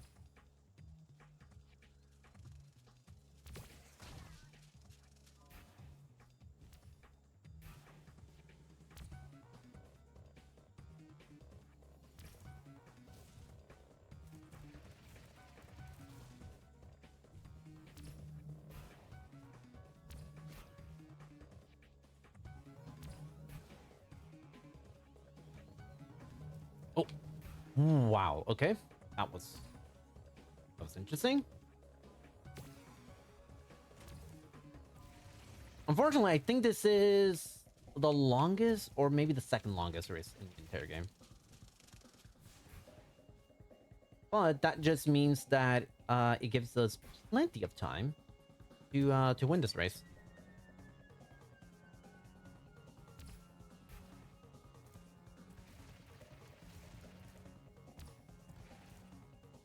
Yeah, one thing I while we still got another 90 seconds, if not like 80. One thing I absolutely I want to give a special shout out to the Spyro speedrunning community, and I am including Reignited. For as much as people like to kind of like, there's this kind of divide between Spyro speedrunning and Reignited speedrunning. I consider them all part of one big extended family. And the Spyro community is such a wonderful, wonderful array of people. Some of the best experiences of my life, I'm not even kidding, have come because of this community and the larger PlayStation Nation community at large. You know, I discovered speedrunning, and Reignited 1 was actually the very first game I wanted to speedrun. Unfortunately, it did actually not go as planned, so I just abandoned it and went to other stuff like Pokemon TCG as the first game I've ever speedrun. But I've always had that love for wanting to speedrun Spyro.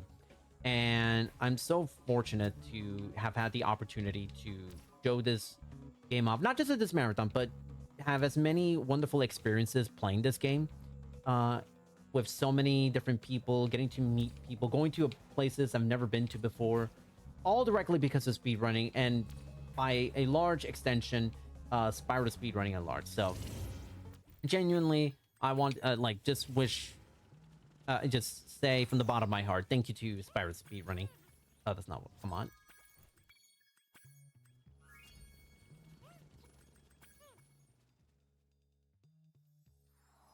Right. Pretty solid, Honey Speedway. Could have been better if I menued a tiny bit better, but overall, I'm pretty darn happy with that.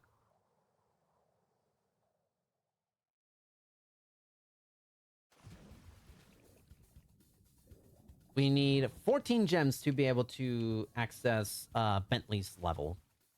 And again, could be wrong, but I'm pretty sure that is it as far as egg requirements, for gem requirements for the rest of the run. Like we do not have to collect a single gem once we free Bentley, because everything else is going to be free the moment we beat the sorceress.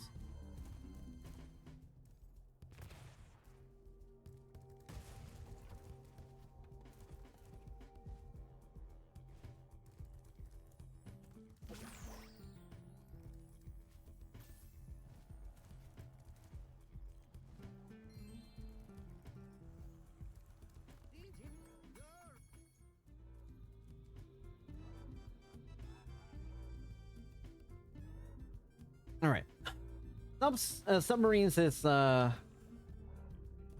of my least favorite. Ooh, got the double hit. Okay, never mind. I love submarines. They've always been my favorite. It's a perfect minigame, and I will hear no arguments the contrary. Come on, hit it, hit it.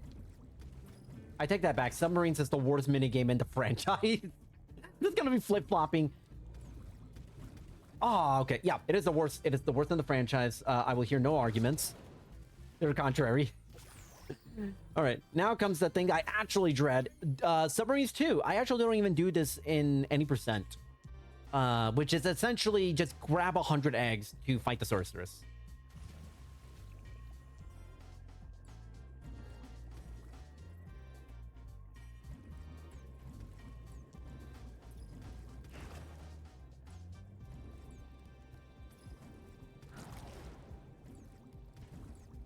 Ah, okay. Skill issue on my aiming. Nice. 3 more.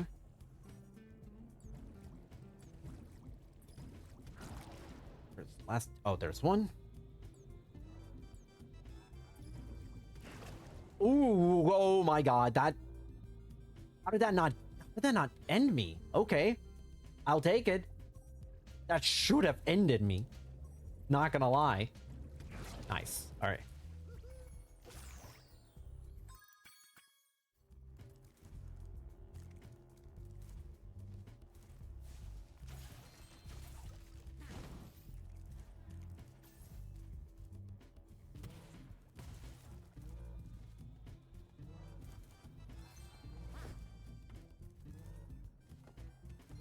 All right. We have now collected every gem that we need for the rest of the run. Not even kidding. Appreciate the GL have HF Dread. Appreciate you stopping on by. I appreciate everyone who has stopped by throughout the course of these where are we at? Just a little over 4 hours. We still have, I'm gonna say we probably have another like hour and 20.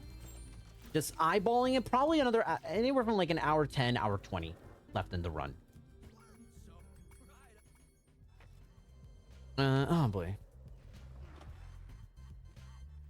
Y'all talk amongst yourselves while I focus on this ridiculously annoying egg. How did that actually land? I'm actually the greatest of all time. Not gonna lie.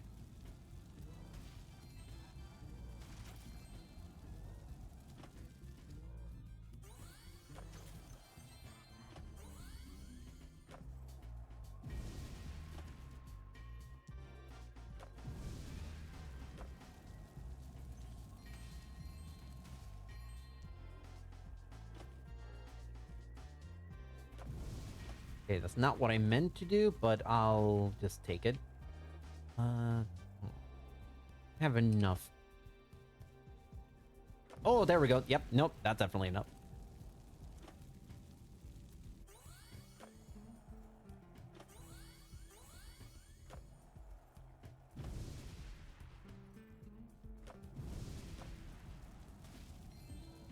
Right.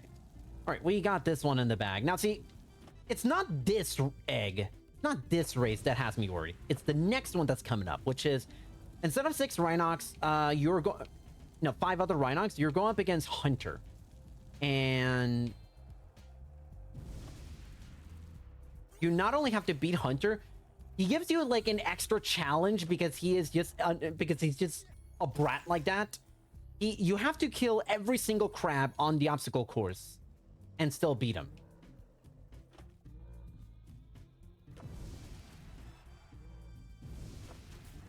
Luckily, beating Hunter is fine.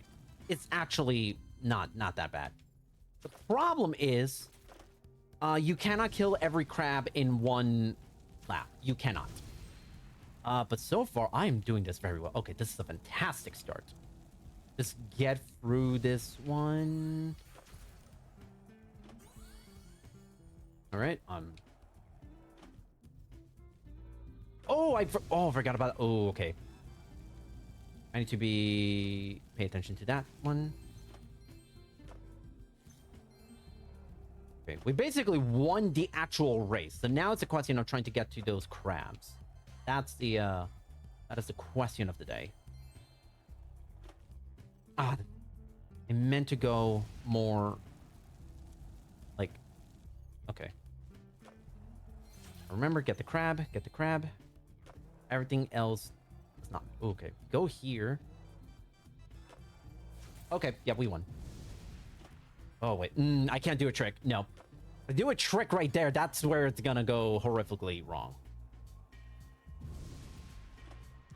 Okay, I'm trying my best to.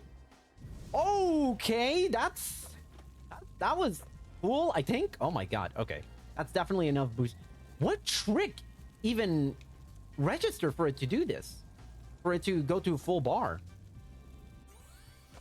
Either way, you win.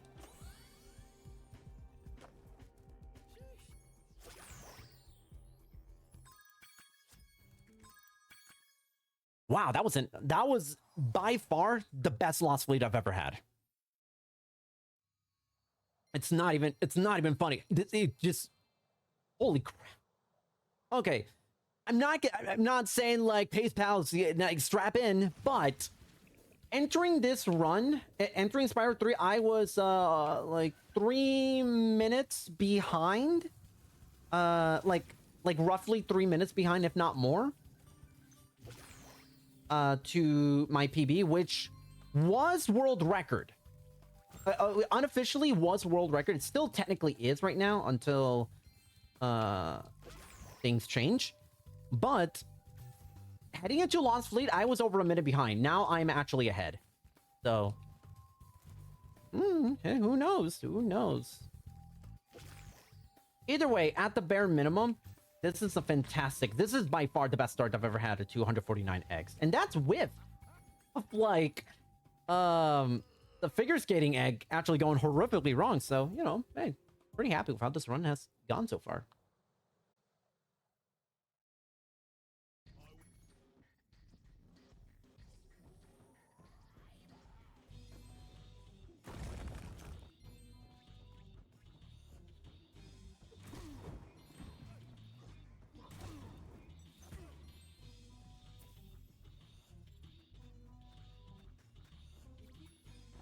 Right. Oh, right. Kind of gloss over the fact that we're playing it's a freaking Yeti. Yeah, Bentley the Yeti.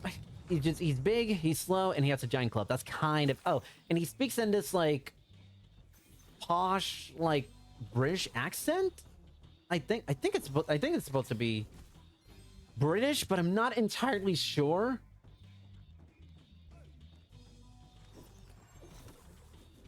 Either way, his level is incredibly easy. So really has not much to talk about there.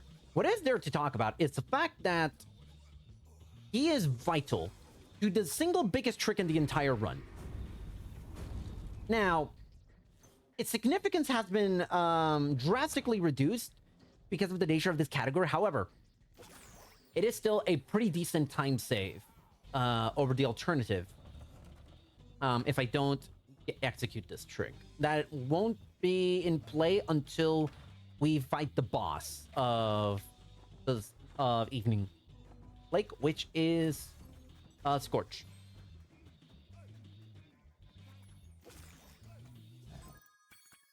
We're at 88 eggs. All right, we're doing good. Doing good.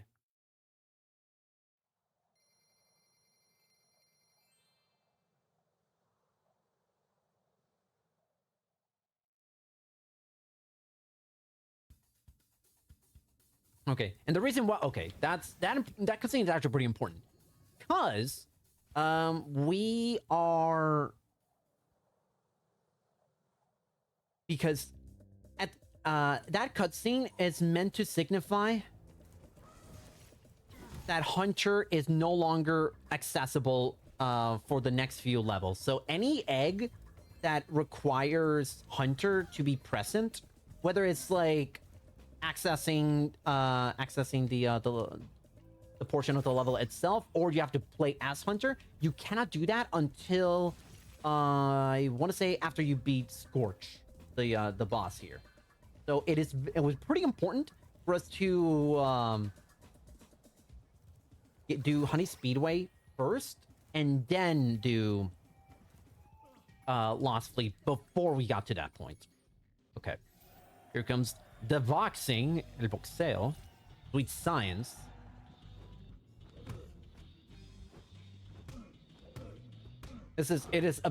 Boxing 1 is absurdly easy. However, we are still at the mercy of the AI just wanting to be unfair and blocking shots if needed. Okay. Not a great boxing 1. Was blocking a lot. There we go. Not a great boxing 1. Hopefully, hopefully pendulum swings the other way and we have a good boxing 2.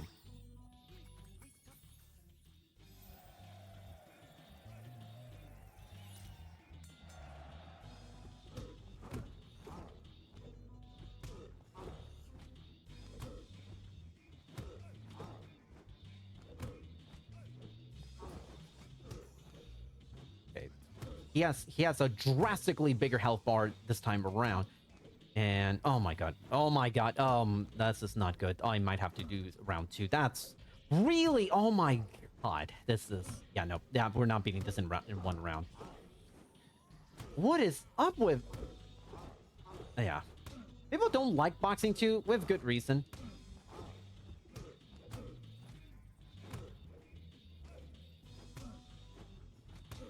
I can't even risk it with, like, trying to throw a haymaker. Because he will recover a little bit of health, so that's just trying to get as much damage as it can. Okay, try to go for it there. If it wasn't enough. Oof, almost there. We're losing a little bit of time here, but that's fine. Whatever. Losing like 20 seconds here. Really? Okay, that jab didn't connect. Come on. Come on.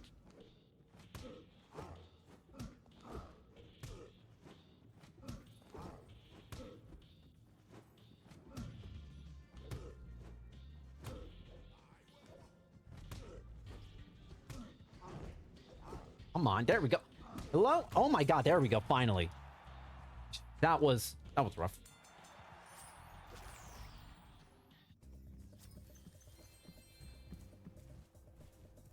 We are actually going to be coming back here, but this is one of those instances where Moneybags is plays a role, and we have to pay, I don't remember, I think it's like 600, 700, maybe even 800 gems to access the final egg of that level. And we're not going to do that because there's no need to. We can just go beat the sorceress and get that and not have to pay at all once we do.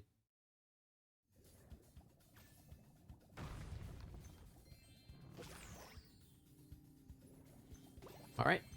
Everybody, say hello to, in about 25-30 seconds, everyone say hello to a fan favorite egg in this entire, in this fandom. We'll get in just a second. In fact, he's such a beloved dragon where we have a category named after him, which is just literally get to this egg as soon as possible. Noodles. That was it. Say hi to Noodles, and we're done. Yeah, it's a lot of funny names in this game. By the way, there's Greta from Spyro 2. You remember from when I was doing the Scorch level? Ironically enough, immediately after this, we are fighting the boss named Scorch.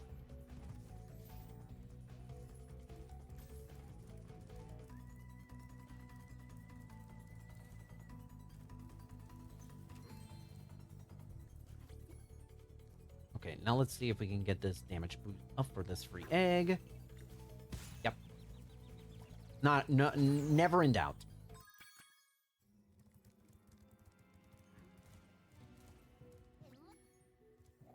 We are gonna, again, we are gonna be coming back here only because, only because of the fact that, we have one egg, actually no, two eggs that are locked behind a character we still do not have access yet. Which means there's no real rush to get another egg later on. All right. Time for Scorch. Okay, let me explain to you just real briefly what we're about to do. So the objective of this next trick is to have Bentley throw a green rocket at the same frame roughly as the final hit on the boss, and kind of have this naturally sound playing because it feels weird doing this with no audio. Bentley has six different types of six total rockets, I should say, and two different types of rockets: green rockets, red rockets. Red rockets and green damage and green rockets do the exact same amount of damage. However, red rockets have 50 ammo, and green rockets only have 1.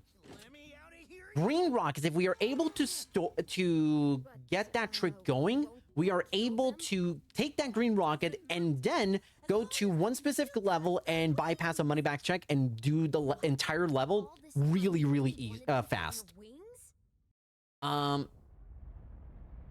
the setup here involves needing Bentley to leave 2 red rockets out on the field, because if he does, he no longer has red rockets to throw. So we're hoping that within the first 5 rocket attempts, 3 of those are red. I'm hoping. That's 1. Okay, beautiful.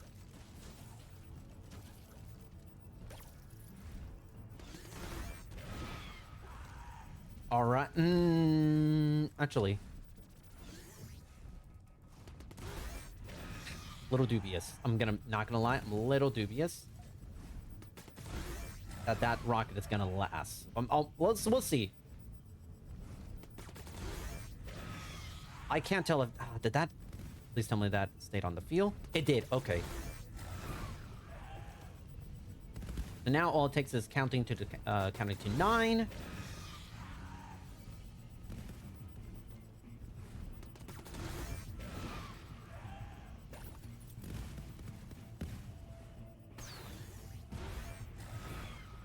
One, 2, 3, 4, 5, 6, 7, 8. 1, 2, 3, 4, 5.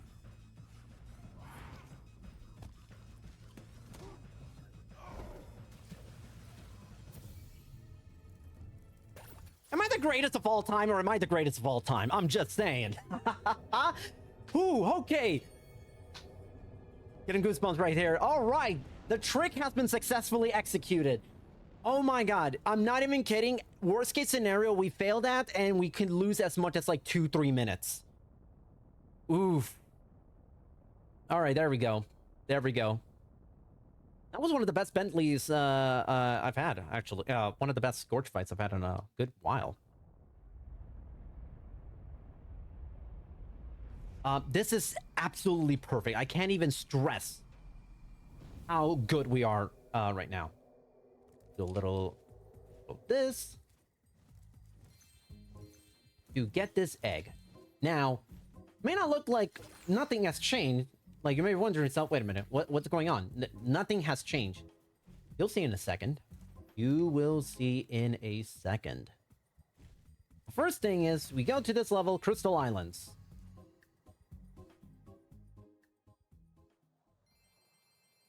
You have no idea how happy I am that I actually executed this trick. And then, boom, rocket storage. We can now shoot green rockets and we're done. We were basically done.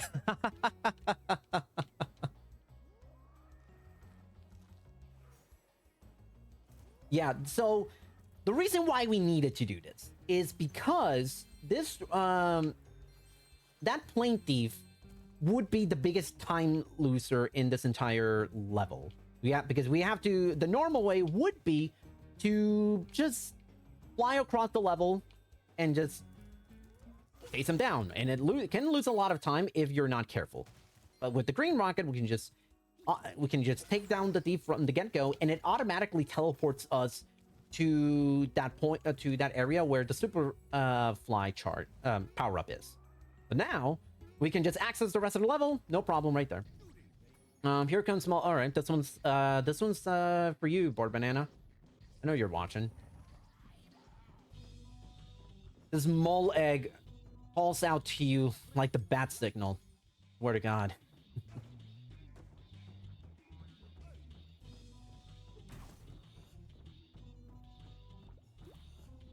Okay, come on. Really? Really starting this off. How did that not... What? How did that not hit? Okay, Mike. Is this even... Okay, actually. Okay, I'm gonna take... There we go. Is this even beatable in 30 seconds?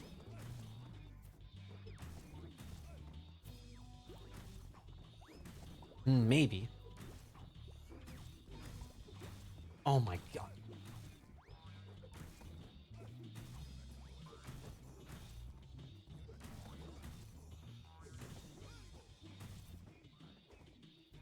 Well, I lost a minute.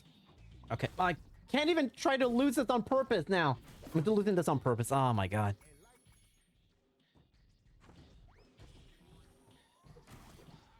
Oh my God. That was just really unlucky with the moles.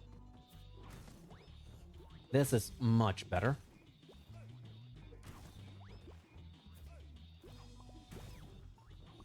Oh boy. Oh boy. Oh boy. What is going... Wait, what is my counter? Oh my God. Did the thing glitch out?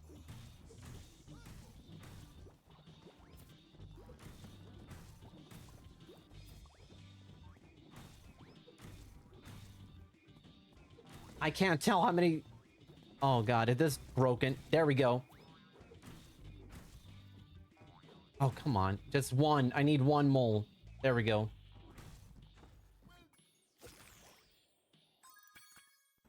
Well, that was... Well, that was the worst experience I've ever had in my life. That's fine.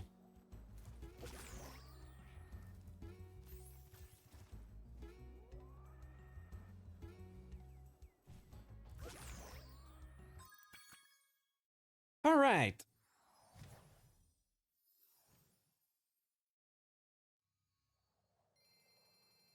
Now, we're on to the sorceress. Let's see if, okay, I'm a minute behind on my splits as for the load remove time. Now, let's see. This is a fun little challenge. Let's see if I can bring this back. Okay. Hoping I could avoid the cutscene. There we go.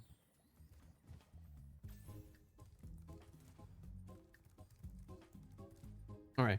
This is the final boss, but it is not the... Yeah, this is the final boss, but it is not the end of the run. No, no, no, by no stretch of the imagination. We are like a little over 2/3. We're like 2/3 of the way done with the run. With this category. Actually, not even. Not even. We are like maybe 60% of the way done. We still have, because some of the eggs that we still have left are really, they take an absurd amount of time. So we, yeah, we're not even close to being done.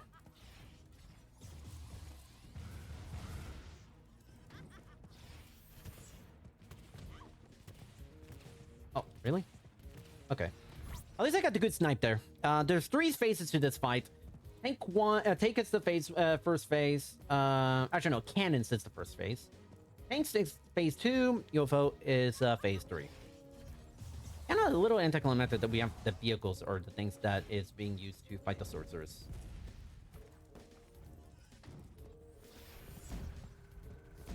Come on, get... a little early.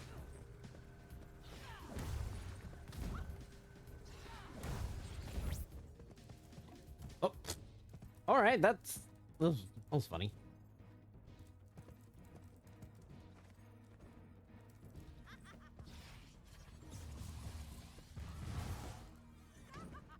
Hold on, and there we go. Not gonna chance it. Oh, what? Oh, what? Oh, okay. That's bad. That's actually really bad. That's actually really bad. We're losing like 30 seconds now at minimum. How did I didn't... I was full on horizontal movement. What? Okay. Yeah. It's much like in the gulp fights from Spyro 2. Once you're at low health, the game is gonna overextend on the health recovery. Oh, come on! That's... Okay. Cool. Heal. Heal. Anyways, we're having fun. No, we're not doing that again. We're not doing that again.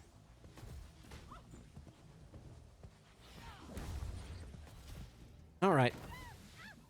Damn, there goes like a... That would have been like a really big time save had that gone well. That's fine. There is time save left for the run. This could still be a This could still very easily be a 4 hours and less than 4 hours and 50 minutes in terms of load removed. So I'm not worried yet. This can still get a trifecta PB.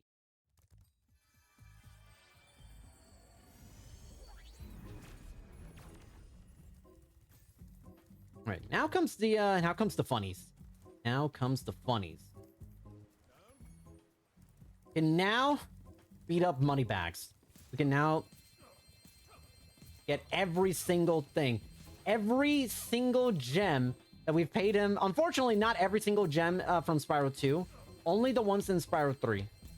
But it's still cathartic as all heck. There we go. Just like that. And then... Hey! Free egg.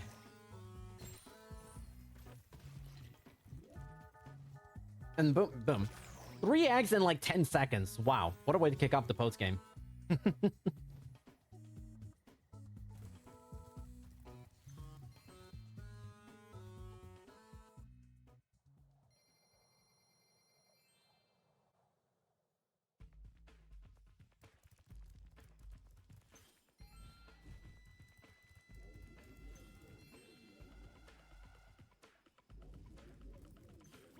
Alright, here comes not Tomb Raider, giving us our end of level egg, but we are still going to go through quite a bit.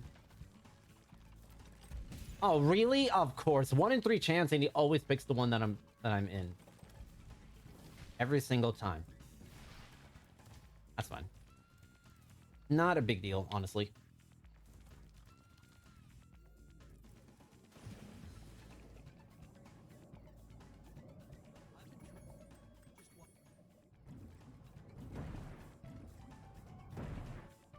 Okay.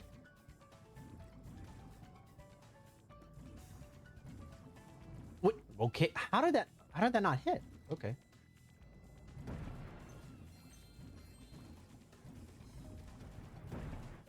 I'm 2 sharks left. One. No, now it's 2 sharks left. Where'd the other 2? There it is. Where's the last one? Hello? Probably way up here. Going to bat. Oh, there it is. Yeah, I figured it was like super high up. There we go. That could have gone real bad.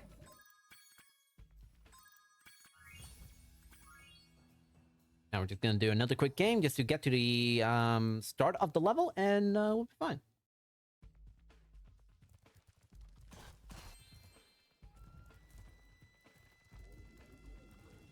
What is that? Oh no! Oh no, we're not.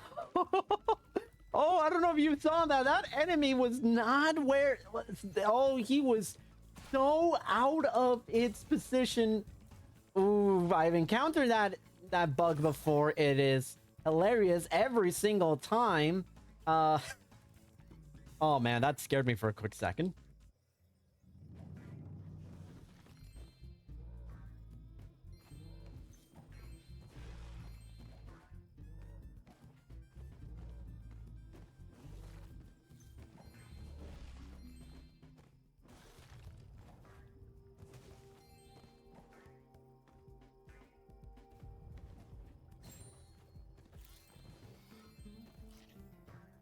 let's see if I can get a nice little boost. There we go. Needed that. That way I can get to this a lot quicker.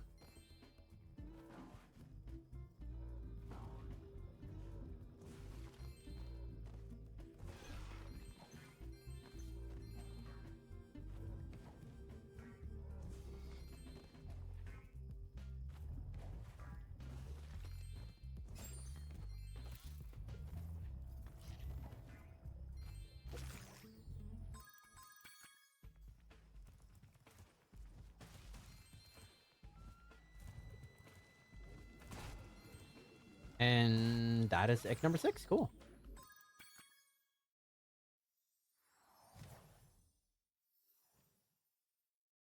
Okay, 98 seconds behind.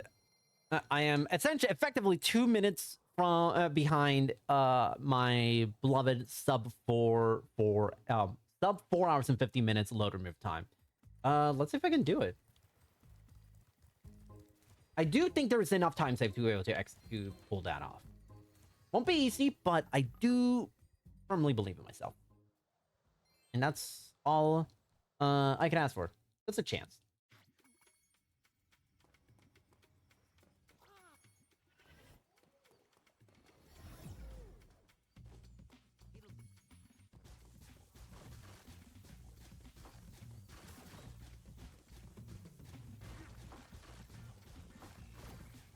Did that not hit? How does none of these hitting?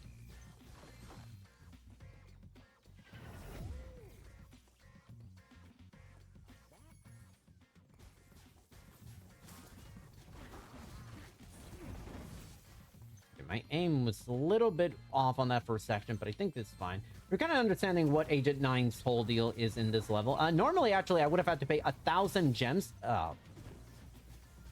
to access this level, but because we have freed the sorceress, there's really no force kind of stop, and we beat moneybags. We beat the sorceress and we beat moneybags, meaning there's no force stopping us from, or stopping Agent 9 from being freed because there's no antagonist anymore.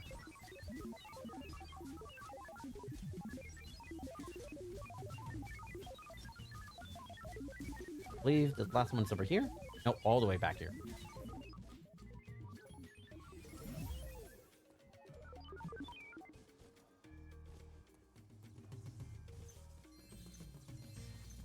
Oh.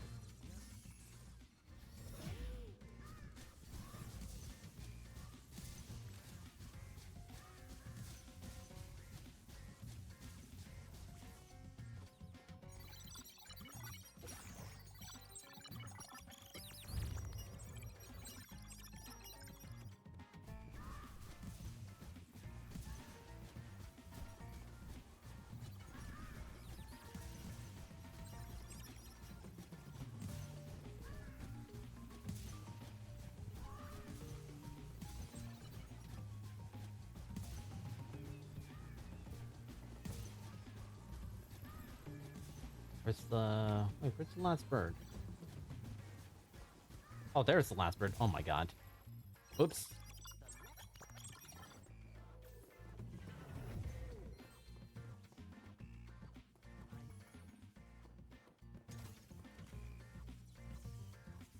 Oops.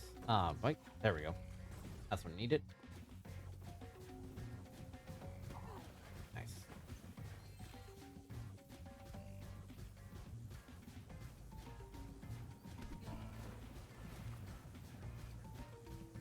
Oh my god, this is I honestly, this is probably one of my least favorite like mini games in the entire all of Spyro 3 because depth perception is kind of non-existent in here.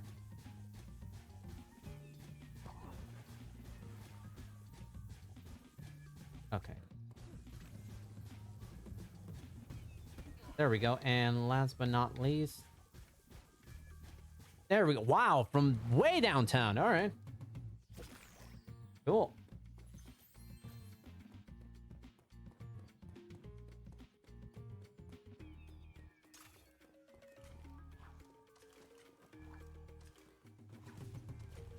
What? Oh, I thought I... There we go.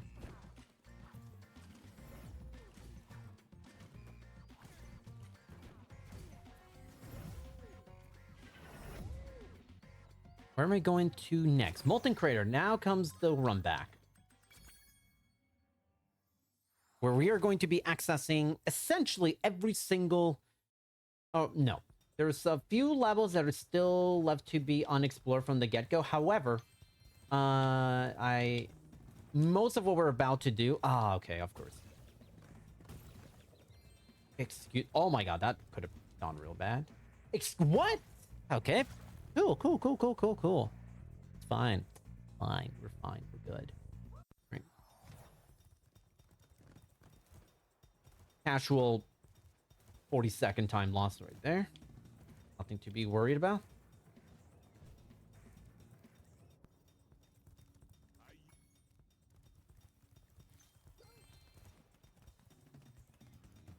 Now, now to get to that sub 4 hours and 50 minutes at this rate, I could get it. That's fine. It's gonna require an aggressive attempt at Harbor Speedway, very end of the run, which will be interesting, but also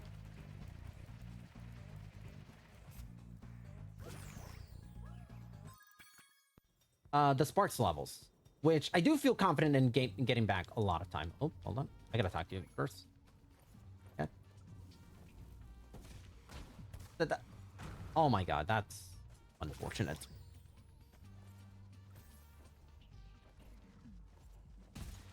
Oh. So, Sparks levels, oh. Done for this. There is, so in this game, Sparks has its own in dedicated levels, which is actually pretty neat.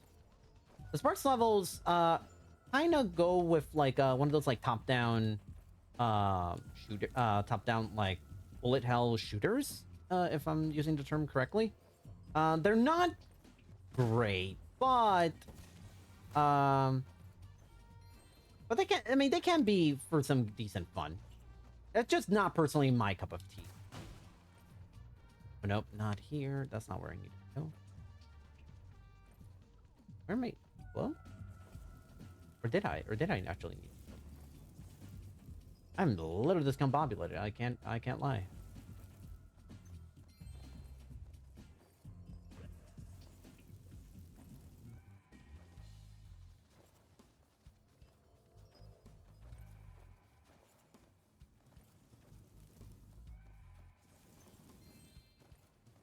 And the last verse. It's the last one right here. Nice. There we go. So now we're going back to Seashell Shore, not because of Seashell Shore, but because it is the closest thing to the actually to the first Sparks level. Let's see how that goes.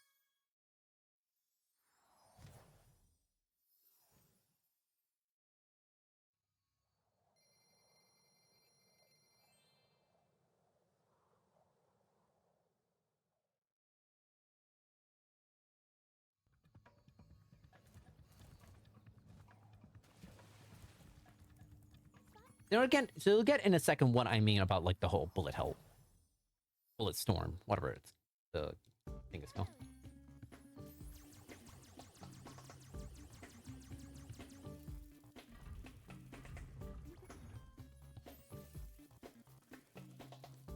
Come on, there we go.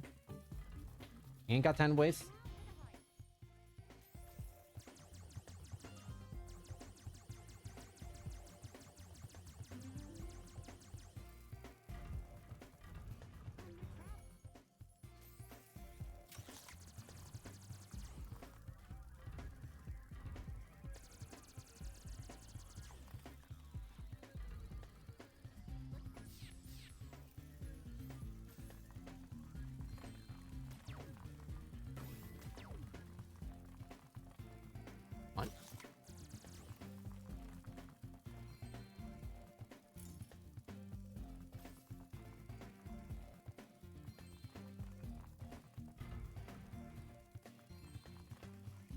So the main objective here, like in reality, is just survive while keeping this specific power-up. There's a lot of different types of power-ups that Sparks can have throughout the run. throughout the levels. However, this is the biggest one. This is like by far the best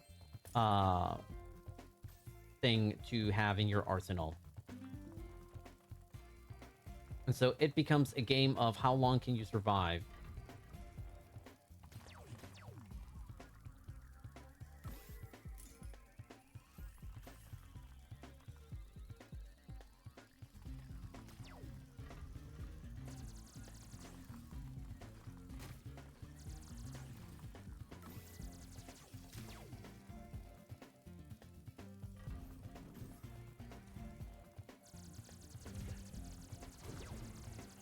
Yeah, it's so funny how good this is.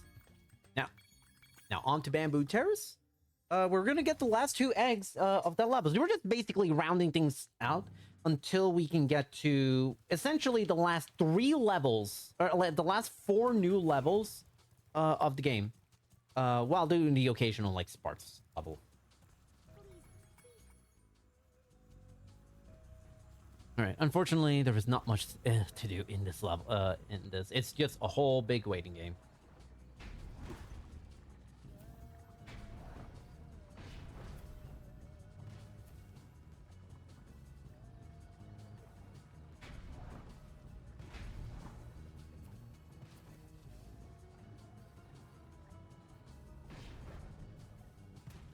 It's a good time for a water break. Oh, never mind. I forgot these guys were still here. Okay. I gotta be also very careful with treating these little pandas because they can't, or these NPCs. Because if you accidentally hit them, you lose the whole thing and you have to restart from the start. And this is an exceptionally slow egg.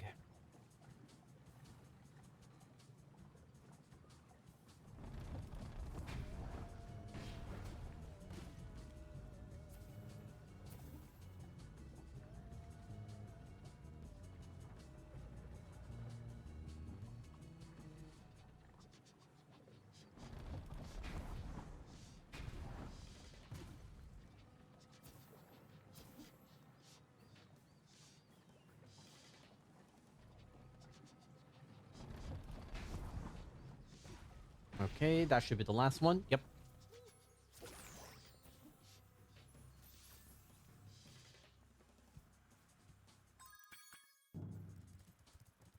And then all the way back at the end of the level, we got another Bentley segment. This time, no moles are involved, so this should, in theory, be a more pleasant experience.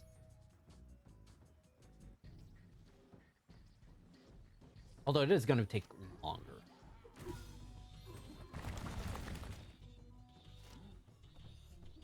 Really? Okay. That's cool, game.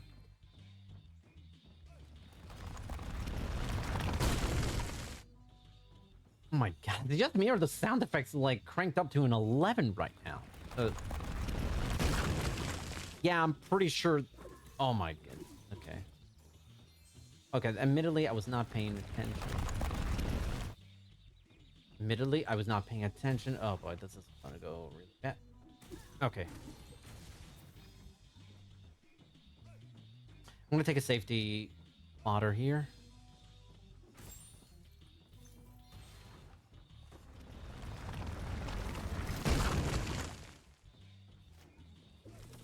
I think this is still the same time, so it's not the end of the world. That's not time say I would have liked.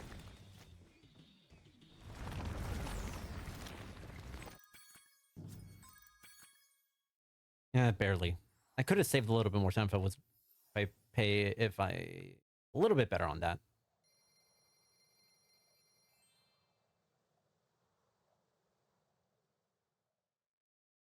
Okay, how much time do we have left? I would say we got about 35, 40 minutes left, RTA.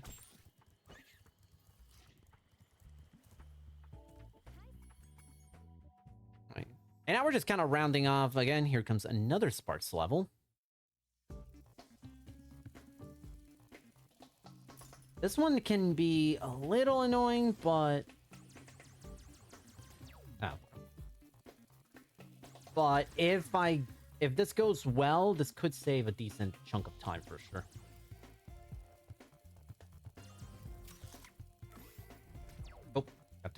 HP. Oh, come. Okay, that's half health is not great. Oh, but I do have this, so that's nice.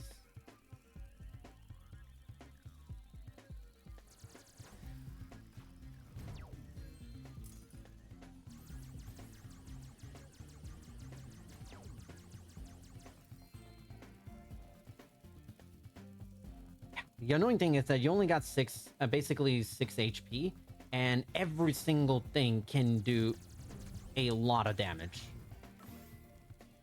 Thankfully, this is not going poorly. Yeah. All right, we're taking this. Inking this. Oh boy. Now we can actually go up here.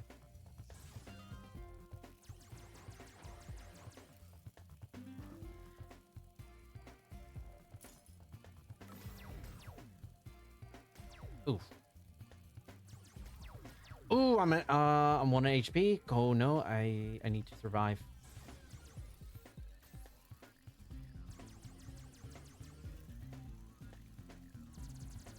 Okay. Ooh, okay.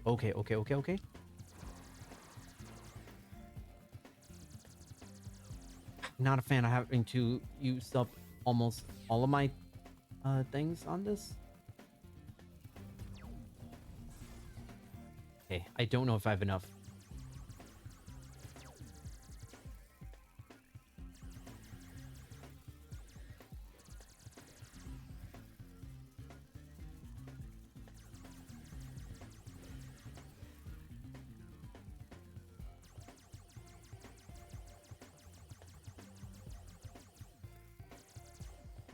Hey, woo, that was close. Not optimal, but it was still something. Okay, we're slowly climbing back. Slowly climbing back.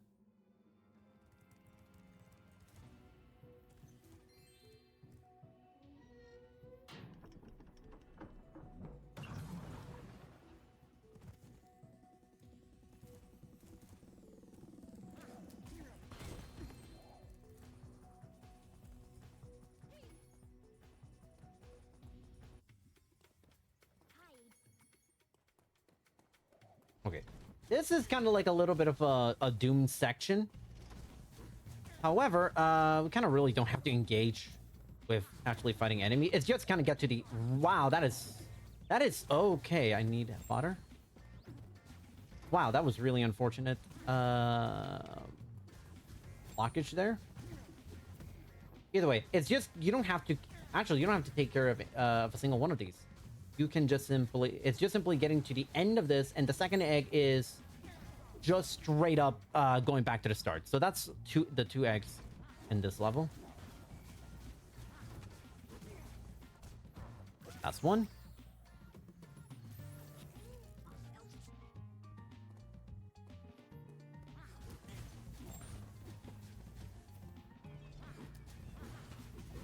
In the original PlayStation 1 version of this game, there is a trick that speedrunners call Agent Spyro, where if you were to enter this level, however, if you were to disconnect your controller at a certain point during the loading, it interrupts the cutscene, the animation or the cutscene where it says like, "Oh hey, Spyro, I'm gonna be entering this thing. I'm Agent 9," and then you can control Spyro, but almost for certain you're gonna, if you don't move in a certain direction, in a certain manner, you're still gonna activate. You're still gonna play as Agent 9. However, if you are able to do like a special charge jump, once you reconnect your controller, you can actually try to get out of bounds, and if you die, you still get to do the Agent 9 minigame. However, you do it with Spyro, and believe me when I tell you, it is much more preferable doing it this way. Okay, that was a cheap shot, Red Dragon. All right, we'll get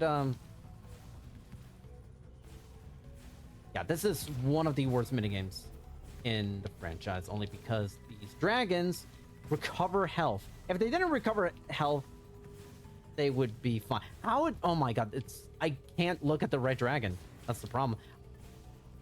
So I have to... So the trick is you have to focus on one. Otherwise, you're in for a bad time.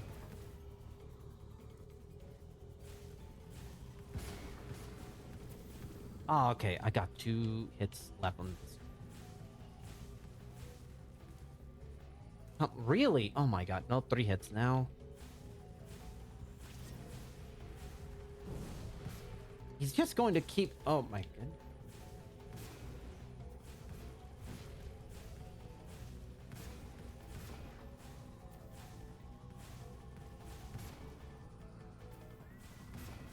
There we go. Oh my god, that... Okay, that first dragon is huge. Because now I can focus my efforts entirely on this. And I'm hoping that I can... unlock it. How are these flames not connecting? That's my question. How are these flames not connecting?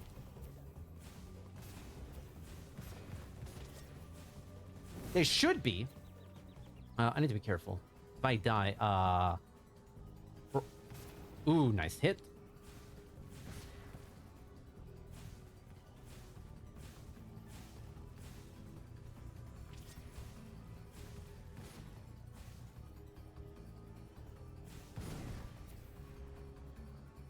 We're almost there.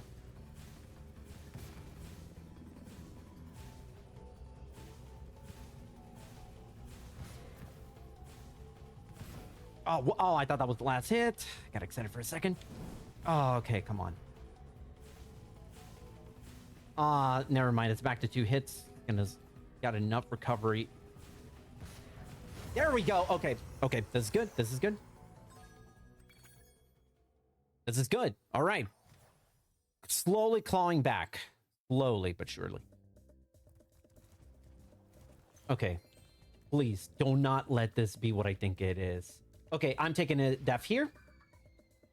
Believe me when I tell you, doing that actually just saved me a boatload of time against these splits. Because, for whatever reason, if that enemy was... If that NPC was... because of the way it was located, Spyro was forced to try to be in front of him, like to talk and initiate the cat hockey minigame. However, where's the... Oh my god, where are my cats? However, because of the way... because he tries to go in front of him, he's gonna automatically start walking off the ledge and die.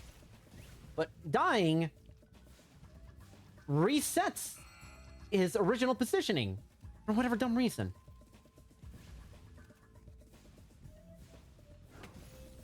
Where's the cat? Oh my god, I hate cat hockey. I hate cat hockey with my soul. I love cats. I love hockey. But cat hockey, I don't think they should. I don't think that should be. I think that should be allowed. Okay. Come on, get in. Oh, okay.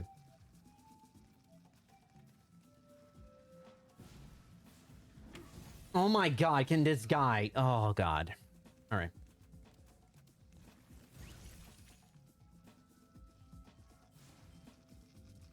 At least this still is a time save.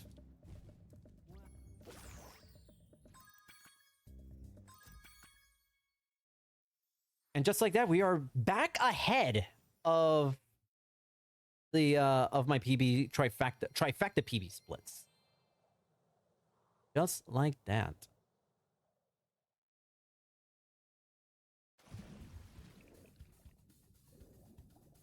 However, this could actually make or break the whole thing, because Starfish Reef is, in my opinion, the worst of the bunch of the Sparks levels.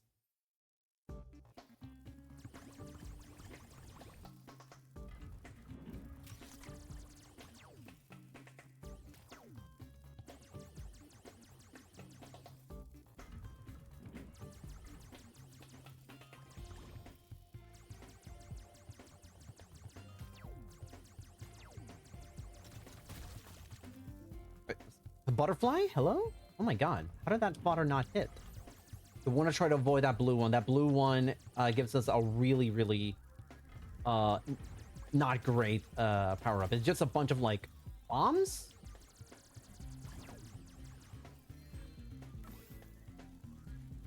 Try to avoid that.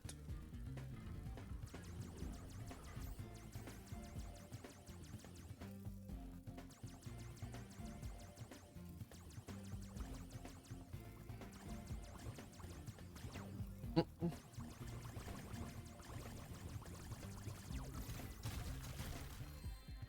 179. I think that's still enough, but I don't want to use up too many of these.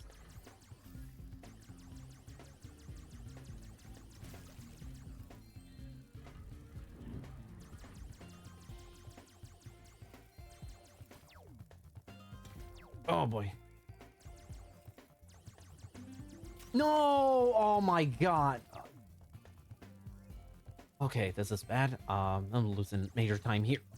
I basically have to kill every single enemy, and I'm in deep trouble. I'm in actually rough shape.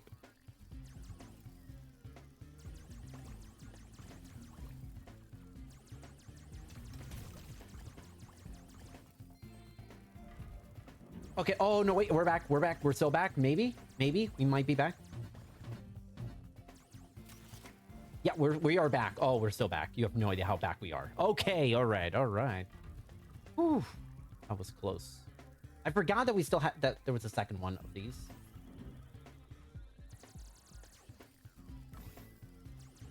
Oh my god.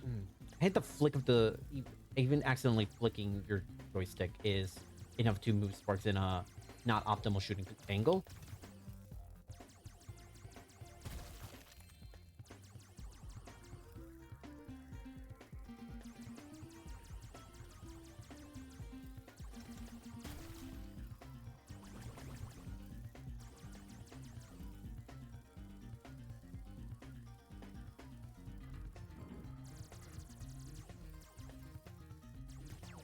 Oh, okay. I really hope there is fodder.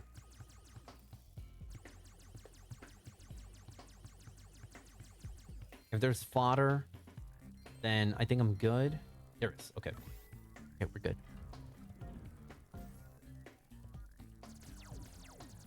Oh, okay. Oh. Is there health? Is there health at the very end? No. There is. Come on. Okay. Where am I going? On it. Okay.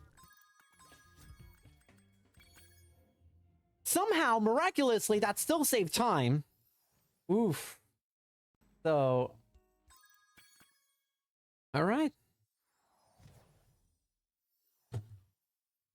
Haunted Tomb is not going to be an easy level, but I'm hopeful that things can progress.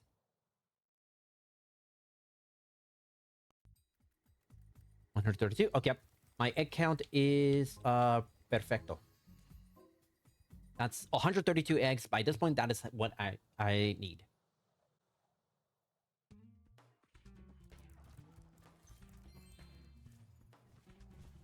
Ooh, okay. Hello. Oh no, let's not do it again. There we go. Third try a torch jump. Not ideal, but it is what it is.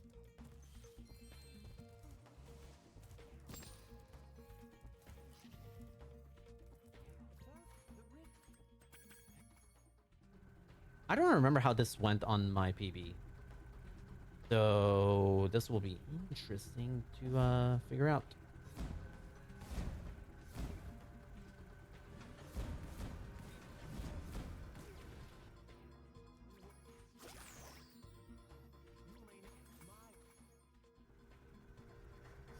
Okay, now the trick here is to try to see if we can get as many snipes as you can on 3 specific tanks in the back. So now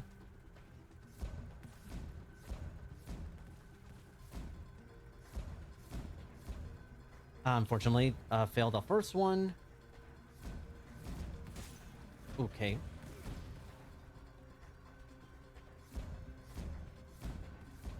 Nice. Very good. Oh, okay, that's not ideal. Nice, okay.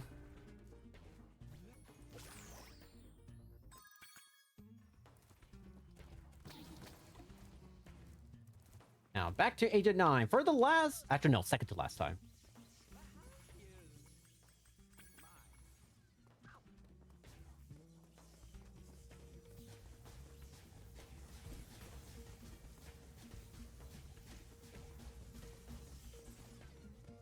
There's 4 stages, and we just gotta go through every single one of them and beat them as fast as possible.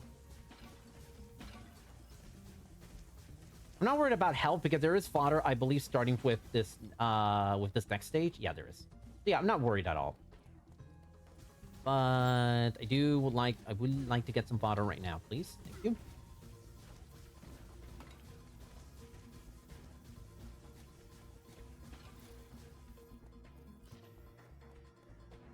Actually, no, 5 stages. I forgot.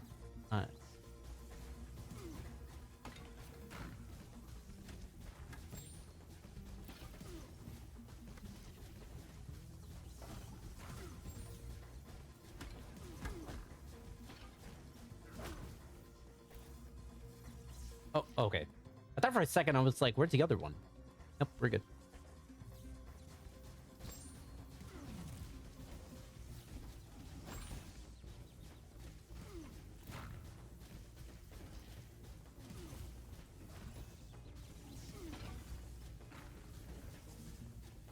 Is that it? Oh my god. Oh, I need help again. Ew.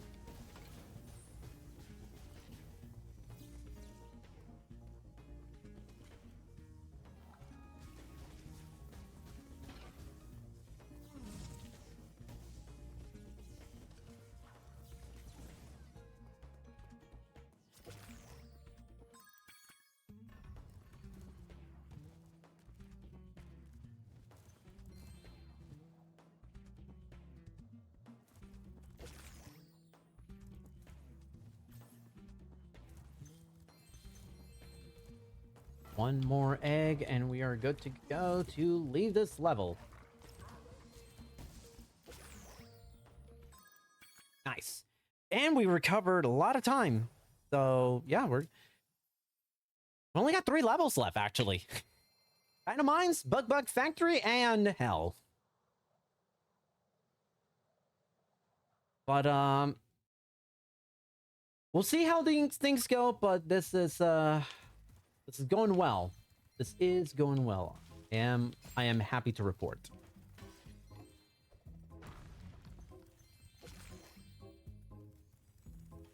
Come on, get in. Okay, get on top of the whirlwind. And on to Dino Mines, baby.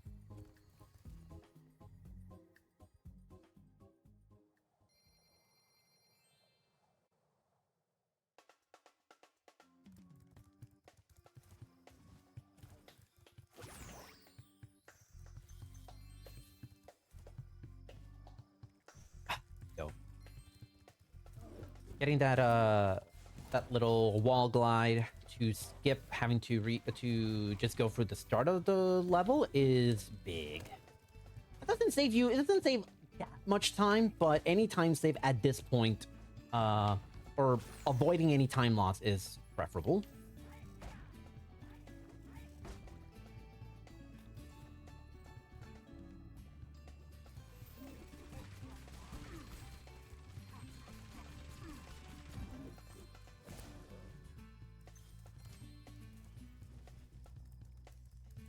And just like that, we are already done with Dynamon, or we got the quote-unquote end of level egg at Dynamons. However, there kind of is nothing.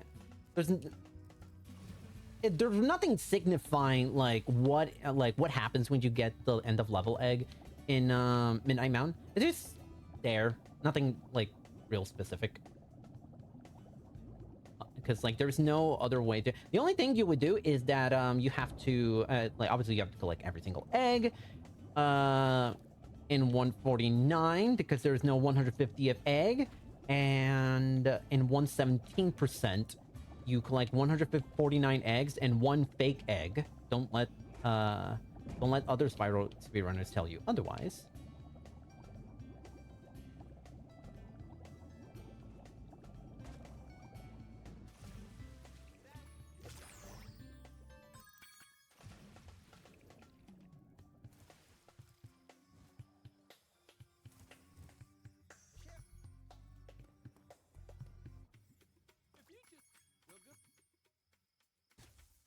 All right, I remember Time Crisis or House of the Dead. Well, this one's for you. We're basically just playing that.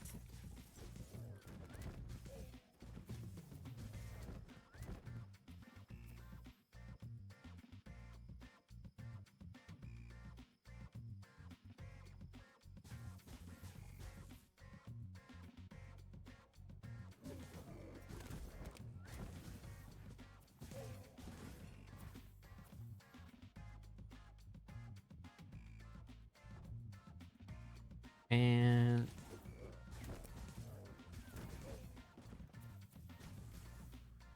all right, this is practically an auto scroller, but you do still have to be very quick. If you shoot them quick enough, it might save like fractions of a second, which is always good to have.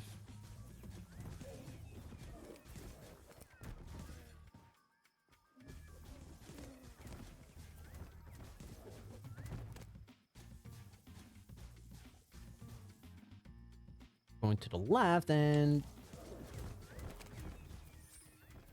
got that red dino. That red dino, I believe it's optional. You do get a skill point and you do recover health if you get that red dino.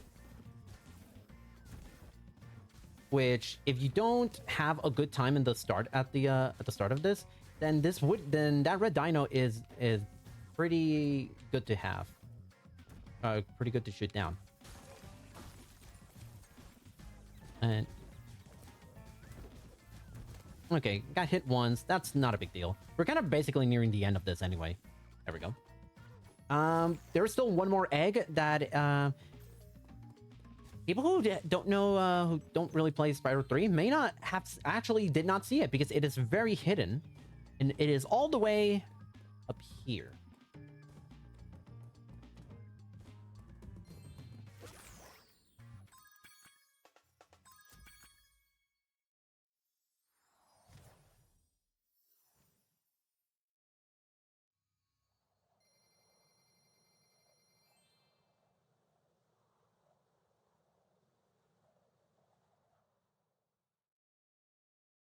Two more levels, and we're done. What a journey. What a journey in this game. These past almost 5.5 hours have taken me. Oh boy. But I appreciate everyone who's kind of tuned in. It really doesn't mean a lot to me. That you all took time out of this Wednesday morning to watch this run, and obviously support a great cause in the ACLU.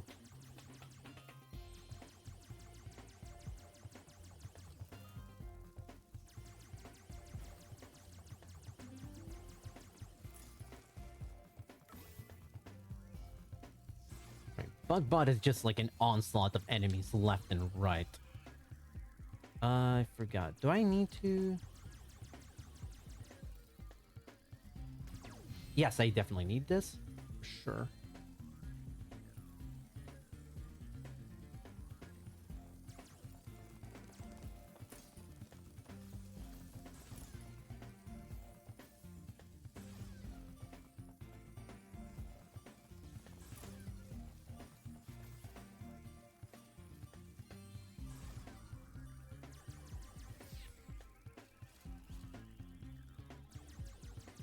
Key will be the final boss of this place because it can go really. Okay, butterfly, thank you.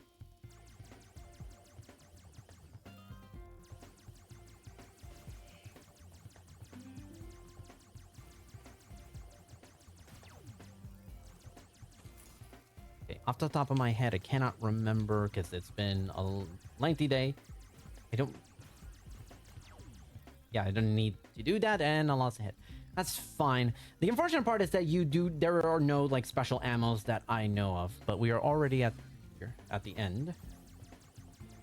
This is actually one of the shorter, believe it or not, this is, I want to say, in terms of length, this is actually the second shortest of the Sparks levels. Now comes the tough part, is that it's separated into two. Thankfully, unlike Twin Dragons, these things do not recover health. Good lord, I think I would have an aneurysm if these things recovered health. But they do quite a bit of damage. I want to try to avoid that.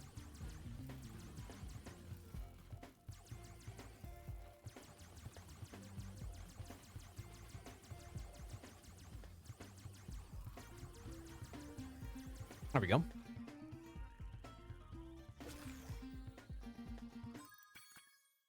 That was the best bug butt factory I've ever had in my life. Now comes.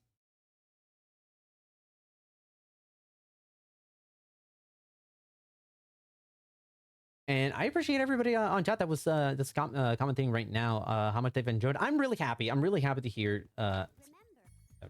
Spyro speedrunning is just a wonderful, wonderful treat. And I'm so glad we're able to I've been able to show this off. Not just myself, but also Mousy, who did the PS3 version of this specific game, doing 117%.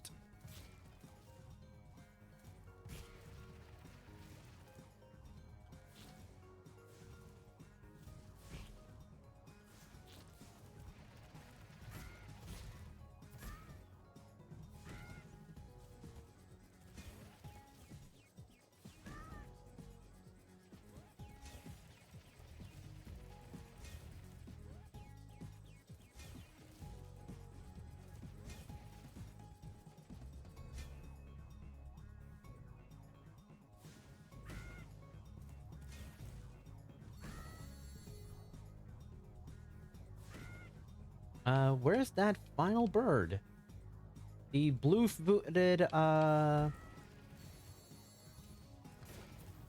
we go. Oh, okay, that's bad. Okay. Don't think it's end of the world. I'm starting to get a little bit short on time on this. Okay, okay. On. There we go. Okay. Let us go. Oh, we got this. 114, not perfect, but it's good enough.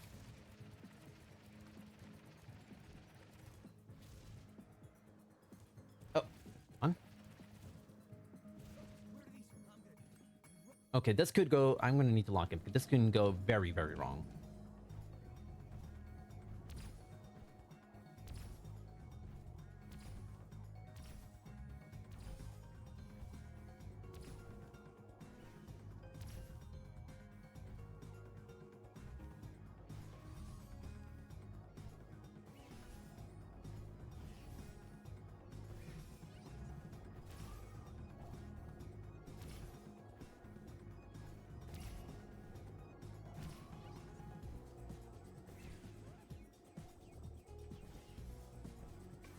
Oh, that could have been bad. I nearly missed it. If I miss one, it's restart city.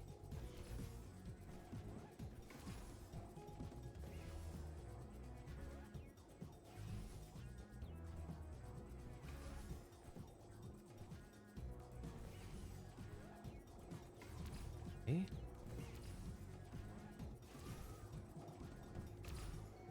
Okay. All right.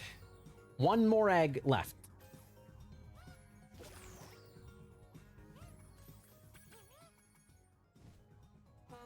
Thankfully, this is not... Oh, wow. How did I... Okay. I'm not in danger. This is... As far as, like, actual racing, this is not bad. This is relatively fine.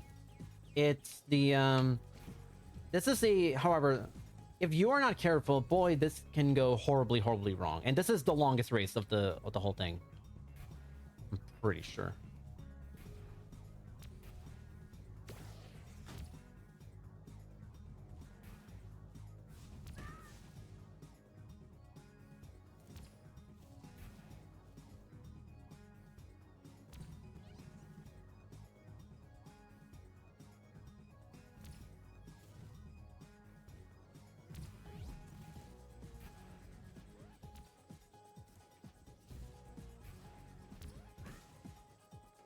All right, that's lap one.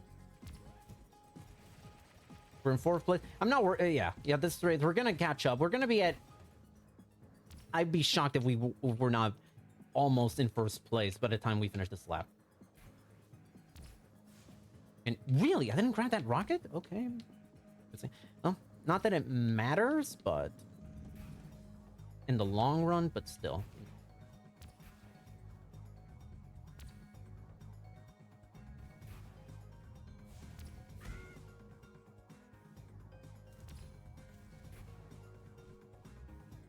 Yeah, in fact, we might even be first place at the end of this lap. Which becomes a literal victory lap.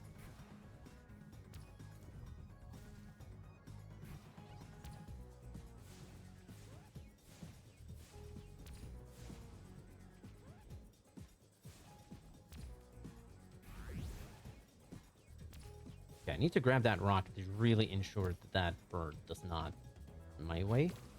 There we go.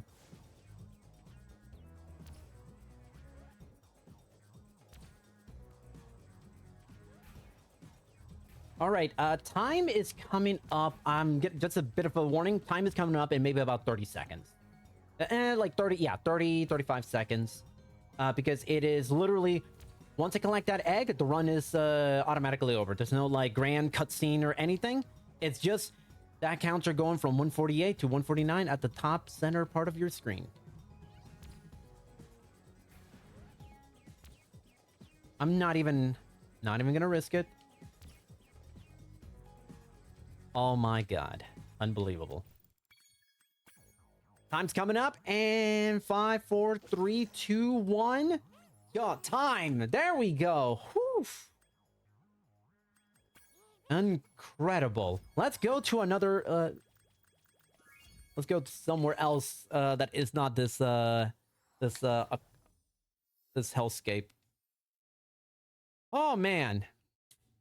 So, on the load remove time, it is a trifecta PB. A 4:49:29 because I've been recording the load remove time.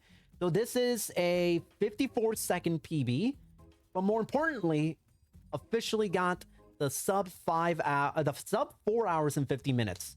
And actually 3 total PBs. Trifecta PB, Spyro 1 PB, and Spyro 3 PB. Spyro 3 PB, boys. I have to take it's like maybe over 4 minutes. So yeah. I appreciate everybody for the GGs, Pink Train, Alu, Board Banana, Me Seal. Yeah, 3 PBs. I almost could have had the full sweep if not for kind of not great Spyro 2. But either way, I am exceptionally proud of this run. I'm really happy. Thank you to Really Longathon for giving me the opportunity to showcase this. I'm so thrilled, so happy to finally make my debut on this channel. I've been wanting to showcase a run like this since the first heard of it last year, and I hopefully it will not be my last time here. If any of you like to see me do more speedruns, I don't want to say I'm a variety speedrunner, but I do speedrun quite a fair amount of different things. Like I speedrun this trilogy, I speedrun the original Spyro 1 and 3, Pokemon TCG, the Game Boy Color one, Mario Golf for the Game Boy Color, other stuff like Ghostland Yard, a bunch of other stuff. So if y'all like what you see, you can find me on Twitch, same name, Toronite. And please support the ACLU. Please keep watching Really Longathon. The rest of this marathon is going to be fantastic. It's been phenomenal up to this point so far. And yeah, shout out to the Spyro speedrunning community, to the Reignited community. I am so happy with like I said earlier, wonderful people.